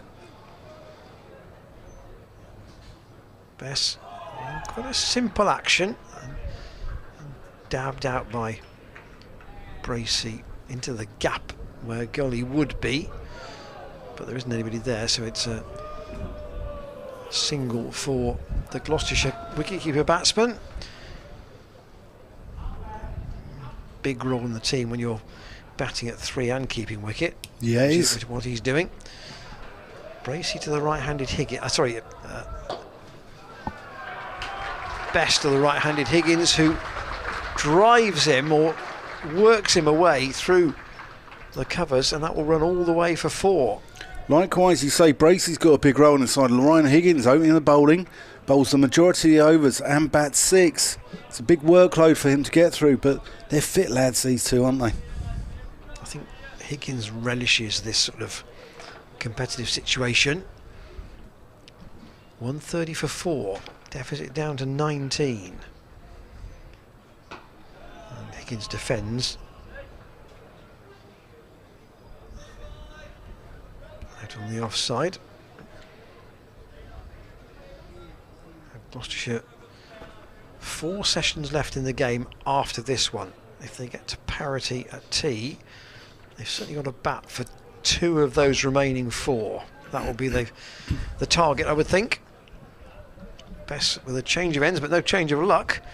That 4 overs for 16 for him. And that's got to be the thought process here, hasn't it? Yeah. Bat a minimum of 2 sessions. Bat more than 2. Probably going to save the game from there unless Yorkshire really tear at the target. Absolutely, and I think they're just. I think all they can do is just play each ball on its merits. I know it sounds like a cliche, but that's all you can do in this situation, and just hope that there's not one around the corner with your name on it. That's the unplayable, the seed of doom, as they call it. Well, this man might provide one for Yorkshire. He's already got Graham Van Buren out in this session. Yeah, but he blasted the middle order out in the first innings. Harris Ralph's his name, and he comes in from the pavilion end. Oh, and that's a really good leave. That hasn't missed by much. Harry Duke can't believe it's missed at all. It's a great take from Harry Duke in the end. How close but I expected to see James Bracey's off stump go cartwheeling there. I really did. Let's have a look at it again.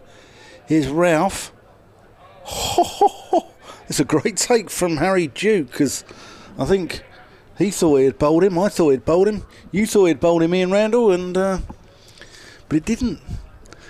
And Bracey's still there. 54 unbeaten. And that's thick inside edge, gets the slip cordon excited. Harry Brooks got his head in his hands. Adam Lyde's got his head in his hands.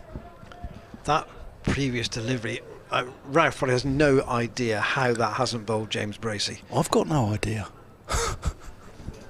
It was very fine judgment.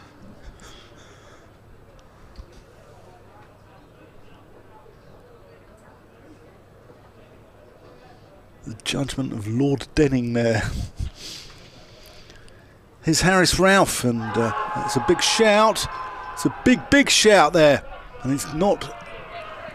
I suspect in the affirmative. Bracey was outside the line would be my. Yeah, he's got to be doing hunch. a bit. If he's coming around the wicket, he's got to be pitching on the stumps and straightening it here to a left-hander. Otherwise, he gets outside the line or it's going down. And yeah, he's got outside the line. You're right, in.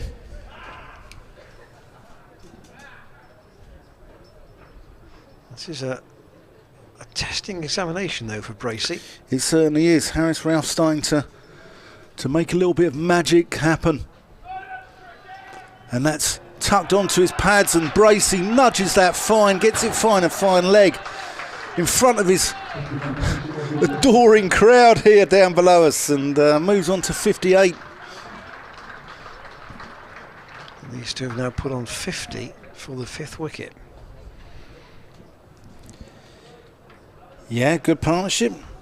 Came together at 84 when we lost Miles Hammond. Caught by Adam Lyde off the bowling of Steve Patterson. 14.5 overs it's taken. And they could do with another one of those, and maybe even another one of those afterwards. Harris Ralph in. And that's onto the legs, and Bracey works in this time in front of square with the same result of 4 runs. I know the Bracey moving into the 60s. The Test series this summer is still a little way away yet, but we did joke yesterday about various roles with England not being filled at the moment, but if weight of runs has anything to any carry. Ralph into Bracey, who plays that out into the covers. That's no run, that's the end of the over. Sorry, Ian, carry on. Bracey can't do any more than try and push his case by his scores in the championship. No, and I think the new captain, will want his own team, his own sort of people in place, because at the moment, as we said yesterday, we're having this Red Bull reset, aren't we, in the country? And at the moment, there's no captain, there's no chief selector, there's no head coach, there's no managing director of men's cricket, and there's soon to be probably no chair of the ECB. So, I don't know if the in-house recruiter's got a big job on their hands there. Best starts a new over from this Ashley Down Road end, and played by Higgins straight into the man at short leg, James Wharton. Best past Ian Blackwell, who's our umpire at this end, and again Higgins plays that down into the body of the man at short leg. Earlier today, Ajit Singh Dale finished with 4 for 72 as Yorkshire were finally all out for 376. Best still with the one slip, and Higgins tries the cut. Yorkshire think he's gone, and umpire Blackwell eventually agrees, and Higgins can't believe it. He drags himself away. Ian Blackwell, for him, that's quite a slow decision. Here's a second look at it. Harry Duke is obviously standing up. There's the cut. Everybody went up close, and then Ian Blackwell finally raises the finger, and Higgins can't believe that. Now, I wonder if... Well, there's two things there. One is, did Ian Blackwell think it was so obvious there was a nick, he didn't need to make the call, but it was a vociferous appeal by Yorkshire, and now Gloucestershire are 5 down, and Ryan Higgins goes for 24. All the Yorkshire fielders all went up together. Lyth at slip, Harry Duke keeping, and James Warner short leg. They all went up together. So Dominic Best coming on and doing the trick. Ryan Higgins departs for 24. Same score as his captain, Graham Van Buren. And Tom Lace comes in on a pair. And I think you said at the start of our coverage today, Dan, that you thought even with Yorkshire still batting in their first innings, there was probably only 2 results in your view that were possible. You'd have to say that beyond this partnership, there may be only one. I think there might only be one now anyway, if I'm honest with you. But you never know. You never know in cricket. That's the thing. And you saw what happened at Taunton, and Yorkshire, I'll come on to it after this ball. Lace prepares to face Bess for the first time. Well, he's off a king pair. Yeah, the thing is that Yorkshire will have, metaphorically, their tails up now, won't they? Yeah. They will see Gloucestershire 5 down, still in arrears.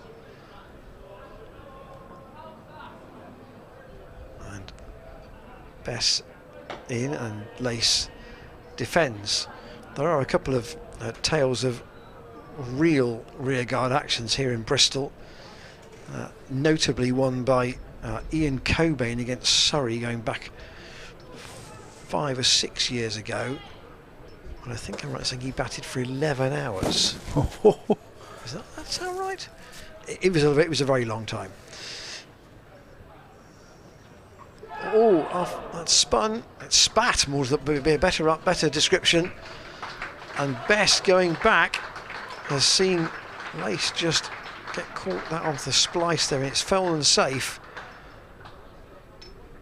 But Yorkshire would really like to drive home this advantage before tea. They've still got 6 overs until the tea interval. Yeah. And one, I think if Yorkshire can dislodge James Bracey here, they'll think they're on the home run then. Yeah, I think they might think they are now. I think they're not quite starting up the team coach yet, are they, to get back up the M5? But it's I think it's surely a matter of time. Here's Harris Ralph. That's angled across. Harris Ralph looking to make that coach driver put his keys in the ignition. I think he's looked at his most dangerous coming round the wicket, actually, hasn't really seemed to move the ball hugely. It's largely it's angle at the crease, angle of delivery, and raw pace, isn't it? Yeah. He's maybe a little bit reverse, perhaps.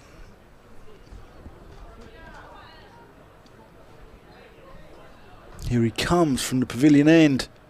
Oh, and Bracey just jams his bat down on that, and they scamper through for a single.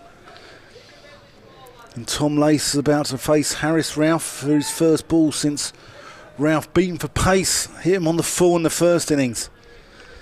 An LBW which some judges say was missing and going down, but Lace seemed to think he was pretty honest when we spoke to him, wasn't he? Well, he spoke to you, Dan. Yeah, he was pretty honest. He said it tailed back and swung away late, so although it looked on our cameras as if it was angling down, he said it was late swing that he said it was out. It was honest of him to say so. Yeah, definitely. Harris Ralph, and Lace gets in behind that. And he's got some big scores in the second innings, Tom Lace, for Gloucestershire. Some notable scores. 100 last year against, was it Hampshire at Cheltenham College? Hampshire at Cheltenham. Yeah. And the 73 last week in the second innings. Yeah, and he put on a big one in the last season with Graham Van Buren against Northants. Here's Harris Ralph, and he's off the pair. Just tucks that one around the corner off his hip. And he's going to get a couple for his troubles. Nice little, moves the score into the 140s. So 8 behind now. It's been a game really where it was never likely that one bowler would run through either of the opposition. It's been a question of a real team effort from both sides to bowl the opposition out. Yeah. Harris Ralph to Tom Lace. And Lace gets in behind that, pushes it out to mid-off for a dot ball. No run. Birds circling here, circling the ground, the goals. Might hear him on the effects mic outside. In fact, Tom Lace, the only LBW decision in the match so far. Wow, yes it is. Yeah, I hadn't thought of that. So, he's Harris Ralph. And Lace just plays that out to which mid-on, which actually probably says that Alex Wolford and Ian Blackwell have had a relatively, gentle is not perhaps the right word, but a smooth introduction back into Championship cricket. Most of the decisions they've had to make have been edge related. Yeah. There have been a couple on whether a catch has carried or not, but we've had some enthusiastic LBW appeals, but I think they've got most of them right. And certainly when we saw the Lace one to the naked eye only once, you couldn't disagree with the call. Yeah, smooth. Bess in and Bracey forward. Smooth introduction on the palette, an hors d'oeuvre, but again, I think that is because of the pace and carry in the pitch, and they've been going over the top. I think it's been a really good cricket wicket here at Bristol. Gloucestershire still just in arrears, but they're 5 down. Bess around the wicket to Bracey. That's tossed up, edged, and would have gone straight to second slip, but there isn't a second slip. And Bess will get 2. Bess will concede 2. Bracey comes back for the second. Adam Lyth is on his own there in the slip cordon, and it would have been a fast chance to a second slip, but it would have been a chance. Well bowled Dominic Bess, getting it, tossing it up a little bit higher, tempting James Bracey into that drive and just turning the ball away from the left-hander. Well bowled. Steve Patterson hasn't put the second slip in. Bess will try again. A little paddle from Bracey this time, and the chase for Lyth down towards the boundary. Finding they'll come back for 2, and Lace will scamper the third on the throw. So Gloucestershire almost there in terms of getting the deficit erased. Now where's Brook going? Is he going back into second slip now, or are they going to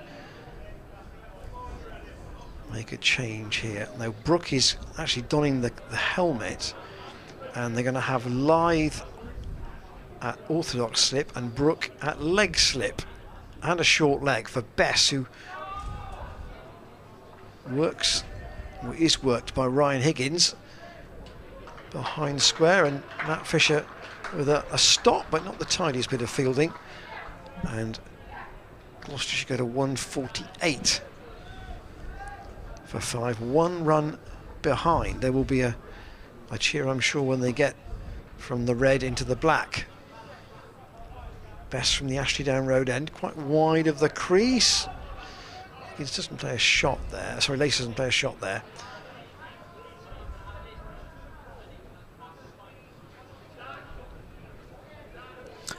Yeah, good accounting principles. No one likes having an overdraft, do they? Still.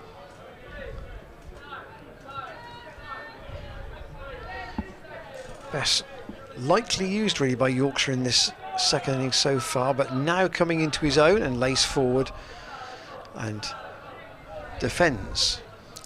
4 overs to survive until 20 minutes perhaps to think about what Gloucestershire might tactically try in the last session of the day.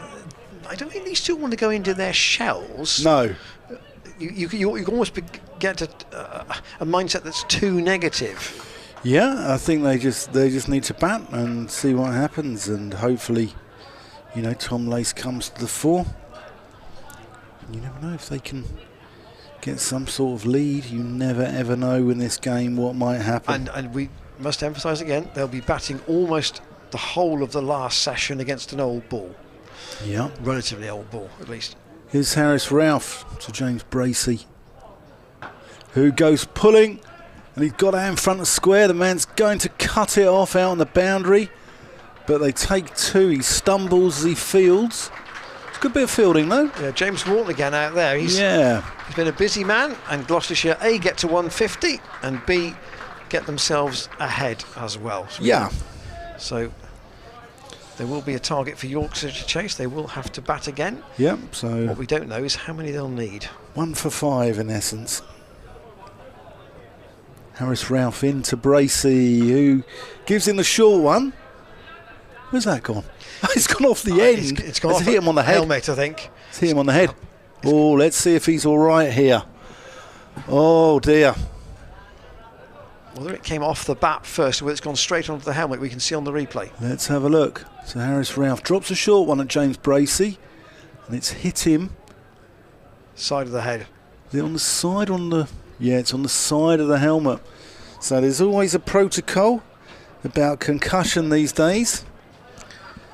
Gloucestershire won't want to lose James Bracey though. Left-hand side of the head, I think. I think he's all right. I think he's just changing helmets. They always change the helmet as well now, don't they? Because he's just having a look at him now for concussion. Yeah, Chris Powell out in the middle. Yeah.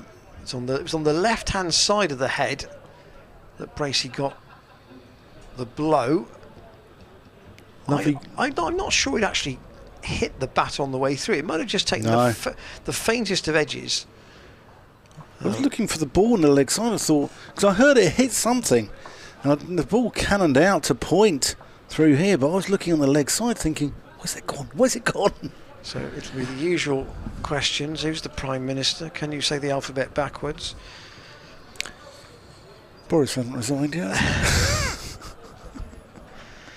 Bracey might need a drink too before we can resume. And in fact, I think that's Jared Warner trotting out with the drinks carton. Bracey clearly with an important role. Tom Macer's giving him a pass. Yeah, I think he's okay. Because otherwise he'd be walking off. There's the overall position. Gloucestershire ahead by 1 run, and as in the first innings, you've got one batsman with a big share of the card. In that instance, Marcus Harris 136 out of 227, and here James Bracey 70 out of 150. 24 to Graham Van Buren, 24 to Ryan Higgins. But if we look ahead through this season, Gloucestershire have got to get batsmen who get more than, clearly big scores are fine, but 20s alone, along with a big score, is not going to give you enough to bowl at most of the time. No. And the hold up in play here, if you're just joining us, is James Bracey's been hit on the head by a short ball from Harris Ralph, and they're just having a little check and switching helmets, which they do now. There's a protocol that helmets should only be hit once and then they're discarded, so players go around with numerous helmets these days.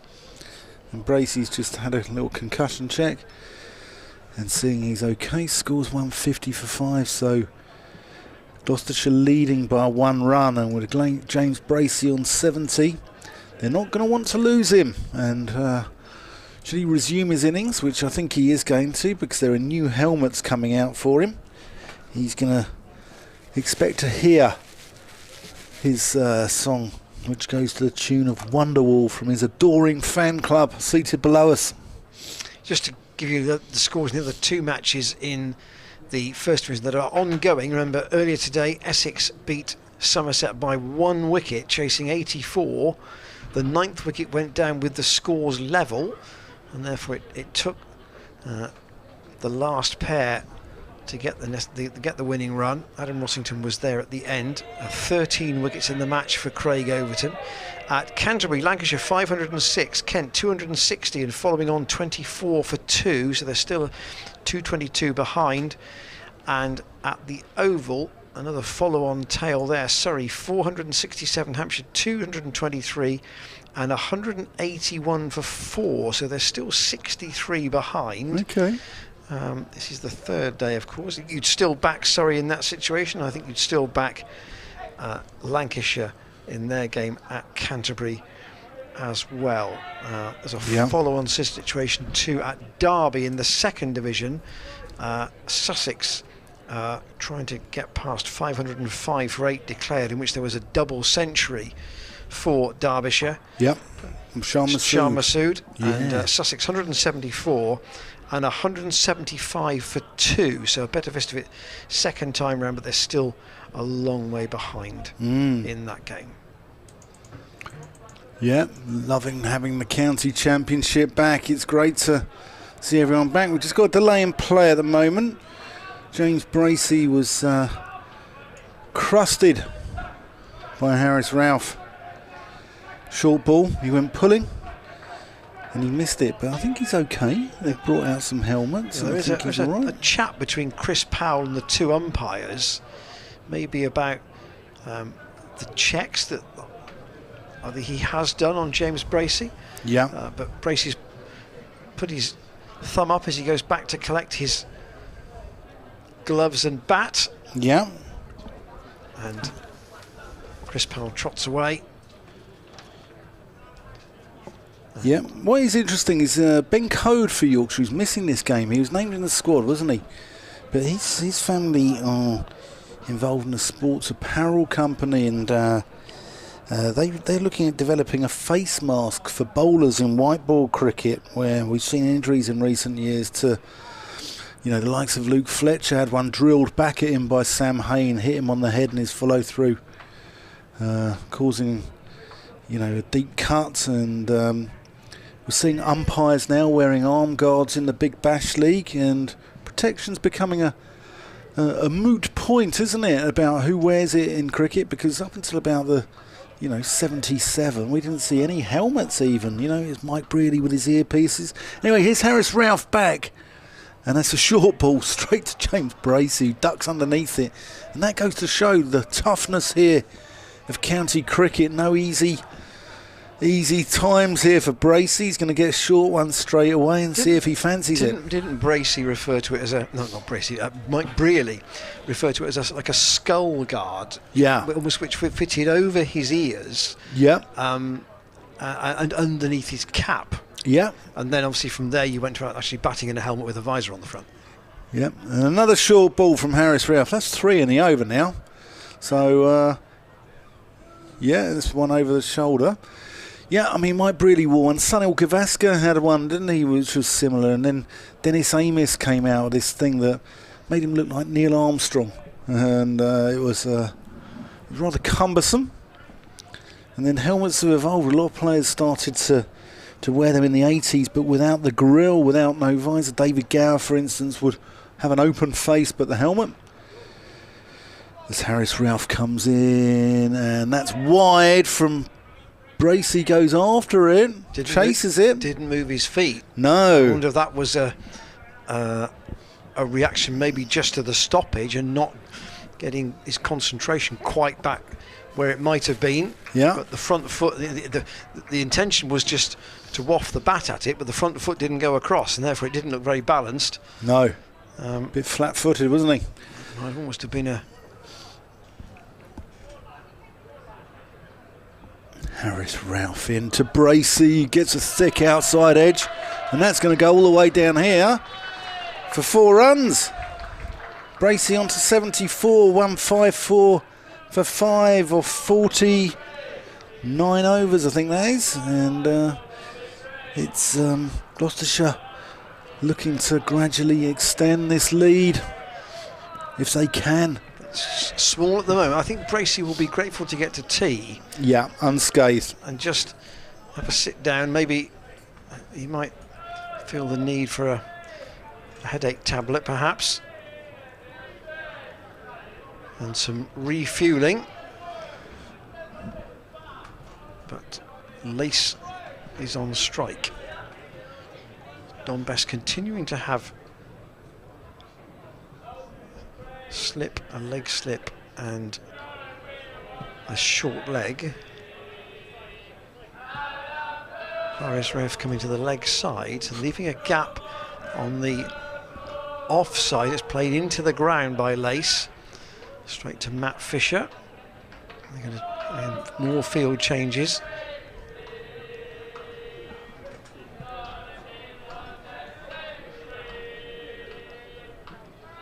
Just a trot to the crease from Don Bess, and again on leg stump. He's not quite, he's got his direction quite right in his I know he's got 2 close catches on the leg side, but still giving Lace the opportunity to play it at the moment relatively safely into the gap. And yeah, we'd like to see. That's gone. Has that gone off the inside edge? Let's just see what Ian Blackwell says. And he got a bit of bat on that. Yeah, I think, you know, Yorkshire fans tuning in here would like to see Dominic Best bowling more of an aggressive line to the right-hander, which is pitching the ball outside off stump, inviting the drive and turning one back through the gate. At the moment, he's bowling it middle and pitching it towards legs and turning it towards leg stump. And it's sort of more of a one-day line, that, isn't it? How straight will he go to the left-handed Bracey? Round the wicket, and that's quite wide actually, and Bracey saw that one enough and clubbed it out to James Wharton.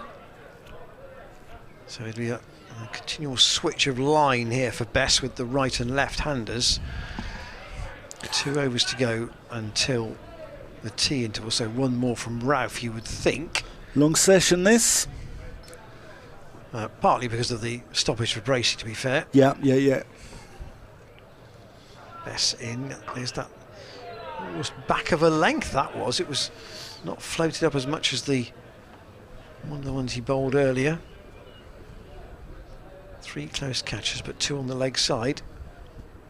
156 for 5. The lead is 7 for Gloucestershire, and Lace has to go back again here.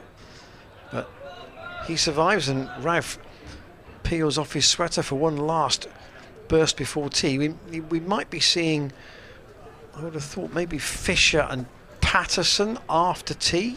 That would be my hunch at this point. Yeah, but or still, Thompson maybe. Well, yes, Thompson's had 3 short spells. Fisher's only bowled 9 overs. Patterson's bowled 11, but might be able to do Another burst, certainly. Harris Ralph about to bowl around the wicket, looking to target the body area of James Bracey. Really gutsy knock this from the Gloucestershire keeper. Popular man in these parts. As he angles it into him and he works it towards mid-on. I think that there is a school of thought. I mean, I go back to a lot of the previews written before the first round of games. This is obviously round 2, and the feeling that, you know, Bracey's route back after that debut, where he was asked at international level both to bat high in the order and keep wicket, will be as a specialist batter. Yeah. Oh, that's a good bouncer. That's a better bouncer. It's targeting the body there. Bracey has to get out of the way. Harris Ralph's bowled his bouncer, and a lot of it's been too short. It's been going miles over the head, and it's not been effective enough. But that's a much better bouncer from him. As one sports coach said, what was the thought process that took you to decide that was a good idea? It's a very good question, actually. Well, I'm not sure when Harris Ralph's bowling you've got that much time to think. Here he comes in and bowls to Bracey. No, in the sense of asking Ralph, what was the point of pitching one halfway down that the batsman can just duck underneath? And, yeah, or not even true. Duck underneath, they can stand tall and still see it go miles over their head. Yeah, very true. We've got a hook trap, we've got a deep backwards square, and we've got a long leg here for Bracey, so he's going to be targeted. You can only have 2 men behind square on the leg side in cricket. So you've got the short leg just forward.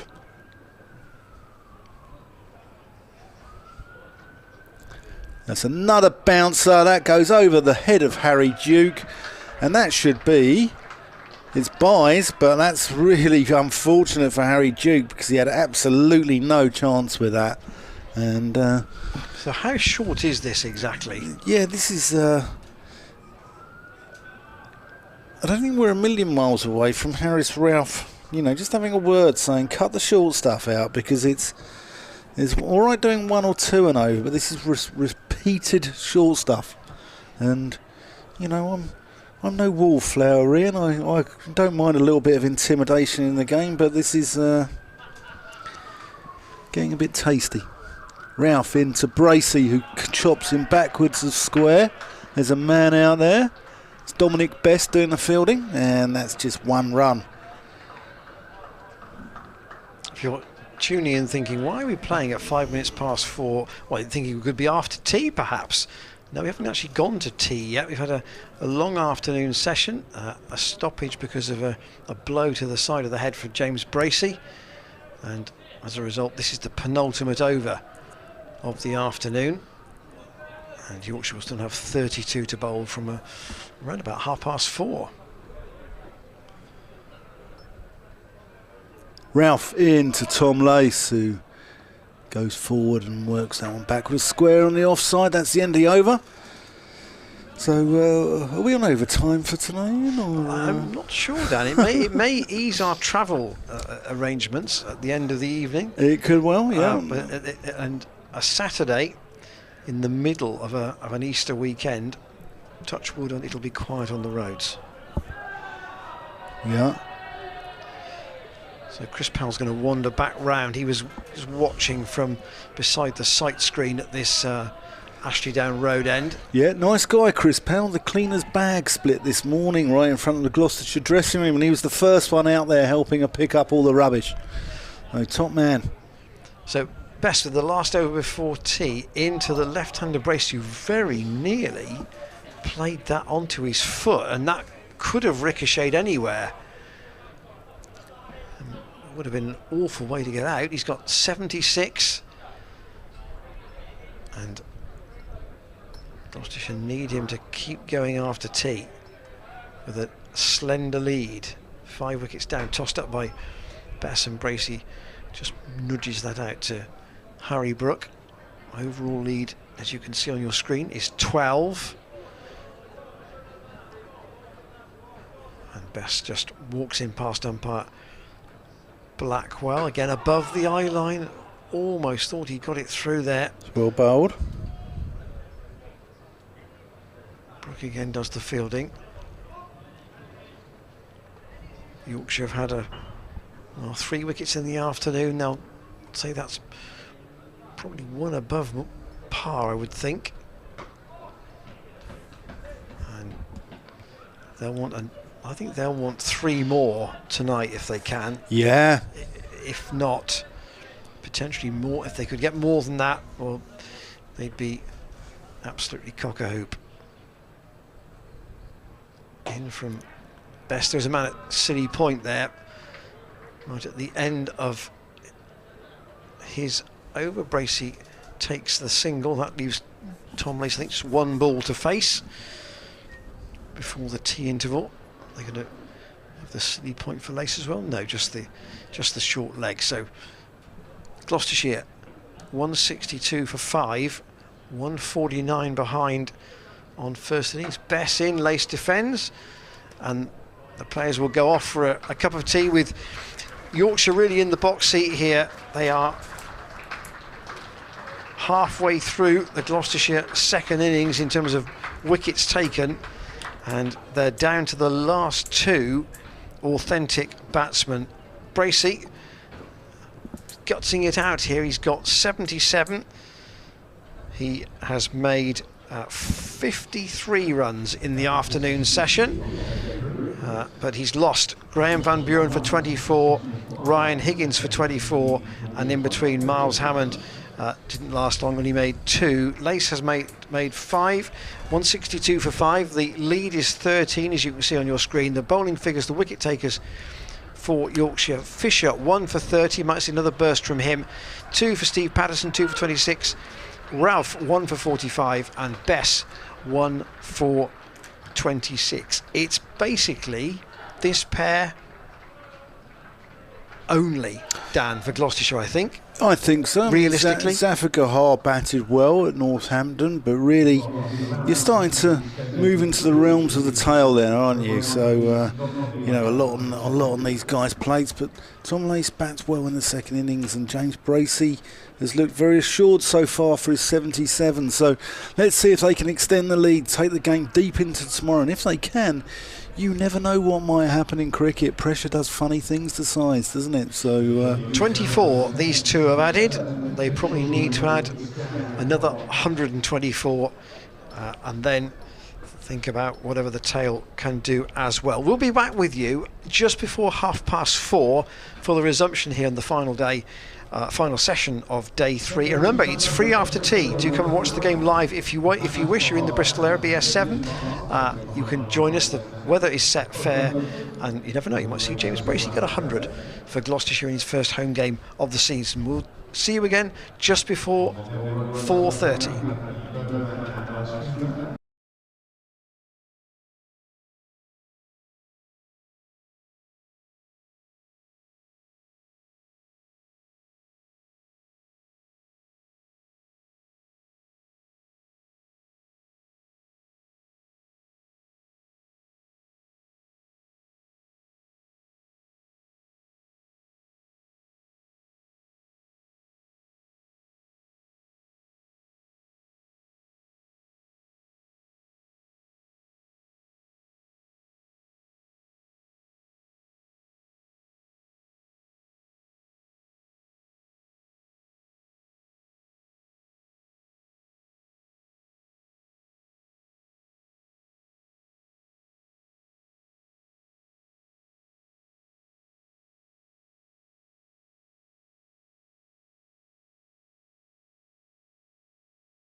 Dulcet tones of Sam Keir on the PA, welcoming us back to the final session on this third day.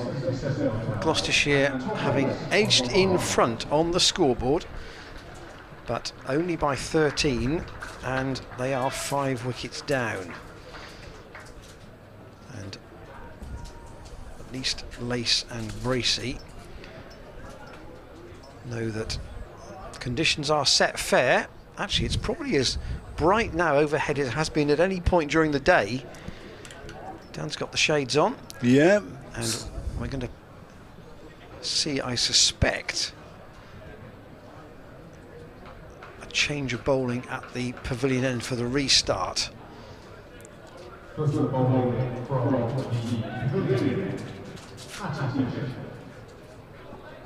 Looks like it's Matt Fisher from the pavilion end. Described by Ian Randall, the dulcet tones of Ian Randall as the Rolls Royce. You're listening to Ian Randall, you're listening to Dan Whiting. Here at the Seat Unique Stadium, Gloucestershire 162 for 5. Lead by 13. And that's played out to the offside by James Bracey. First ball after tee. Fisher coming around the wicket. Bracey got a sickening thud into the helmet just before tee. And I'm sure he's been checked out by the protocols and the people that matter, the medical staff. I would say Yorkshire are looking for Fisher's accuracy here to not give Gloucestershire an easy start after tee. Exactly. Fisher around the wicket to Bracey, who plays him into the offside, but can't get the ball past David Milan there, extra cover. We'll see the one result already in the First Division. Essex winning at Taunton just before lunch, but that was not without drama. They needed a total of 84. They were 3 for 1 overnight. 3 for 1 became 4 for 4 at one stage. And that's a dot ball. It's played back to mid-on. Yeah, good win that for Essex. They'll be pleased with that. And they picked up quite a few points out of their draw last week with Kent in a high-scoring encounter at Chelmsford. So, good start to the season by many people's favourites for the county championship title this year, mine included. They've got a bit of everything, haven't they? Yeah, they're my tip for the top. Fisher's going over the wicket to Bracey, who lets that one go. Goes into the gloves of Harry Duke. And warm sunshine bathing the Seat Unique Stadium. The ice cream van over in the corner doing a brisk trade there. And I'm on myself, Ian. 99 flake. Normally, Sprinkles. there are normally 2 on the ground. One on the Kennington Avenue side and one in the corner, not far from the scoreboard. Fisher into Bracey, who plays that out to deep point for a single. Husband and wife. And will retain the strike. Husband and wife. Husband and wife. Yeah, very nice. Family business. Yeah, normally Anna on the Kennington Avenue side and Paolo by the scoreboard. Good Italian ice cream seller's name, that Paolo. Sorry, he doesn't retain the strike because there's still one more ball left of the over. Fisher bowls to Tom Lace. Oh, and that's a good delivery. That comes back through the gate of Tom Lace. And Fisher always probing, isn't he? He's always on the money. Lace pushed quite hard at that. Here's the replay. And look how there was quite a big gap between bat and body there. Comes back in between bat and pad. So we're going to be seen from the pavilion end, but the off spin of Don Best to continue from this Ashley Down Road end. Chiefly with fielders saving the single. He's got 6 men saving 1. 3 on the offside, 3 on the leg. He's also got a slip and a short leg for the left-handed James Bracey, who can get that off the back foot comfortably away out to George Hill, the one man in the deep on the offside. I wonder whether we've had obviously Matt Taylor bowling in the Yorkshire first innings, but quite a bit of round the wicket work from the Yorkshire bowlers, particularly from that pavilion end, so Best might have 1 or 2 foot marks to bowl into here, potentially to the right-hander. And that's it, just it's very slow turn really, it's not vicious spin. But Best continuing to have the 2 catchers on the leg side. And Lace goes back into his crease to defend. It's a test of patience here for both batsman and bowler. Best tosses that up, and again Lace forward. Yorkshire have got to tea, and they've got one of the overs back on the over rate at the tea interval. I'm sure there'll be some calculations done by the scorers and the umpires into time allowed, particularly for that Bracey stoppage. Best in, it's cut by Lace, but straight to the fielder Harris Ralph at point. Gloucestershire's wickets to fall in this second innings, 2 before lunch, both the openers, Charlesworth without scoring, Harris for 18, and then 3 in the afternoon session. Best in again, and Lace again goes back, but he's confident enough in the pace of the pitch and the turn to confidently play that away defensively. Van Buren for 24, Hammond for 2, and Higgins for 24, the men out this afternoon. And Zafar Gohar protecting the tail really here for Gloucestershire. There's just replay of Tom Lace, just making sure he gets everything behind the flighted off spin of Dom Bess, but different challenge at the other end. Yes, Matthew Fisher from the pavilion end. It's a Bracey who rocks onto the back foot and just works that one through. Point for a single, moves into the 80s. And we've got 30 overs left in the day. The over rate -2, which might cause a little bit of a concern for Steve Patterson. Notice they're noticeably getting through their overs, aren't they? Here's Fisher into Lace, big appeal for LBW, didn't look out really. Only the bowler really. Yeah, just didn't have much going for it. I think there were raised arms in the slip cordon, but Patterson was the only person to actually appeal. Here's the replay. Yeah, a little bit high. And Lace is still there.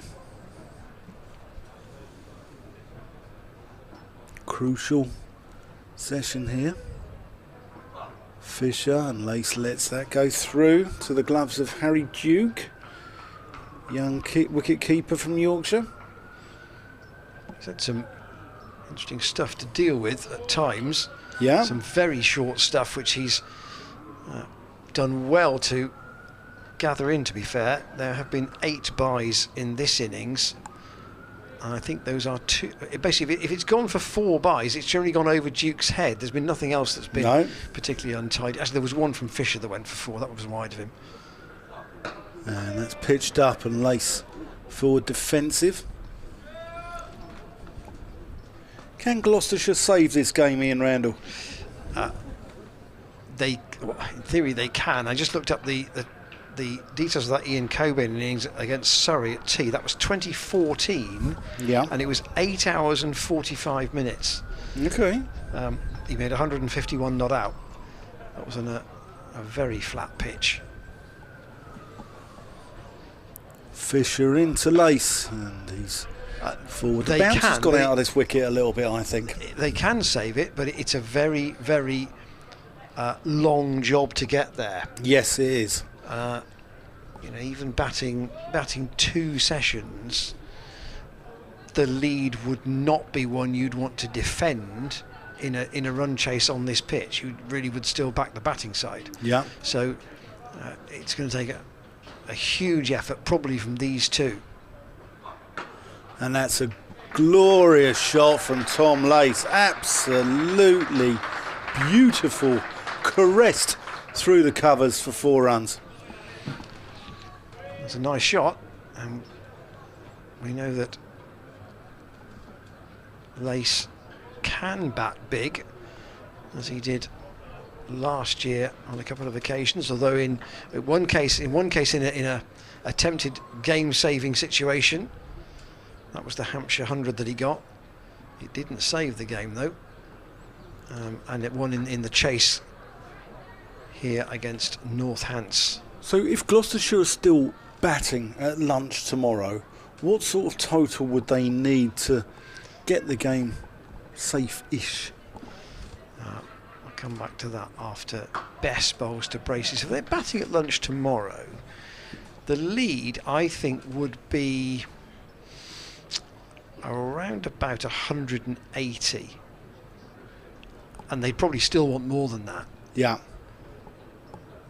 So it really is about time as much as anything else. It is about runs, but it's also about time. Yeah. You know, could they take it far enough so that Yorkshire are left chasing say 250 overs? Yeah. Would be an interesting little tease, wouldn't it? Yeah. But that's a long way from where we are at the minute. Here's Bess in, and Lace dabs that away on the offside. Remember the wicket count in this match: 10 on the first day, 8 on the second day, and 7 so far today. Still with the best part of 2 hours cricket to go though. And Bess might be on for a bit of a bowl here because, as Dan said, Yorkshire are -2 on the over rate. They might want to check that back a bit. Bess over the wicket again in that what you called that 1 day line, and I think that's a very good way of putting it, because it's slightly negative, isn't it? Yeah. We'd like to see him getting the ball outside off stump, turning it back into the right-hander and going for that bowled through the gate. Bess doesn't take long to get through his overs and draws Lace forward here once more. And again, he defends it out on the offside. So Bess has just really getting into his work here. He's 10 overs, 1 maiden, 1 for 28 in the innings. Lace 9, Bracey 81. And a bit of a chat between the two batsmen. Getting underway again after tea, and a reminder that Yorkshire, if they want to, will have 4 overs tonight with the second new ball. I think they'll probably take that, don't you? Here's Fisher.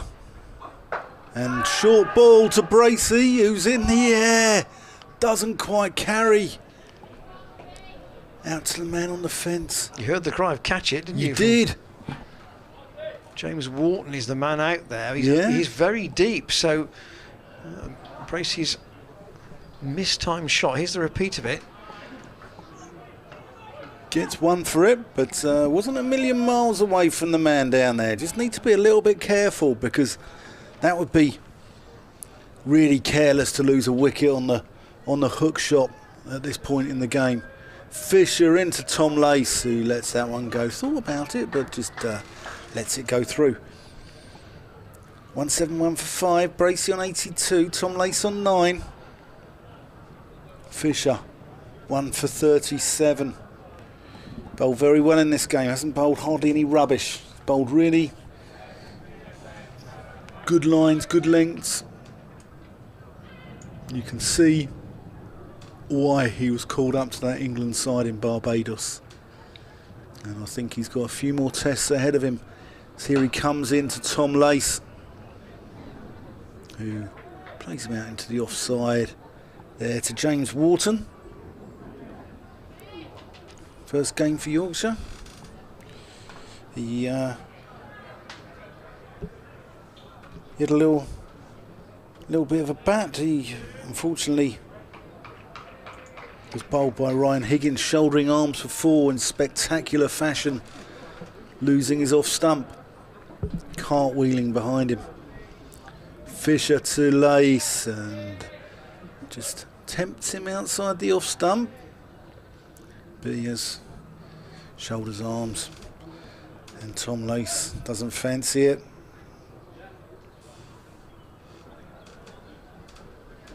Interesting that he's batting at 7 as a specialist batsman. That was a plan that was apparently devised before the Northamptonshire match. Fisher, big bouncer. I mean, that's got to be a wide, hasn't it? It was very short. One over the shoulder. It's down the leg side quite a long way, and it's actually Harry Duke had to make quite a bit of ground to get across there. But we don't see umpire Alex Wharf at that end raising his arms, or widening his arms. Fisher in Lace. Ooh, and Duke doesn't take that one cleanly. I think he, in his own mind eye, he was taking that and throwing that to the slip before the ball arrived. Yeah, got to be careful there with 3 helmets behind you. Don't want to be giving away 5 penalty runs there. So that's the end of the over. 171 for 5. So the lead's now 22. Gloucestershire trying to crawl their way towards, well, first of all, safety in the game, but in a way, safety and setting a target, probably one and the same thing in terms of taking time out and just selecting the really bad ball. Bracey on 82. Can he back up the 100 at Northamptonshire last week with another one? Bess into him and solidly forward. Seems to have got his concentration back after that blow just before tea. So he had about 3 overs to survive before tea. He's been out again for another quarter of an hour and seems to have got himself back in the groove again. Bess round the wicket. Bracey into the ground up to Jordan Thompson at mid-off. Well bowled Dominic Bess, getting that one, throwing that one up, bowling with a little bit of flight and guile. See the lead bottom of your screen, 22, 5 wickets in hand. Bess in and Bracey again. Defends out to David Milan.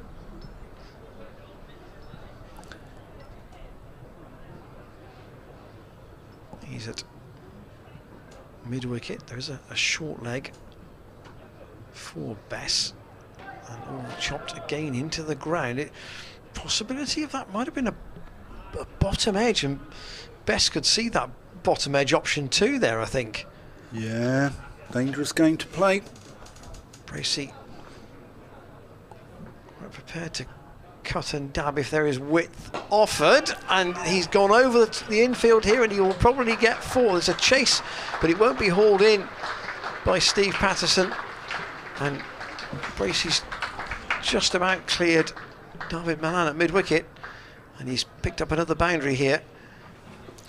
Yeah, if you've got anything to say to us, there's the card there, but if you've got any observations, any questions for us, for Ian Randall or myself, it's commentators at glossccc.co.uk. We were discussing teas earlier on, and many leagues around the country have said to clubs, you know, it's optional whether you want to do cricket teas or not, and it's sacrilege to people like Ian Randall and myself, who are traditionalists when it comes to that. Here's Fisher bowling to Lace, and good Yorker. Lace digs it out. But yeah, it's one of those things which, personally, I think is one of the best parts of cricket here. You know? But yeah, let us know. Let us know if your club has a good tee. Is that particularly when you've been fielding first and you think I can fill my metaphorical boots here? Oh, massively. Thing is, I used to, you know, I dropped down to the second 11 later on in my career and opened the batting. As Fisher comes in to Tom Lace, who just works him through square leg. He's going to get one. They come back for a second. Yeah, quite comfortable. And potential overthrows? No. So, yeah, I mean, you know, as an opening batsman, it's literally 15 minutes because there's only 20 minutes for tea in the league now. It used to be half an hour, didn't it, in the old days? But 20 minutes for tea. And you can't really tuck in to a big spread anymore. Fisher comes in to Lace, although the experienced pros would stick a couple of sarnies away in their kit bag because they know that they might be back in 15 minutes after tea, back in the hutch, and they can have a little chomp while they take their pads off. So let us know if your club does a decent tea. Name the club, we'll shout them out. And let us know those heroes in your club who do the work, provide the teas week in, week out. Those unsung heroes amongst cricket clubs. Here's Matt Fisher, and bowls to Tom Lace, who gets that quite fine. He's only going to get one because Dominic Bess is down at fine leg. Both these two are using the ability to deflect the ball and the pace of the ball to just keep ticking this scoreboard up. It's only slow. Yeah. And it's important that the board does tick a little bit. You know, they don't want to get stuck. That's a short ball. And that has not been picked up by James Wharton at all. He just did not pick that up. It was about 15 yards away from him out, a deep sort of, he's in front of square leg there on the boundary, and we've seen a few in that area of the ground. I don't know if it's hard to pick it up out of the grey seats there or the city of Bristol College, which is also a grey building behind there. But we saw Ben Charlesworth not pick one up there yesterday, and James Wharton didn't pick that one up at all. He just stood there like a statue. Bracey to 90. Yeah, Fisher in short ball, and Bracey goes pulling, gets over the top of that one and goes straight to Wharton, who does pick that one up. One more to Bracey, 183 for 5. His adoring fans downstairs from us will be in full song should he score another 9 runs. There's the scorecard.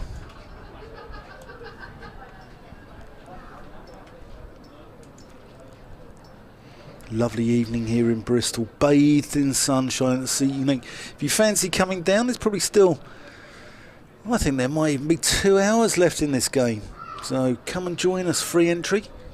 Dominic Bess too, James Bracey. Quite happy just to play a studied forward defensive to that.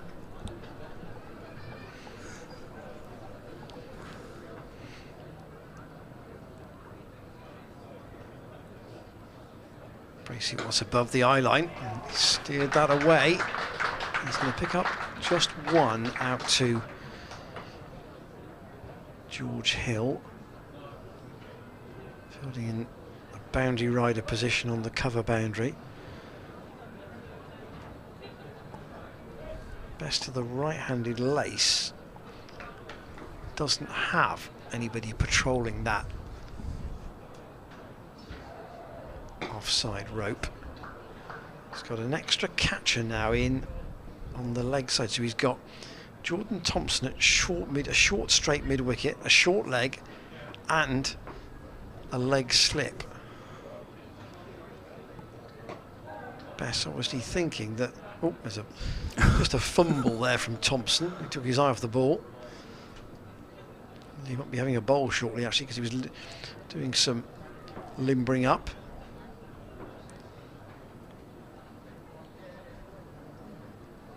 Bess quite wide of the crease, and Lace again defends. He's got 12.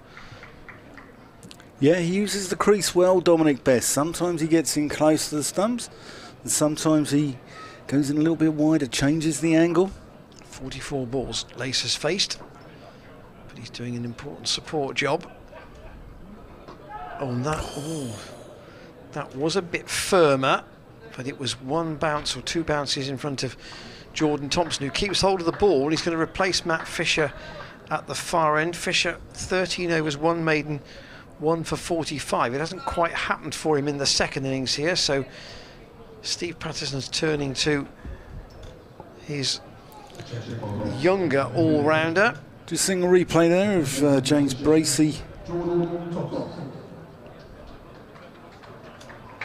Playing a shot. Wonder how long it will be before Patterson comes back. Yorkshire still -2 on the over rate, so it's got to be a little bit careful. And yeah. Bess will, if Bess isn't being hit around too much, Yorkshire are just keeping the lid on things. Yeah, well, I'm wondering. Gloucestershire's lead is not yet of a worrying nature for them at 35, but they've still got 5 wickets to take. Well, I'm wondering if Adam Lyth or even James Wharton might twirl a little bit of off spin. So here's Thompson in, and James Bracey behind that. Plays it out to the covers. The ball is 60 overs old now as well. That's the other thing that will be in Gloucestershire's favour at the moment. Lead of 35.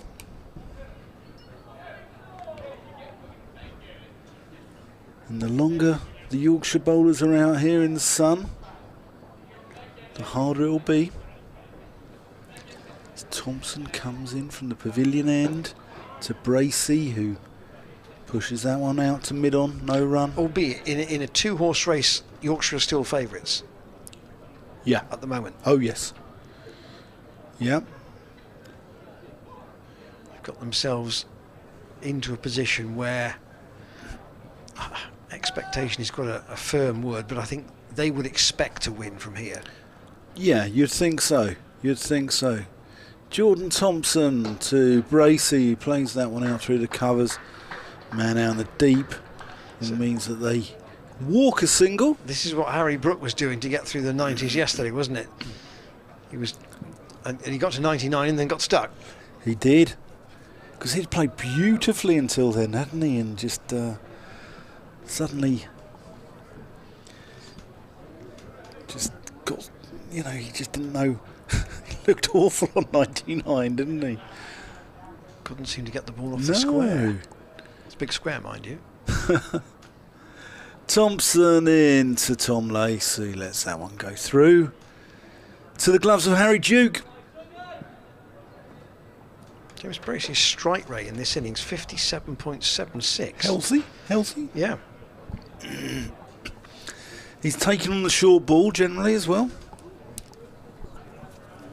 Got him into trouble at times. Another slip going in. He got pinned by Harris Ralph before tea. There's a slip, actually. Milan's going across into the gully. Thompson in. Oh, and Tom Lace has a nibble at that. Doesn't touch it, fortunately for him. Thompson must wonder what he's got to do to get a wicket in this game. Yeah, he's been very unlucky. He's a trier, isn't he? He gives you everything, Jordan Thompson. And what a good cricketer. You can see why he's good in white ball cricket as well. Here he comes, approaching the crease to Tom Lace, who gets on his toes and defends that stoutly.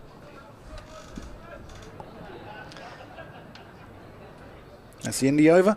185 for 5. Bracey 93, Tom Lace on 12, and we've got 61 overs gone. So 23 left in the day. Yeah. Bess to continue this spell around the wicket to the left-hander. Bracey patiently trying to work his way through the 90s.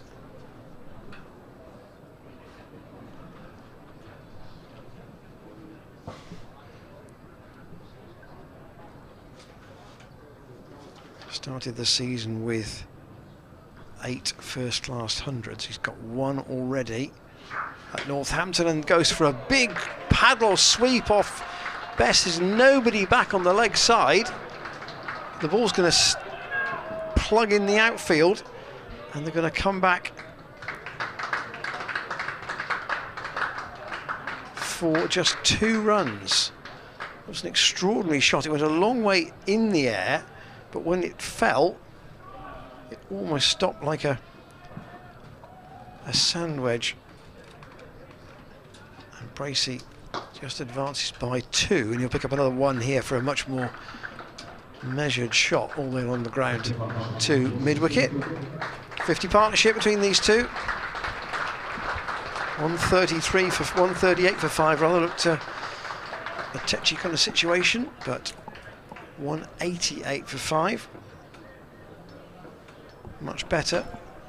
Bracey on to 96. Lace on the strike will glide that away through the offside, and again there'll be a comfortable 2 again with Milan on the chase. 164 balls for Bracey at the moment, just on the cusp of 4 hours batting, but he's not on strike at the moment.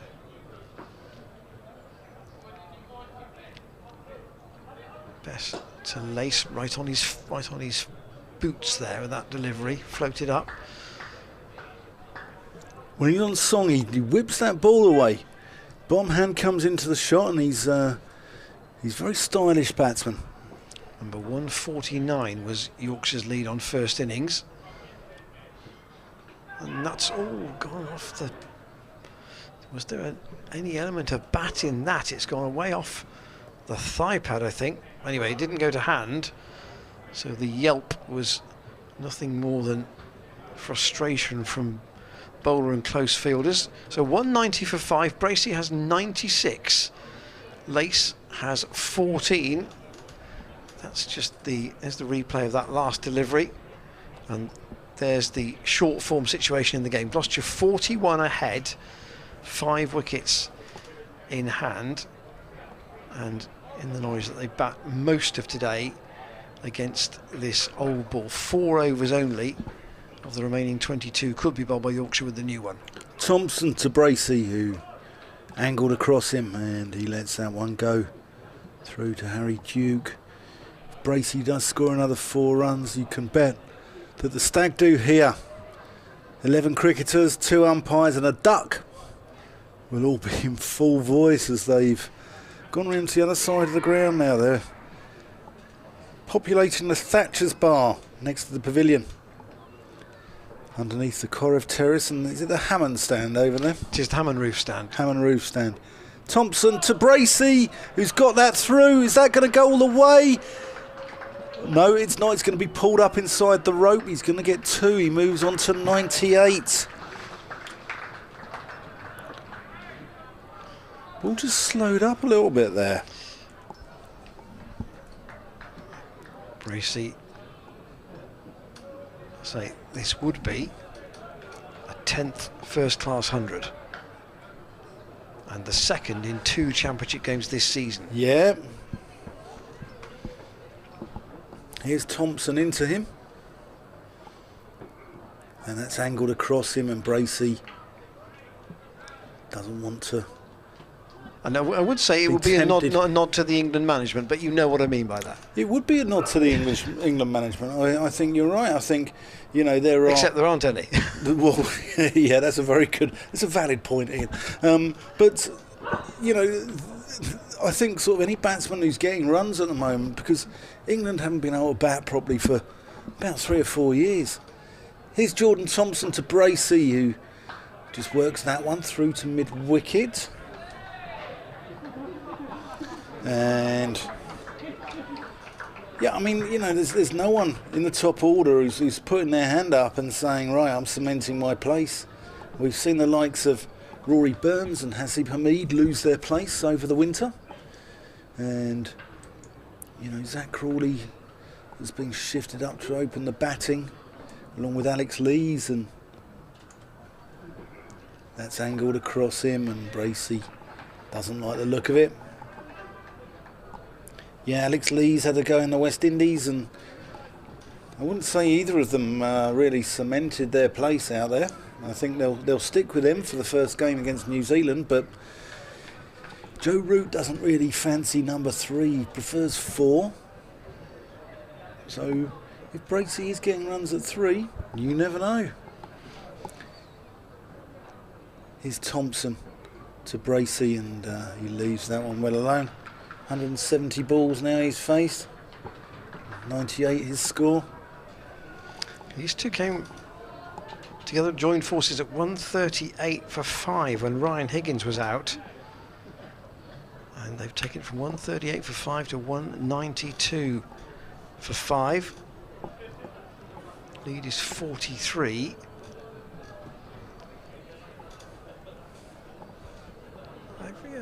Every chance that the lead could be into 3 figures if they can stay together for the rest of the evening.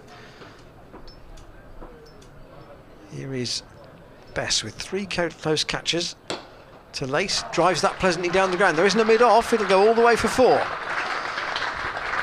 Lovely shot, lovely shot. And the cowbell heard once more as the ball crosses the rope. And it's a slightly curious concept, I suppose, but I wonder if some cricketers, maybe Lace is one of those who, when really asked questions, they find a little bit more. Bess in, and Lace again defends. Perhaps in some league situations, whatever sport you're in, you get towards the end of the season, the team's down the bottom, you think, oh, they can't possibly win against a team up towards the top, but somehow they do. Lace goes back and tries to cut that away, but he gets that a bit high on the bat and it goes out in front of square. And it doesn't happen all the time, but some teams can find that extra 5% in that situation. Bess again to Lace, that's really tossed up, and he's played the paddle sweep down towards the Thatcher's bar at fine leg. The chase on for Matt Fisher, they've taken 2, they'll take 1 on the arm. It's a long boundary down there, and Lace picks up 3 more. Yeah, Tom Lace prolific in Middlesex, the Middlesex County League, which is one of the strongest leagues in the southeast of England, for his club Teddington Cricket Club at Bushy Park. Went to Millfield, managed to get himself into the Middlesex second 11, scored a lot of runs and broke into the first team, but didn't really get the opportunities. Went on loan to Derbyshire where he did well and was moved to Gloucestershire, and he's a regular here now and very popular amongst the fans. Bracey with a man back at deep square. Isn't going to be deceived by that. Needs 2 for his 100. The clock just ticking over 4 hours. 4 hours and 4 minutes now for Bracey at the crease. That's short, cut away. There might be 2 there. There's a chase round for George Hill. Bracey's coming back for the second run, and he's made it.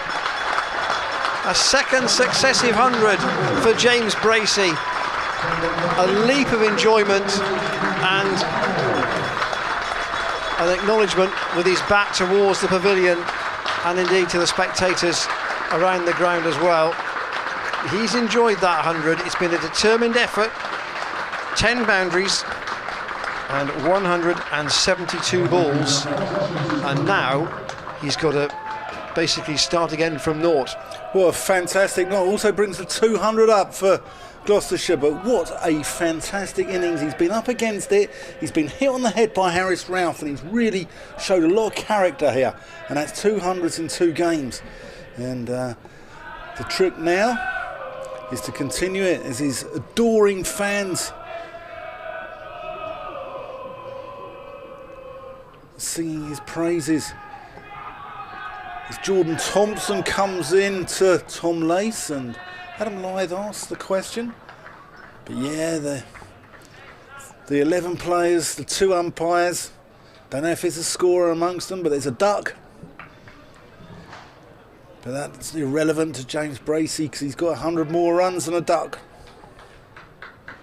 But really, really good innings. And the one at Northampton was when he was up against it, when the chips are down, he stands up. Tom Lace just works that one through square leg. But yeah, Bracey, the work's not over yet. Gloucestershire leading by just 52. He'll want to be there at the close of play, and if he is, you never know.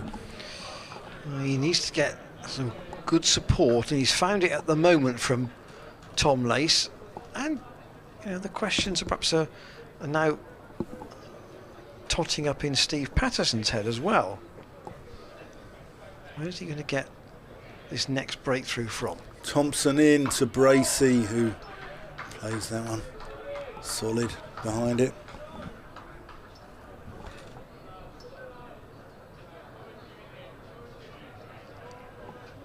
Harris Ralph hasn't bowled since tea. We've been out nearly 40 minutes. Patterson likewise. So Yorkshire still -2 on the over rate. So they've got to be a little bit careful. That doesn't get too far away from them. Thompson into Bracey. Doesn't fancy that one at all. The county championship table as it stands. Essex are top, having played 2 games, 31 points. Hampshire, and this is, in play scores, so they've got 25 from 2. Surrey then third with 19 from 2. Kent have got 15 from 2. Gloucestershire have got 15 from 2. Northants have got 13 from 1. Warwickshire have got 13 from 1. Lancashire have got 8 from 1. Yorkshire 6 from 1. And Somerset bottom with 4 points from 2 games. As that's angled into James Bracey, just plays it into the leg side. I should say that Hampshire are 7 down in their second innings at Surrey, 221 for 7. They still trail by 23. So Surrey hot favourites in that match, and Kent. And that would take Surrey top of the table. Kent are struggling now at Canterbury against Lancashire, 53 for 4. They're still 193 behind. That's following on.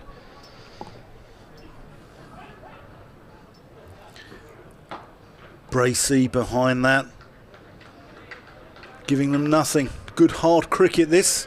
Yeah. Division 1 cricket. We were talking earlier about Marcus Harris being requested by just about everybody on the first day for interviews.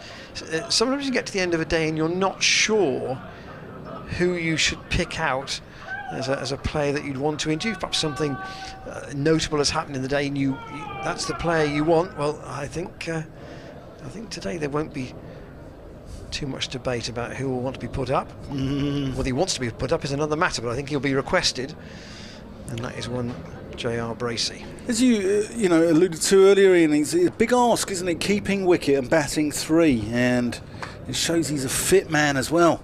Here's Best continuing this post-tea spell from the Ashley Down Road end, but not a lot is happening for him out there. Thompson back in at that short mid-wicket, looking for the clip from Lace into the leg side, but he's not tempted there. That's well bowled. That's a better line from Dominic Bess. He's got that outside off stump, and he's a confidence bowler, I think. I thought I'll come on to it after this ball. Bess walks in, and again it's funny because he's almost a slightly open-chested off-spinner, but almost if he wants to be a bit squarer on, you'd have said. But again, this comes back to this one-day line that you referred to.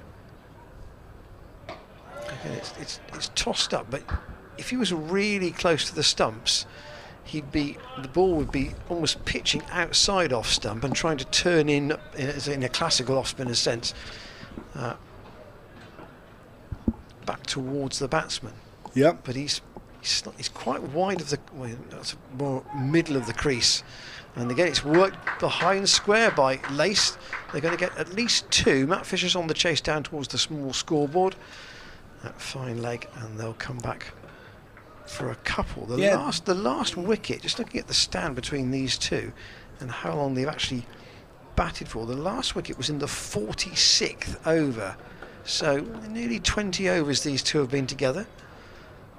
Bess again down the leg side, same shot from Lace. He's got it finer and he's got a cleaner contact on it. It's a chase for Matt Fisher. He's held it in and he's had to then regain his footing before throwing the ball back to keeper Harry Duke, and that's allowed Lace to get 3 more. Yeah, Dominic Bess came back into the England side in 2021. He got took 6 wickets for England, including a 5-wicket haul against South Africa at Port Elizabeth, and everyone was thinking, you know, he's the next cab on the rank, and he was getting picked above Jack Leach.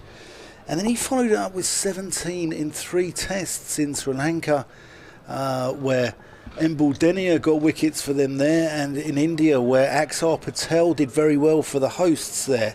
And Bess got 17 wickets, but he didn't bowl very well. He's bowling half trackers, full tosses, and he hasn't been picked since. And he's rejuvenated his career by moving back up to Yorkshire.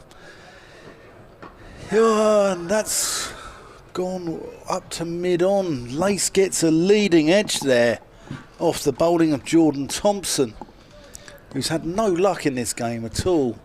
If Thompson's position for Bess at the other end, if he'd have been that position for Lace there, it would have gone straight to him at a very comfortable height. Yeah.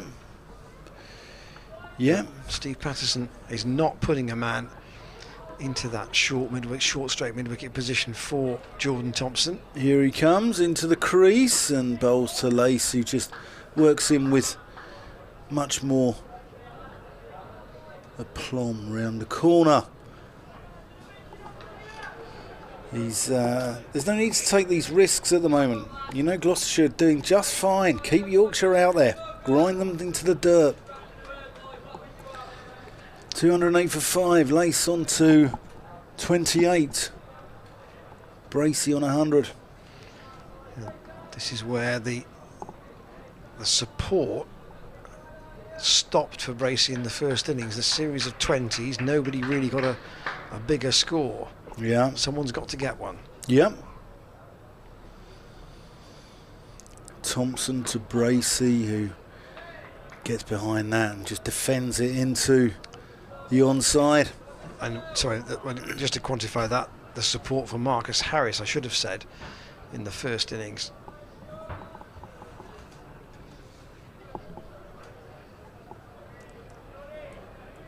Lovely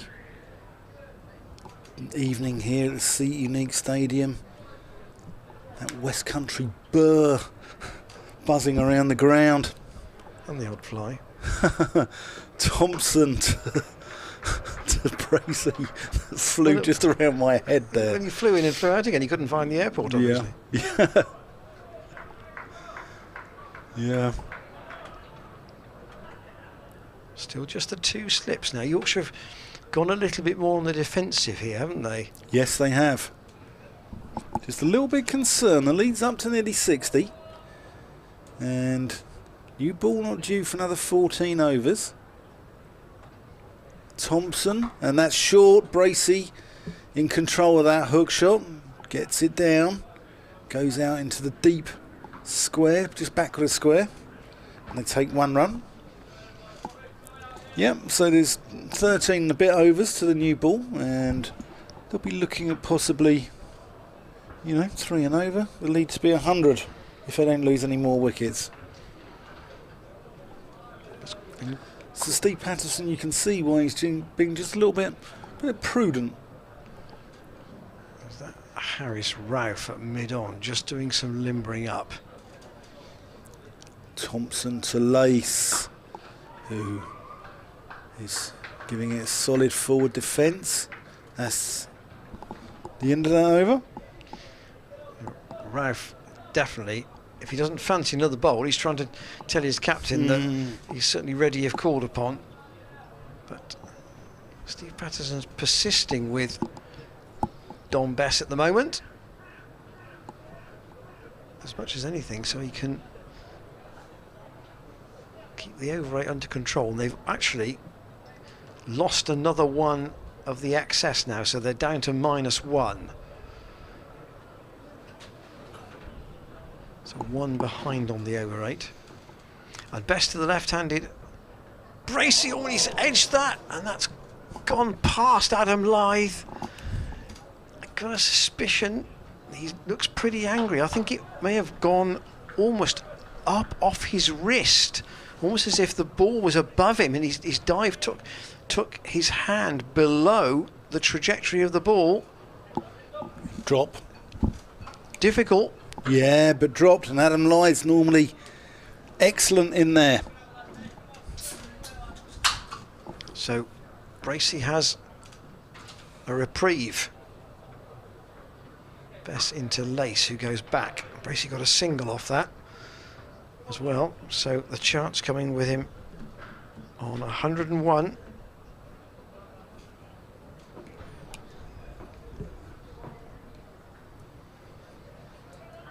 Best from the Ashley Down Road, only quite bright sunshine, good stop off his own bowling.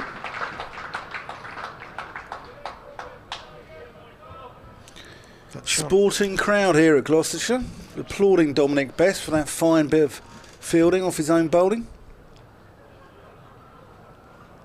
Best wheels in again, and Lace goes back, so just keep in the back of your mind that opportunity, sharp as it was, that came with Gloucestershire 60 ahead.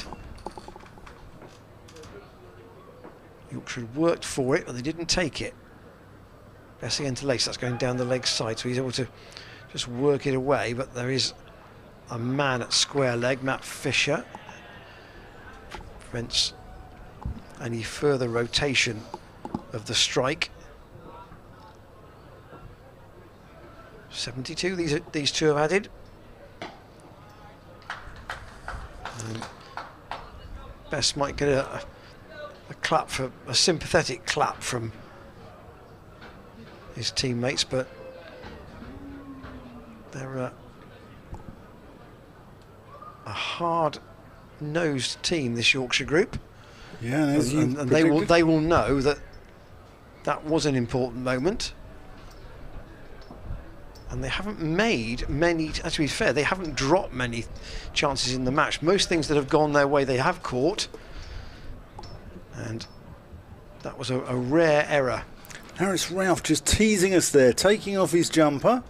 I thought he was going to come on at the pavilion end, as he predicted there, Ian, but he's put his jumper back on. He's going to be Jordan Thompson to continue. Well, at least for one more anyway. Yeah. Yeah, so Thompson in to Bracey, who gets that one down to final leg. Has that come off the bat? Yes, it has, and that's a run. So we've had at tea, we had 32 overs left in the day. We've got 16 left, so we're halfway to the close from the tea interval. And Gloucestershire haven't lost a wicket. And if they don't lose any more until the end of play, they'll be absolutely delighted, because they were staring down the barrel. And there might be even light at the end of the tunnel. Thompson to Lace. And that's a thick outside edge. Well, we were talking at the, I think I actually said on commentary at the start of play, I thought that no more than 4 down at the close. Yeah, you've got a chance. And 100 ahead. Yeah. Well, they're 5 down, but if they could get to that 100 ahead position,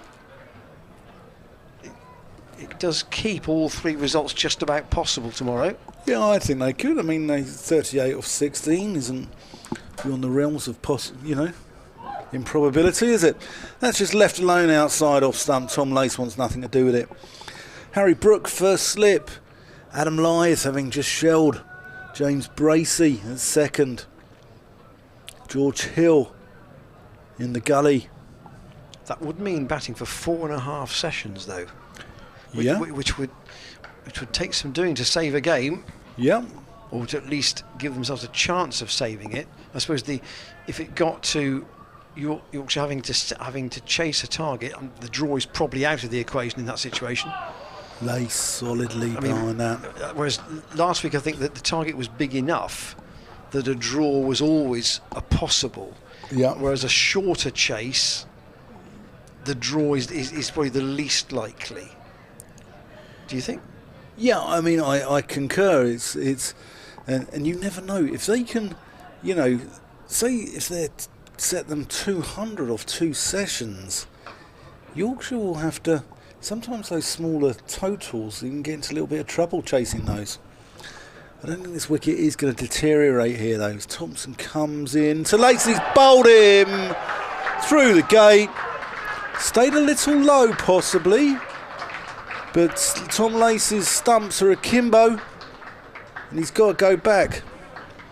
Let's have a look at this on the replay.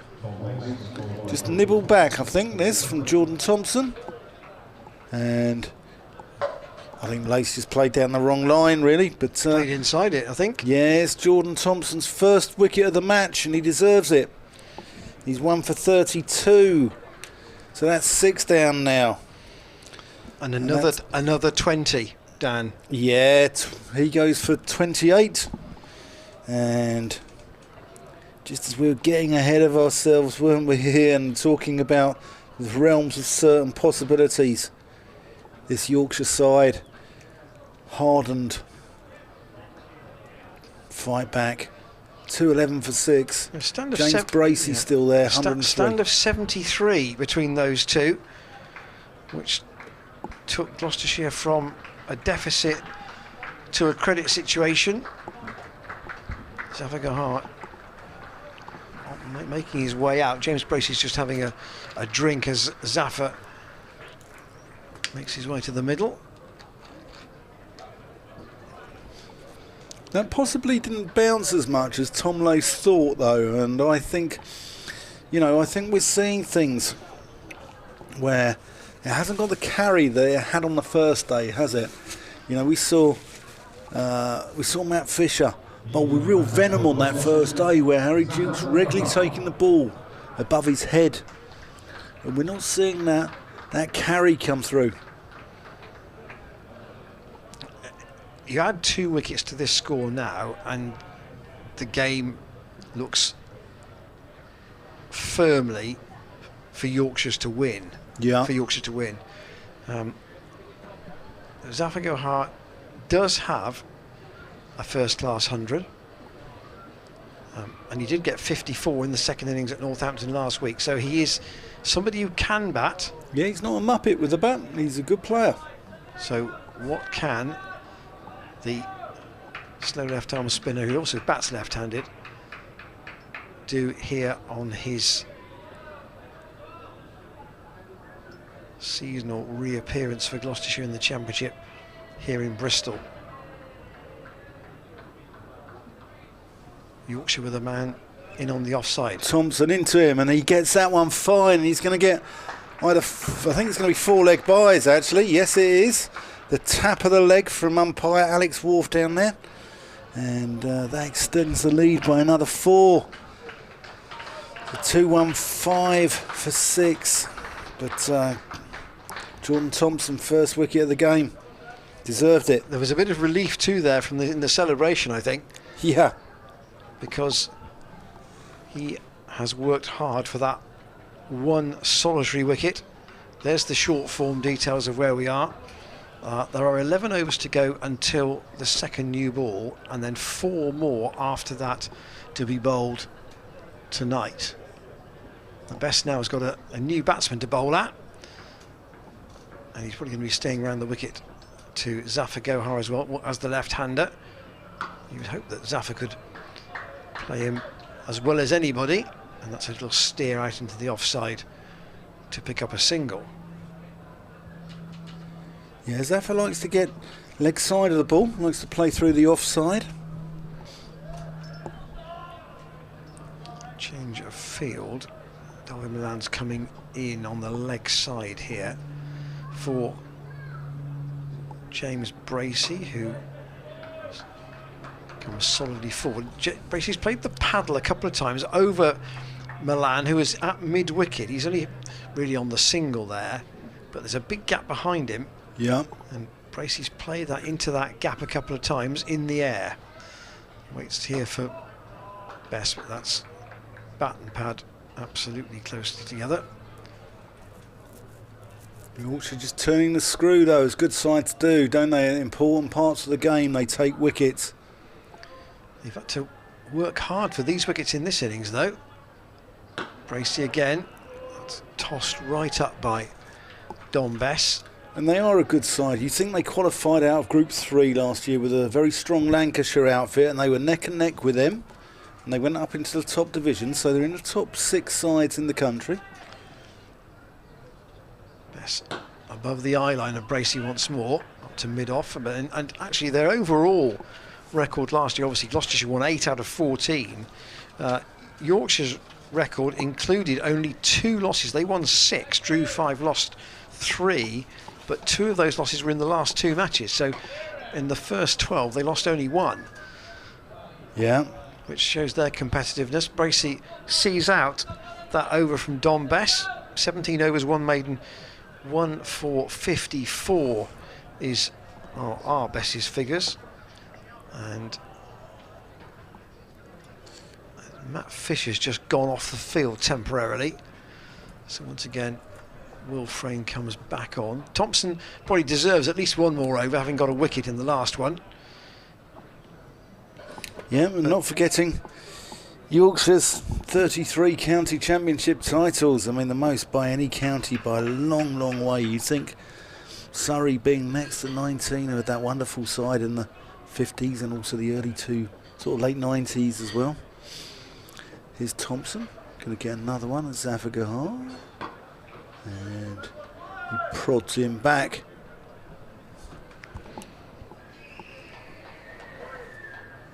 Bracey probably conscious now that he probably hasn't got to absolutely protect Zafar, but he wouldn't mind if he took the lion's share of the strike from this point onwards. No, definitely not.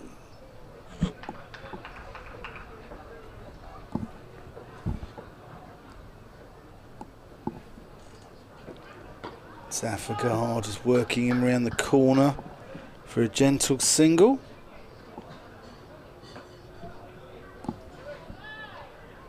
Bracey with nearly half of the Gloucestershire. I mean, Harris had more than half the Gloucestershire total in the first innings. Bracey very nearly half of it in the second.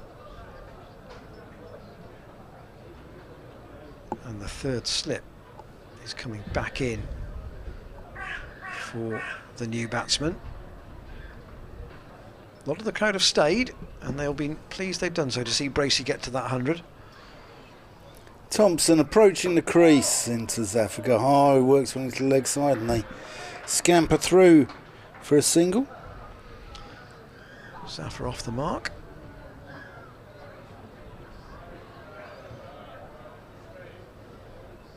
Yorkshire founded in 1861, a meeting at the Adelphi Hotel, although their official starts in 1863. They were formed on the 8th of January 1863.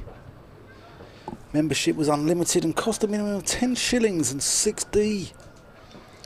There, that's a short ball.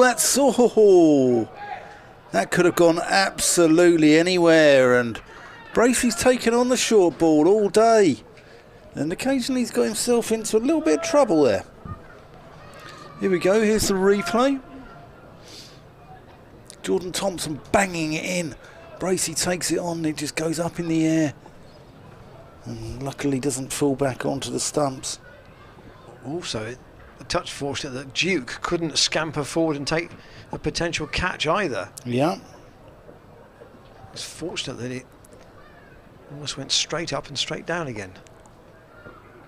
There, Bracey working one with time into the onside.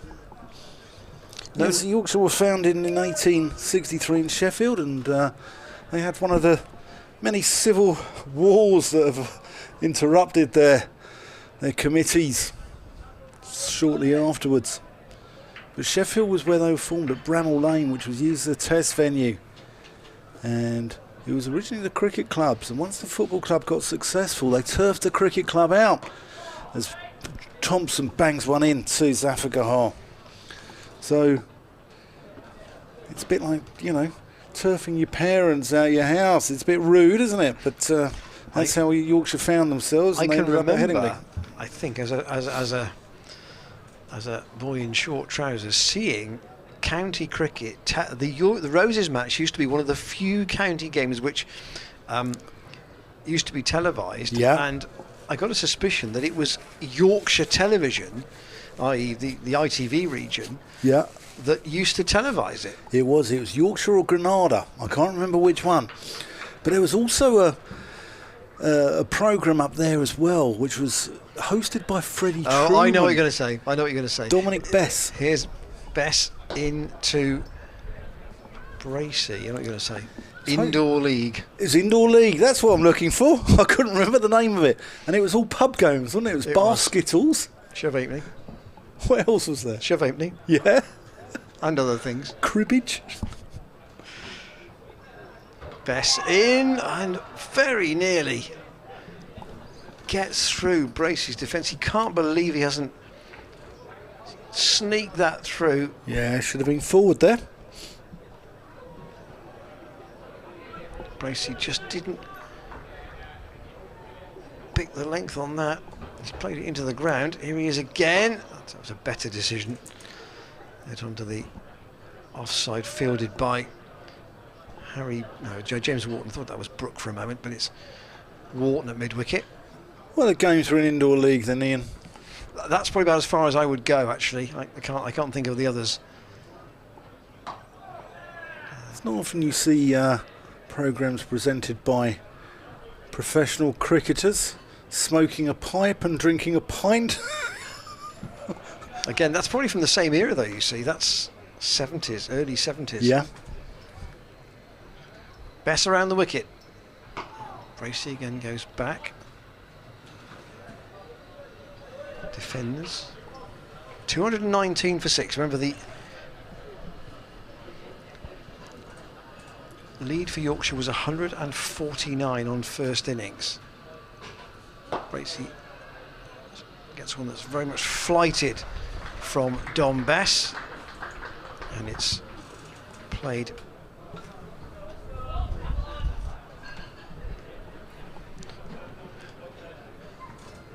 back up the pitch with no cost to the bowler.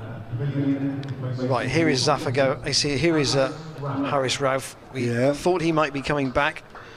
There was certainly an inference probably a quarter of an hour ago that he was limbering up, and he's now going to return.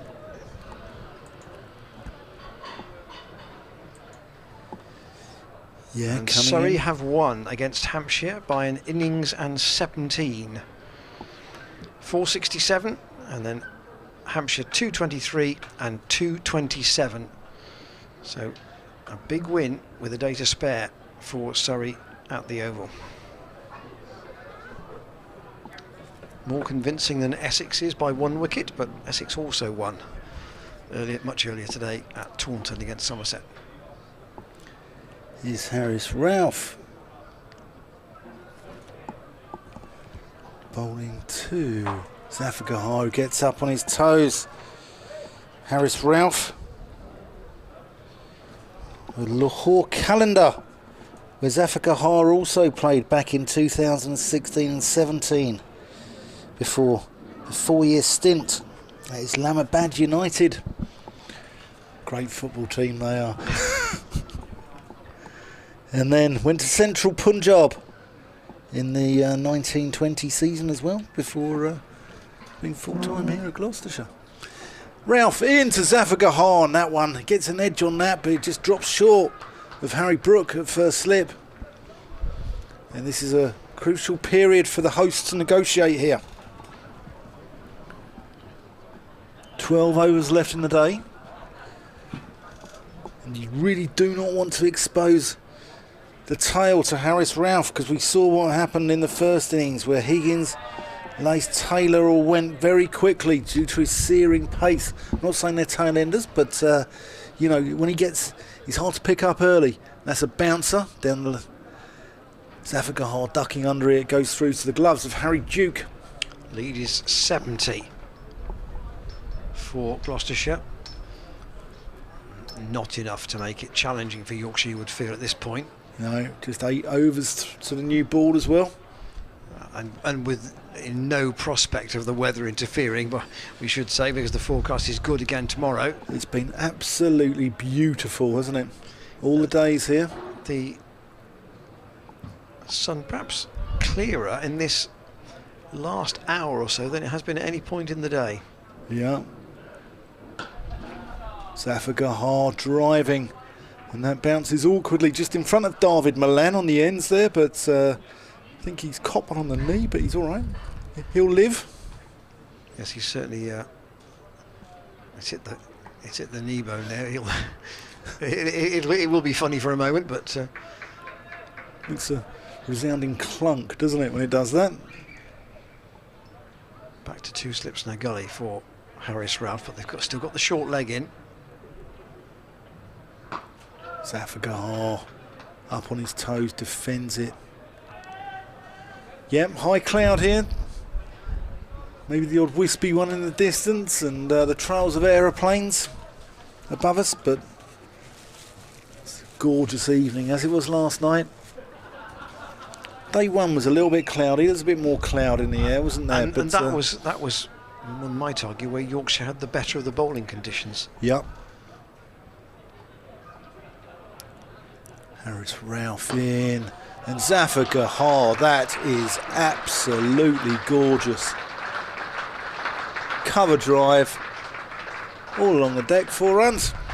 It's a nice shot. Many higher batsmen in the order would have liked to have played that. There was a gap there for him to try and drive it through, but he still judged it well and timed it nicely all the way to the rope. Gets the lead up to 74. And I wonder whether Steve Patterson might think about bringing in one of his seamers at this Ashley Down Road end. Still at the moment, I think, conscious of the over rate, so Bess is going to continue. He's been tidy, but Gloucestershire been able to pick off some singles against him, and just the 2 maidens out of 18 overs, which perhaps indicates there's always been a scoring ball in most overs. There isn't one there though. Bracey solidly defends. Yorkshire have done well to peg this over rate back, actually, because they were quite a long way behind at tee. Best just a little bit of a slower one, and just a little bit of spin there, or gentle spin we should say, really.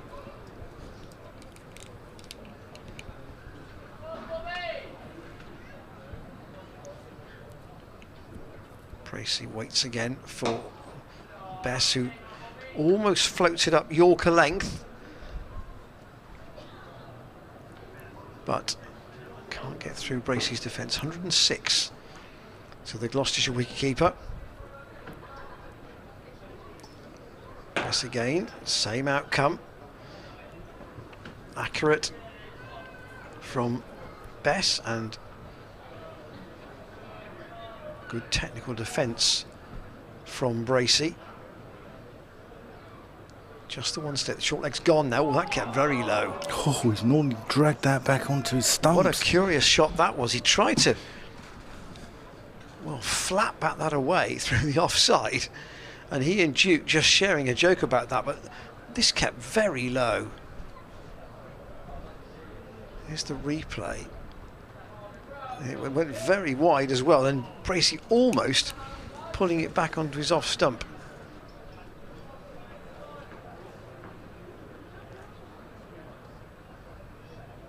Bess once more. Oh, that's a tighter line, and forcing Bracey to go back a bit late on it, but he kept it out. And Bess with a third maiden, 19 overs, 3 maidens, 1 for 54.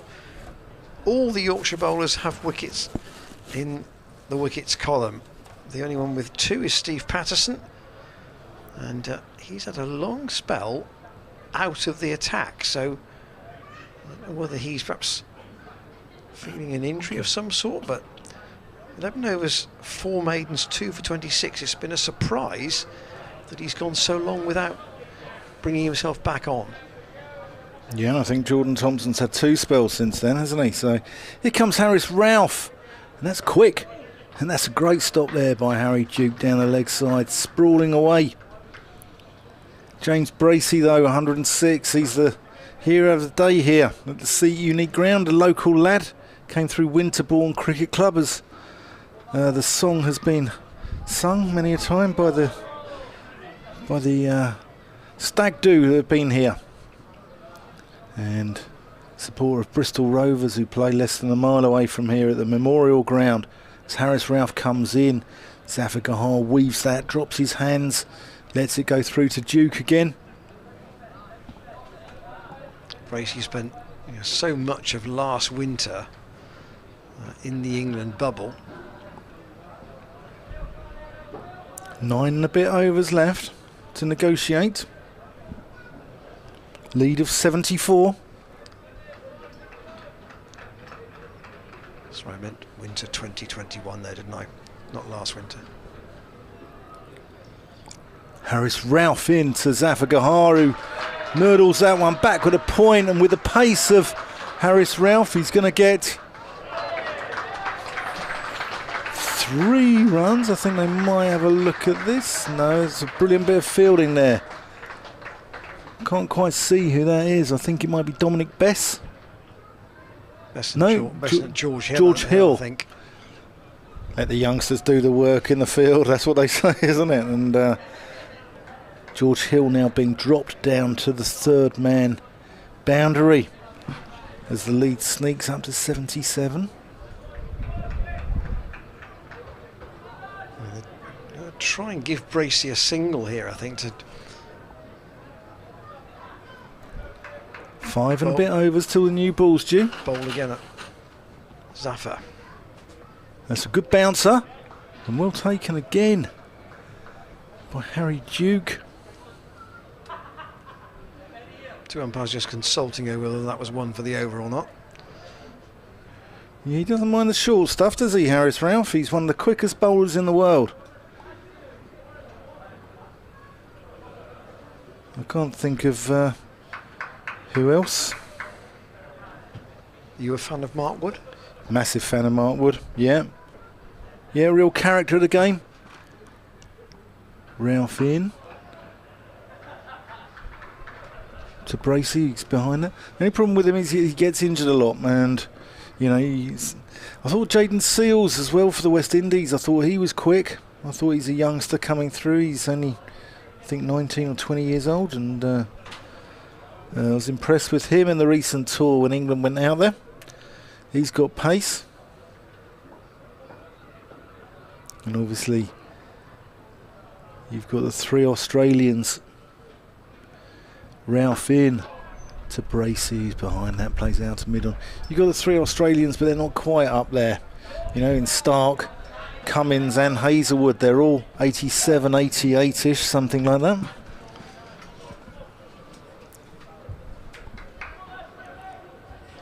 We're just having a look at that replay there of Bracey. That ball turns. It's so wide, wasn't it? It's outside off stump. It spins away, and Bracey goes chasing it and nearly chops it back onto his stumps, drags it back. Would have been a very odd angle had he managed to play on from there. He'd have been distraught, wouldn't he, Ian? Bess wheeling away here for Yorkshire. Just the wicket of Tom Lace since tee. Bowled off stump by Jordan Thompson.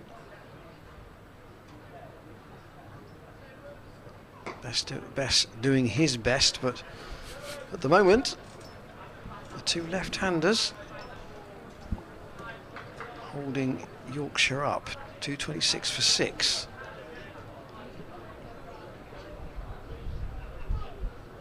Zafar waits for Bess once more. Outside half of the bat, but all the way along the ground. To Harry Brook. Lythe remains at slip despite that difficult chance that went begging with Bracey on 101. Pitched right up by Bess this time. Tried to fire that one in. Yeah, it looked like an arm ball.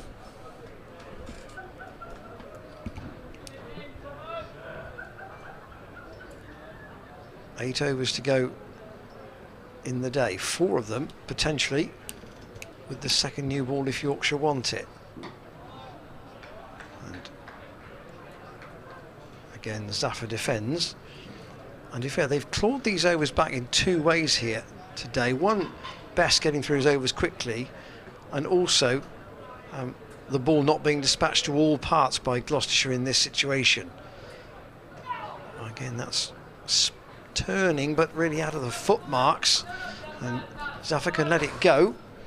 So there are 8 overs to go in the day. There are 4 overs to go until the second new ball. And if you have been here all day today, and the spectators that have been here have had an interesting tussle. They've seen both sides bat, and they've seen one of the popular local players in every sense, James Bracey, make his second championship 100 of the season, and he only got 1 last year, so it really is a bright start for him form-wise. And he's still there as well. Harris Ralph in, and Bracey lets that one go. And not quite shutting up shop yet, these two for the day.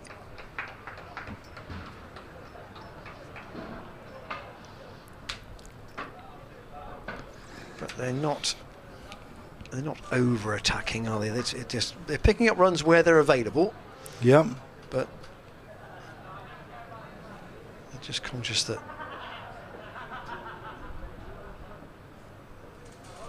can't afford to lose another wicket tonight. Absolutely not.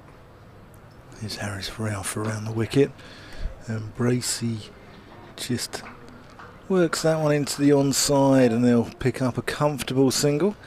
Yorkshire bowling coach Cabirelli was one Test wonder, played against South Africa in 2003. I'm trying to think of others. John Lewis, who's here, was a one Test wonder. Mike Smith, who was here, I think he was a one Test wonder. I was involved in a quiz in January where there were 12 photographs of players who had played one Test match. Alan Butcher, who would be one. Yeah, he was also on that list. Darren Patterson? He was on that list. Mason Crane? No. Okay. No. Scott Borthwick? As Cabirelli no. pushes that one back Gavin to Hamilton. Harris Ralph. Yeah, he was on the tour with, made his debut same Test as Michael Vaughan, I think, out in Johannesburg in South Africa. So Smith, Butcher, Hamilton. Steve James played 2. Alan Wells. Alan Wells, yes. Arnie Sidebottom. Yes. Harris Ralph around the wicket. Zafar Gahar solidly behind it. Boyd Rankin? Possibly, yeah. I sort of lose track. What about Tony Piger out in New Zealand? I think he was a one, but he wasn't on that list. He was due to get married out there, wasn't he? And suddenly found himself in the Test side, cancelled his wedding, and probably got dropped. I bet his missus was chuffed with that.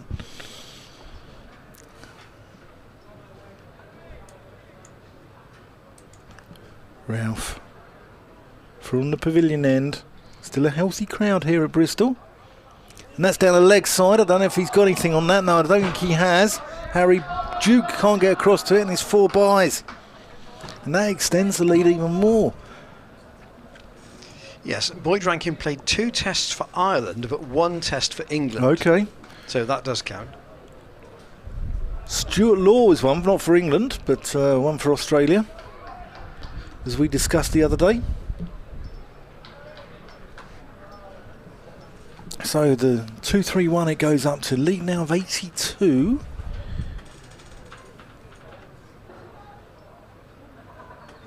As Ralph comes into Zafar, who lets that one go. And that's gone through Harry Duke there. That stayed low. There's a horrible bounce just in front of him. That's gone through for 4 runs. So that brings the lead up to 86. 2-3-5 for 6. That's the end of the over. James Bracey on 107. Zafar on 8. And so Harry Duke's had a bit of a rough time this last over. He's been out there all day. Yeah. Or almost all day. It's 7 minutes to 6, and he's had 2 that have kept low. Yeah. Well, one sprayed down the leg side and one there was a horrible kick in front of him there. As you said there, Steve Patterson. Well, it's taken a long time Patterson to come back into the attack. Only 4 overs possible from this end. Now, whether he would have 2 with the old ball and 2 with the new one remains to be seen. And the crowd giving Patterson a little bit of the bird here. I think it's Jordan Thompson actually, because Patterson just bowled one to him to warm up and Thompson dropped it and let it through him. So the Bristol crowd getting tucked into him. Zafar to watch on at the non-striker's end. Bracey to take strike from Patterson, who probably needs an over to get warmed up actually. I don't know how we get a long stint where he hasn't bowled. He was active in the first half of the day, but it's been quite some time since we've seen him. Yeah, just 6.5 overs left for James Bracey to negotiate. Come back here in the morning. Bracey waits. Patterson's got 2 slips, and he'll let that go outside the off stump. And you would hope that, given his time in the middle now, which is almost at 5 hours today, that he would have a pretty good idea where his off stump is. Yeah, and he's really been a thorn in the white rose, hasn't he? Blunted them with an excellent 107.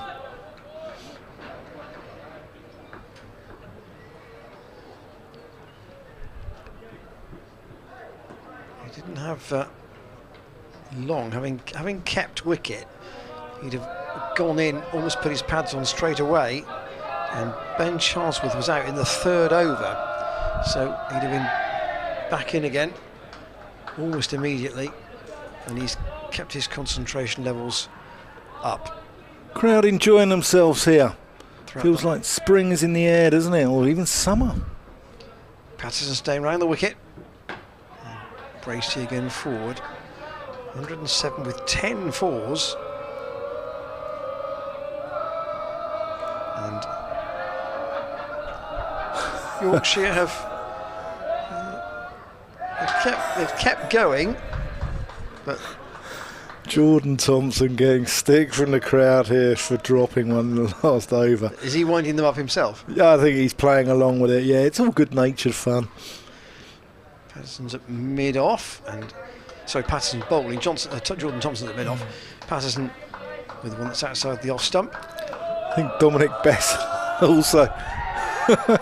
He's caught that one and gets a cheer. Ironic one, but Dominic Bess teasing him as well by actually throwing one out of the sun to him. I think Dominic Bess having a good laugh about it as well.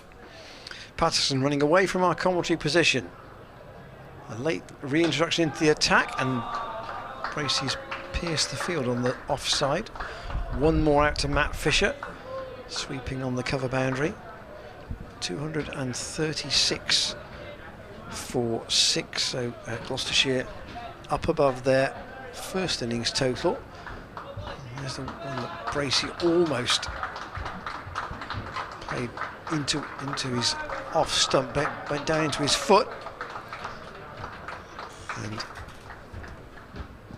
Yorkshire continuing to attack, if that's the right word here, with the experience of Patterson and the pace of Harris Ralph from the pavilion end. 1 or 2 just making their way round the ground towards the exits. Jordan Thompson's come down here in front of the stag party, and he's having good fun with them. It's great to see. This is what cricket's about, isn't it, Ian? Harris Ralph in from the pavilion end, and that's angled across James Bracey, and he shoulders arms, leaves it alone. But Yeah, these guys have had a good day. Put a few quid behind the bar and enjoyed themselves. Well, one assumes they put a few quid behind the bar. I think they probably have. I think they probably put a few quid behind the bar by lunchtime, judging by the singing from early afternoon onwards. Harris, Ralph, and Bracey defends that out to mid-on. South Africa's not too keen to get down the other end, and I can sympathise with him there. Yeah. He's probably quite happy to let Bracey take most of the bowling if he wants to. 108. 87 the lead. New ball due in 1.4 overs. I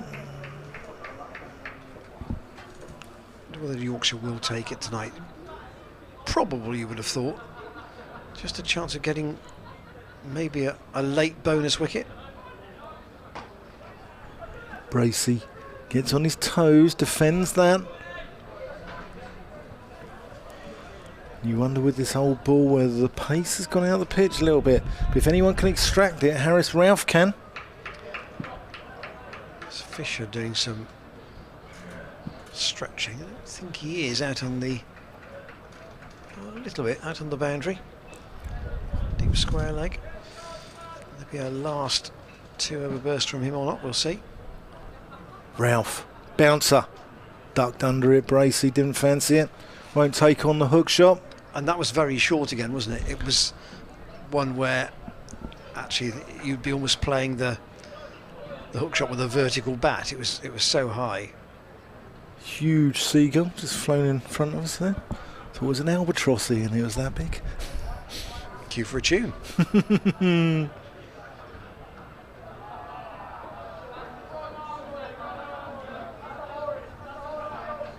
Instead of sprinkling of spectators on the Hammond roof. Yeah, Harris Ralph in and Bracey goes pulling.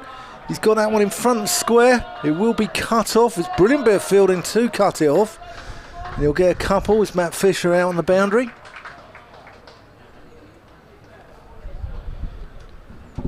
These two have added 27 together. Yep, 6 o'clock. And we've still got 5 and a bit overs left in the day, so we should be done by about 6:30 tonight, I think.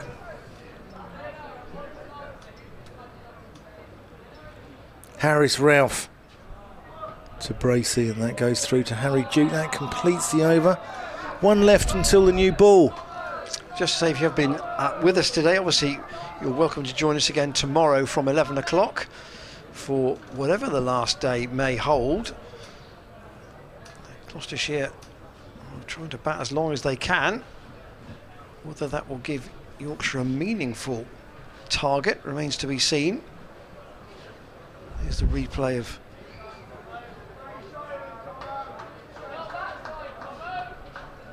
that last shot from Bracey off Patterson in the last over. Bracey's been the dominant name of the day. And this would probably be the last over with the old ball, you would feel. Patterson just making a couple of changes. Again, he's got Wharton back in again at short straight mid-wicket for Zafar Gahar. He's played that sensibly enough out on the offside. I wonder if this is... I've not watched cricket in Pakistan live. Would this be anything like a pitch he would play on in the subcontinent? Slow like this, Zafar? Yeah, I don't think so. I think it would probably have less grass and probably spin more.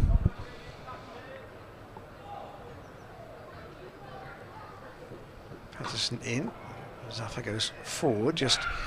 But I can see where you're coming from. Plays that dead, but just in terms of the deadness of the pitch. Yeah. Or the relative deadness of the pitch. Lack of bounce. Yeah. You should have time to play most bowlers, you would think. Yeah. Any Pakistanis listening in? Are you watching Harris Ralph or Zafar Gahar? I'll come on to it after this ball. Patterson stays around the wicket, and that's steered away through the gap by Zafar. He's picked his gap there. It's down towards the boundary at third man. It won't be hauled in by George Hill, and Gloucestershire advanced by 4 more to 242 for 6. The lead up to 89. Yeah, anyone from Pakistan listening in, it's great to see so many of you players over here in the county championship, and great to see cricket back in Pakistan as well. There's a recent test series against Australia, and wonderful to see after so many years playing out in the United Arab Emirates. Patterson around the wicket and let go by Zafar through to keeper Harry Duke. I think the Yorkshire supporters who've come down to watch this game, I think they've had pretty good value for their time over the last 3 days. We've had no interruptions at all. The only delay in the play has been due to the over rate. 6:30 finish most evenings. Patterson in. Oh, that's a good delivery. Zafar's gone to play at that, thinking it's going on with the arm, and he's just straightened it a touch, and it's gone past the outside edge and through to Harry Duke. Stag do boys enjoying themselves. Here's the replay of that. Zafar just pushing softly at it. If he'd pushed any harder, he might have been walking back to the pavilion.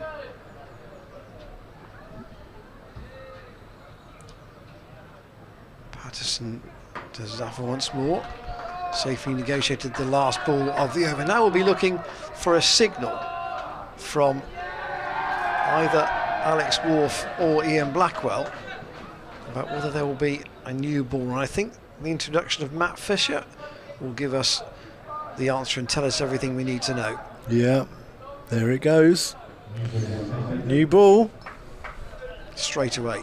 Yeah, you would as well, wouldn't you, Ian? I think I would, yes. Yeah, I think I would. And I'd almost be saying, having got Patterson warmed up again with 2 overs, why not the captain bowl out at this end as well? Yeah. He's been lightly used.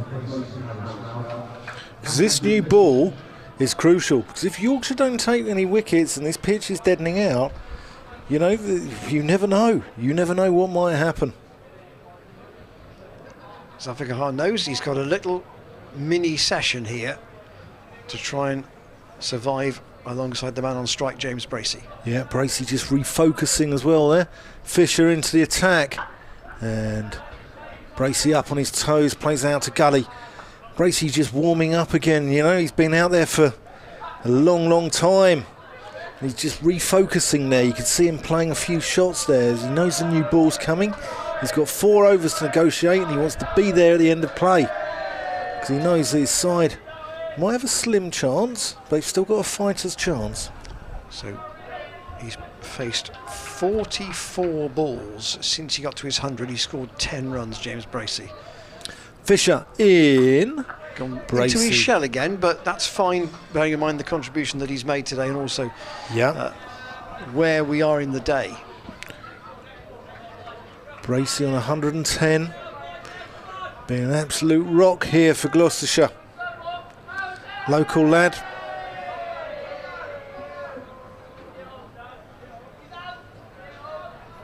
Been the subject of adoration from a number of fans here over the day. As the shadows lengthen across the Seat Unique Stadium, and Bracey just nudges that one out to mid-on comfortably. 242 for 6. Lead now of 93. And you never know. You never know. Cricket's a funny game, isn't it, Ian? It's sometimes completely unexpected, and I remember talking about, and nothing actually pleases cricket fans more generally than tail-enders making runs. Yeah, there's Fisher into Bracey. It's off the hip. Duke goes sprawling across, just checking there wasn't glove on that, or if there was anything at all. Most extreme example was Ashton Agar at Trent Bridge. Yeah. In the Ashes Test. Remember, listening to that. I wasn't at the game, but I had the radio on, and they were literally going backwards and forward as he got into the 90s. It was obvious that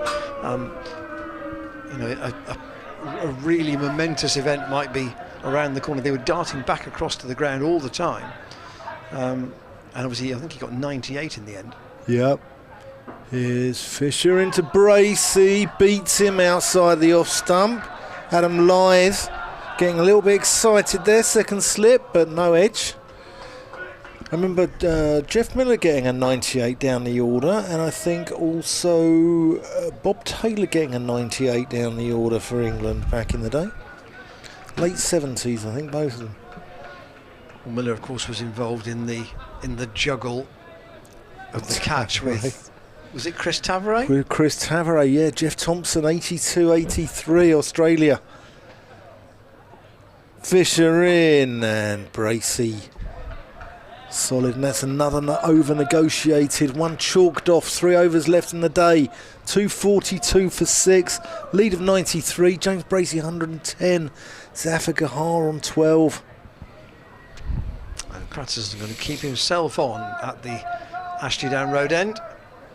A wonderful test match that was, wasn't it, Ian? I was listening to it on my transistor radio, glued to my ear in the night. There was no live coverage back then from Australia. Used to get highlights, didn't you? Or sometimes 6 o'clock BBC Two after a bit of Charlie Chaplin or Harold Lloyd. Generally with morning everyone in the chair. Yeah, Channel 9. 242 for 6.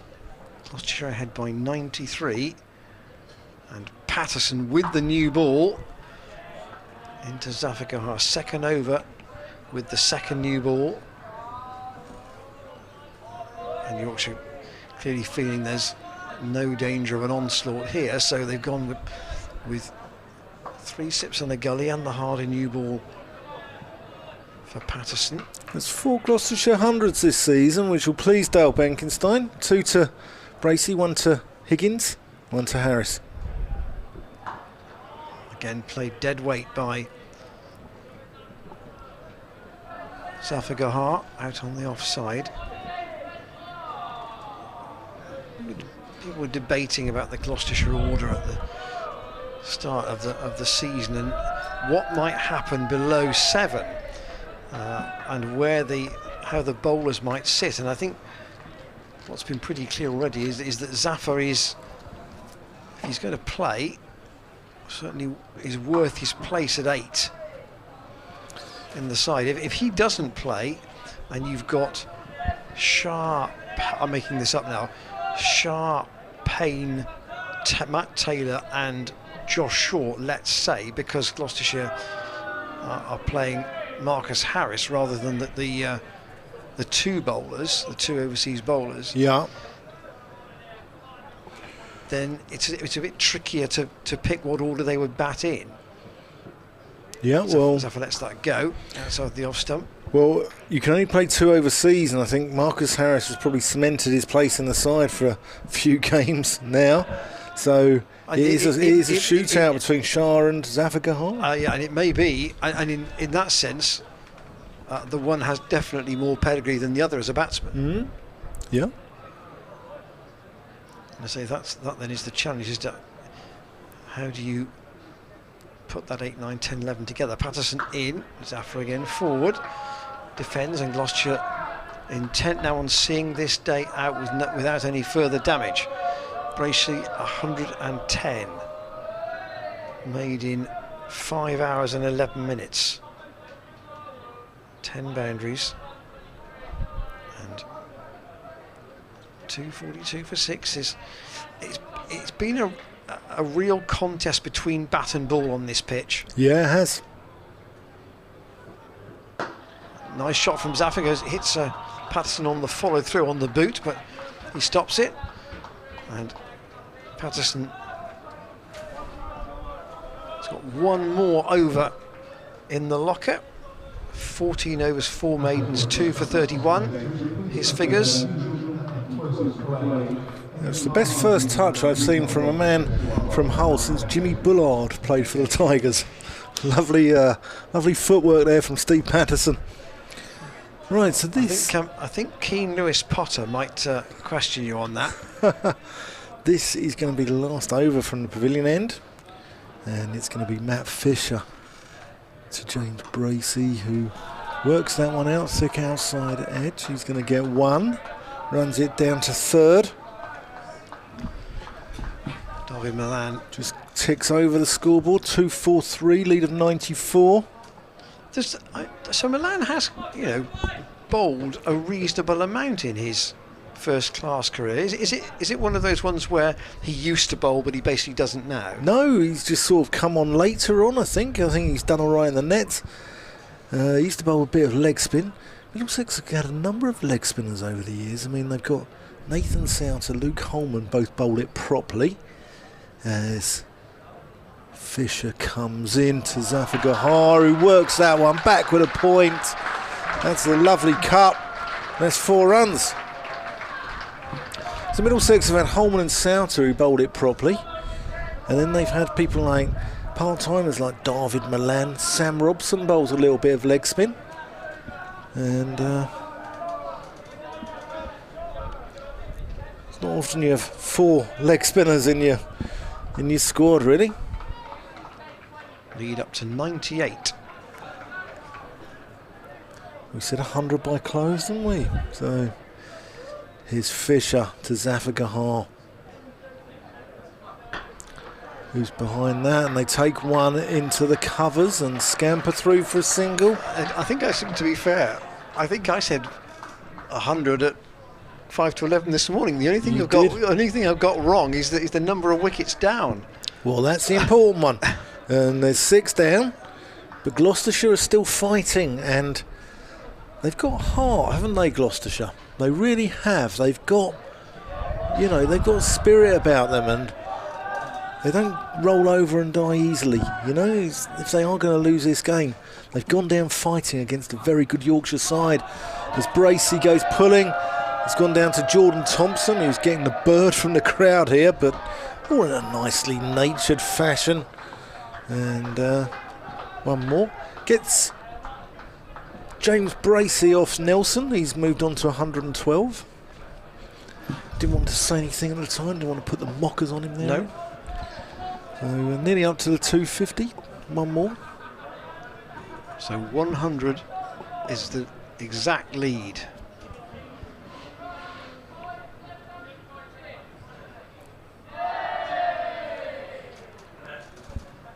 Fisher in. And that's worked fine. And Zafar Gahar has nurdled that around the corner. Harry Duke can't get across to it, and that's gone for 4 runs. So that moves the lead. That's a 250 up. And Ian, is it beyond the realms of possibility they whack 130 before lunch and set Yorkshire 230 in 2 sessions? I don't think there'll be any whacking going on. Are we on for a thriller tomorrow? I think it will depend on how long the last 4 wickets can last, and equally, could they get maybe another 60 or 70? Let's make it interesting. Fisher into Zafar Gahar, who kicks it back, which you don't really want to do with a new ball when it's only a couple of overs old, 3 overs old. That's the only over. 253 for 6. Zafar Gahar, another one, moves into the 20s. And I promise you I haven't been drinking. No, 4 boundaries to go. Zafar in his 21 not out. There are the full numbers of the day. James Bracey, 112 not out. And if he can see this over out, Yorkshire, no, they've still got a bit of work to do tomorrow. Yes, they've got a new ball. They'll have, bowlers have had a night's rest. But these two can start again. They could really irritate Yorkshire for a session here, and they might just give Gloucestershire the slimmest of chances of winning the game. You'd still say even the chase has got to be at least double what it is at the moment to give Gloucestershire a chance, I think. Yeah, I think so. But they've got to look to bat, just bat basically. And would Yorkshire take it on as well, because they've had a tough time in the field? I think if it was, they'd take it on to a certain amount down. Even 220 in 60, I still think they'd take that on, because they would see that there is not a huge amount of devilment in this pitch. Yeah, it's getting easier and easier, I think. 8 wickets in the day, the same as there was yesterday. Patterson back over the wicket, last over of the day. Bracey defends.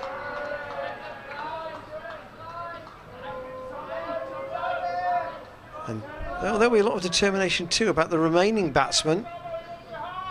Matt Taylor in particular will probably come in at 9. And Jordan Thompson getting applauded for every catch that he takes as the ball makes its way around the outfield.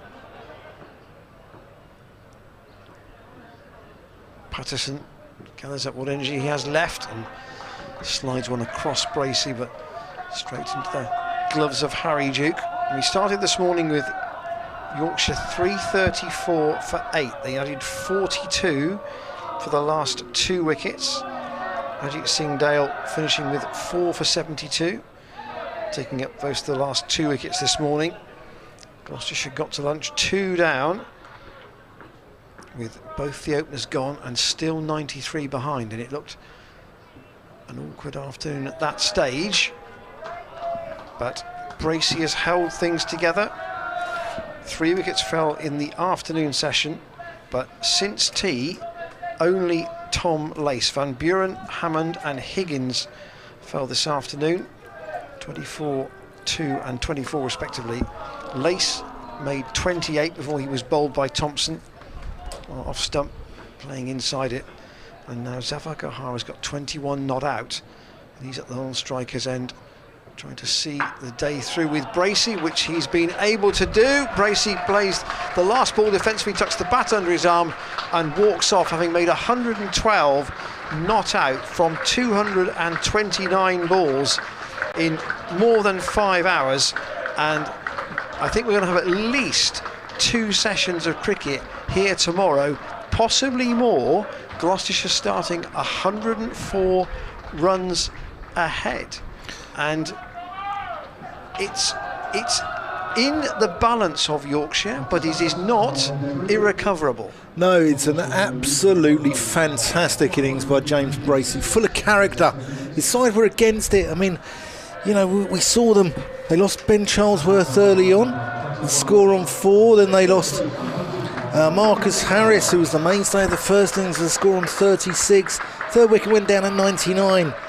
And then at 167 for 5, it was, you know, they really had to sort of battle hard.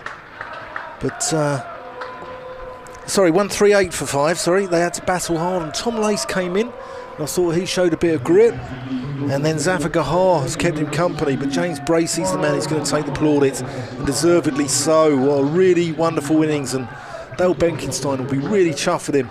2 centuries in 2 matches, and hats off. Yeah, good stands between Bracey and Lace, 73 for the 6th wicket, and now an unbroken stand of 42 between Zafar Gahar and Bracey. Runs equally shared between the 2 of them. The wickets for Yorkshire shared amongst the bowlers, 1 each to Fisher, to Thompson, to Ralph and to Bess, and 2 for skipper Steve Patterson. Thanks to Shane and to Karen for their work on the cameras today. Thank you for your company, your contributions on emails, particularly about teas and we loved it, didn't we? And other things. Yorkshire will have a ball that is only 4 overs old when we start again at 11 o'clock tomorrow morning. 2 championship results today. Wins for Surrey over Hampshire and for Essex over Somerset. This one, though, still in the balance. Thanks, Dan, for your company today. I've really enjoyed it. Thank you for yours if you've been watching us on the stream. And we'll see you tomorrow at 5 to 11. How far can Gloucestershire take this in the morning? 2:53 for 6 at Stumps on day 3. They lead by 104.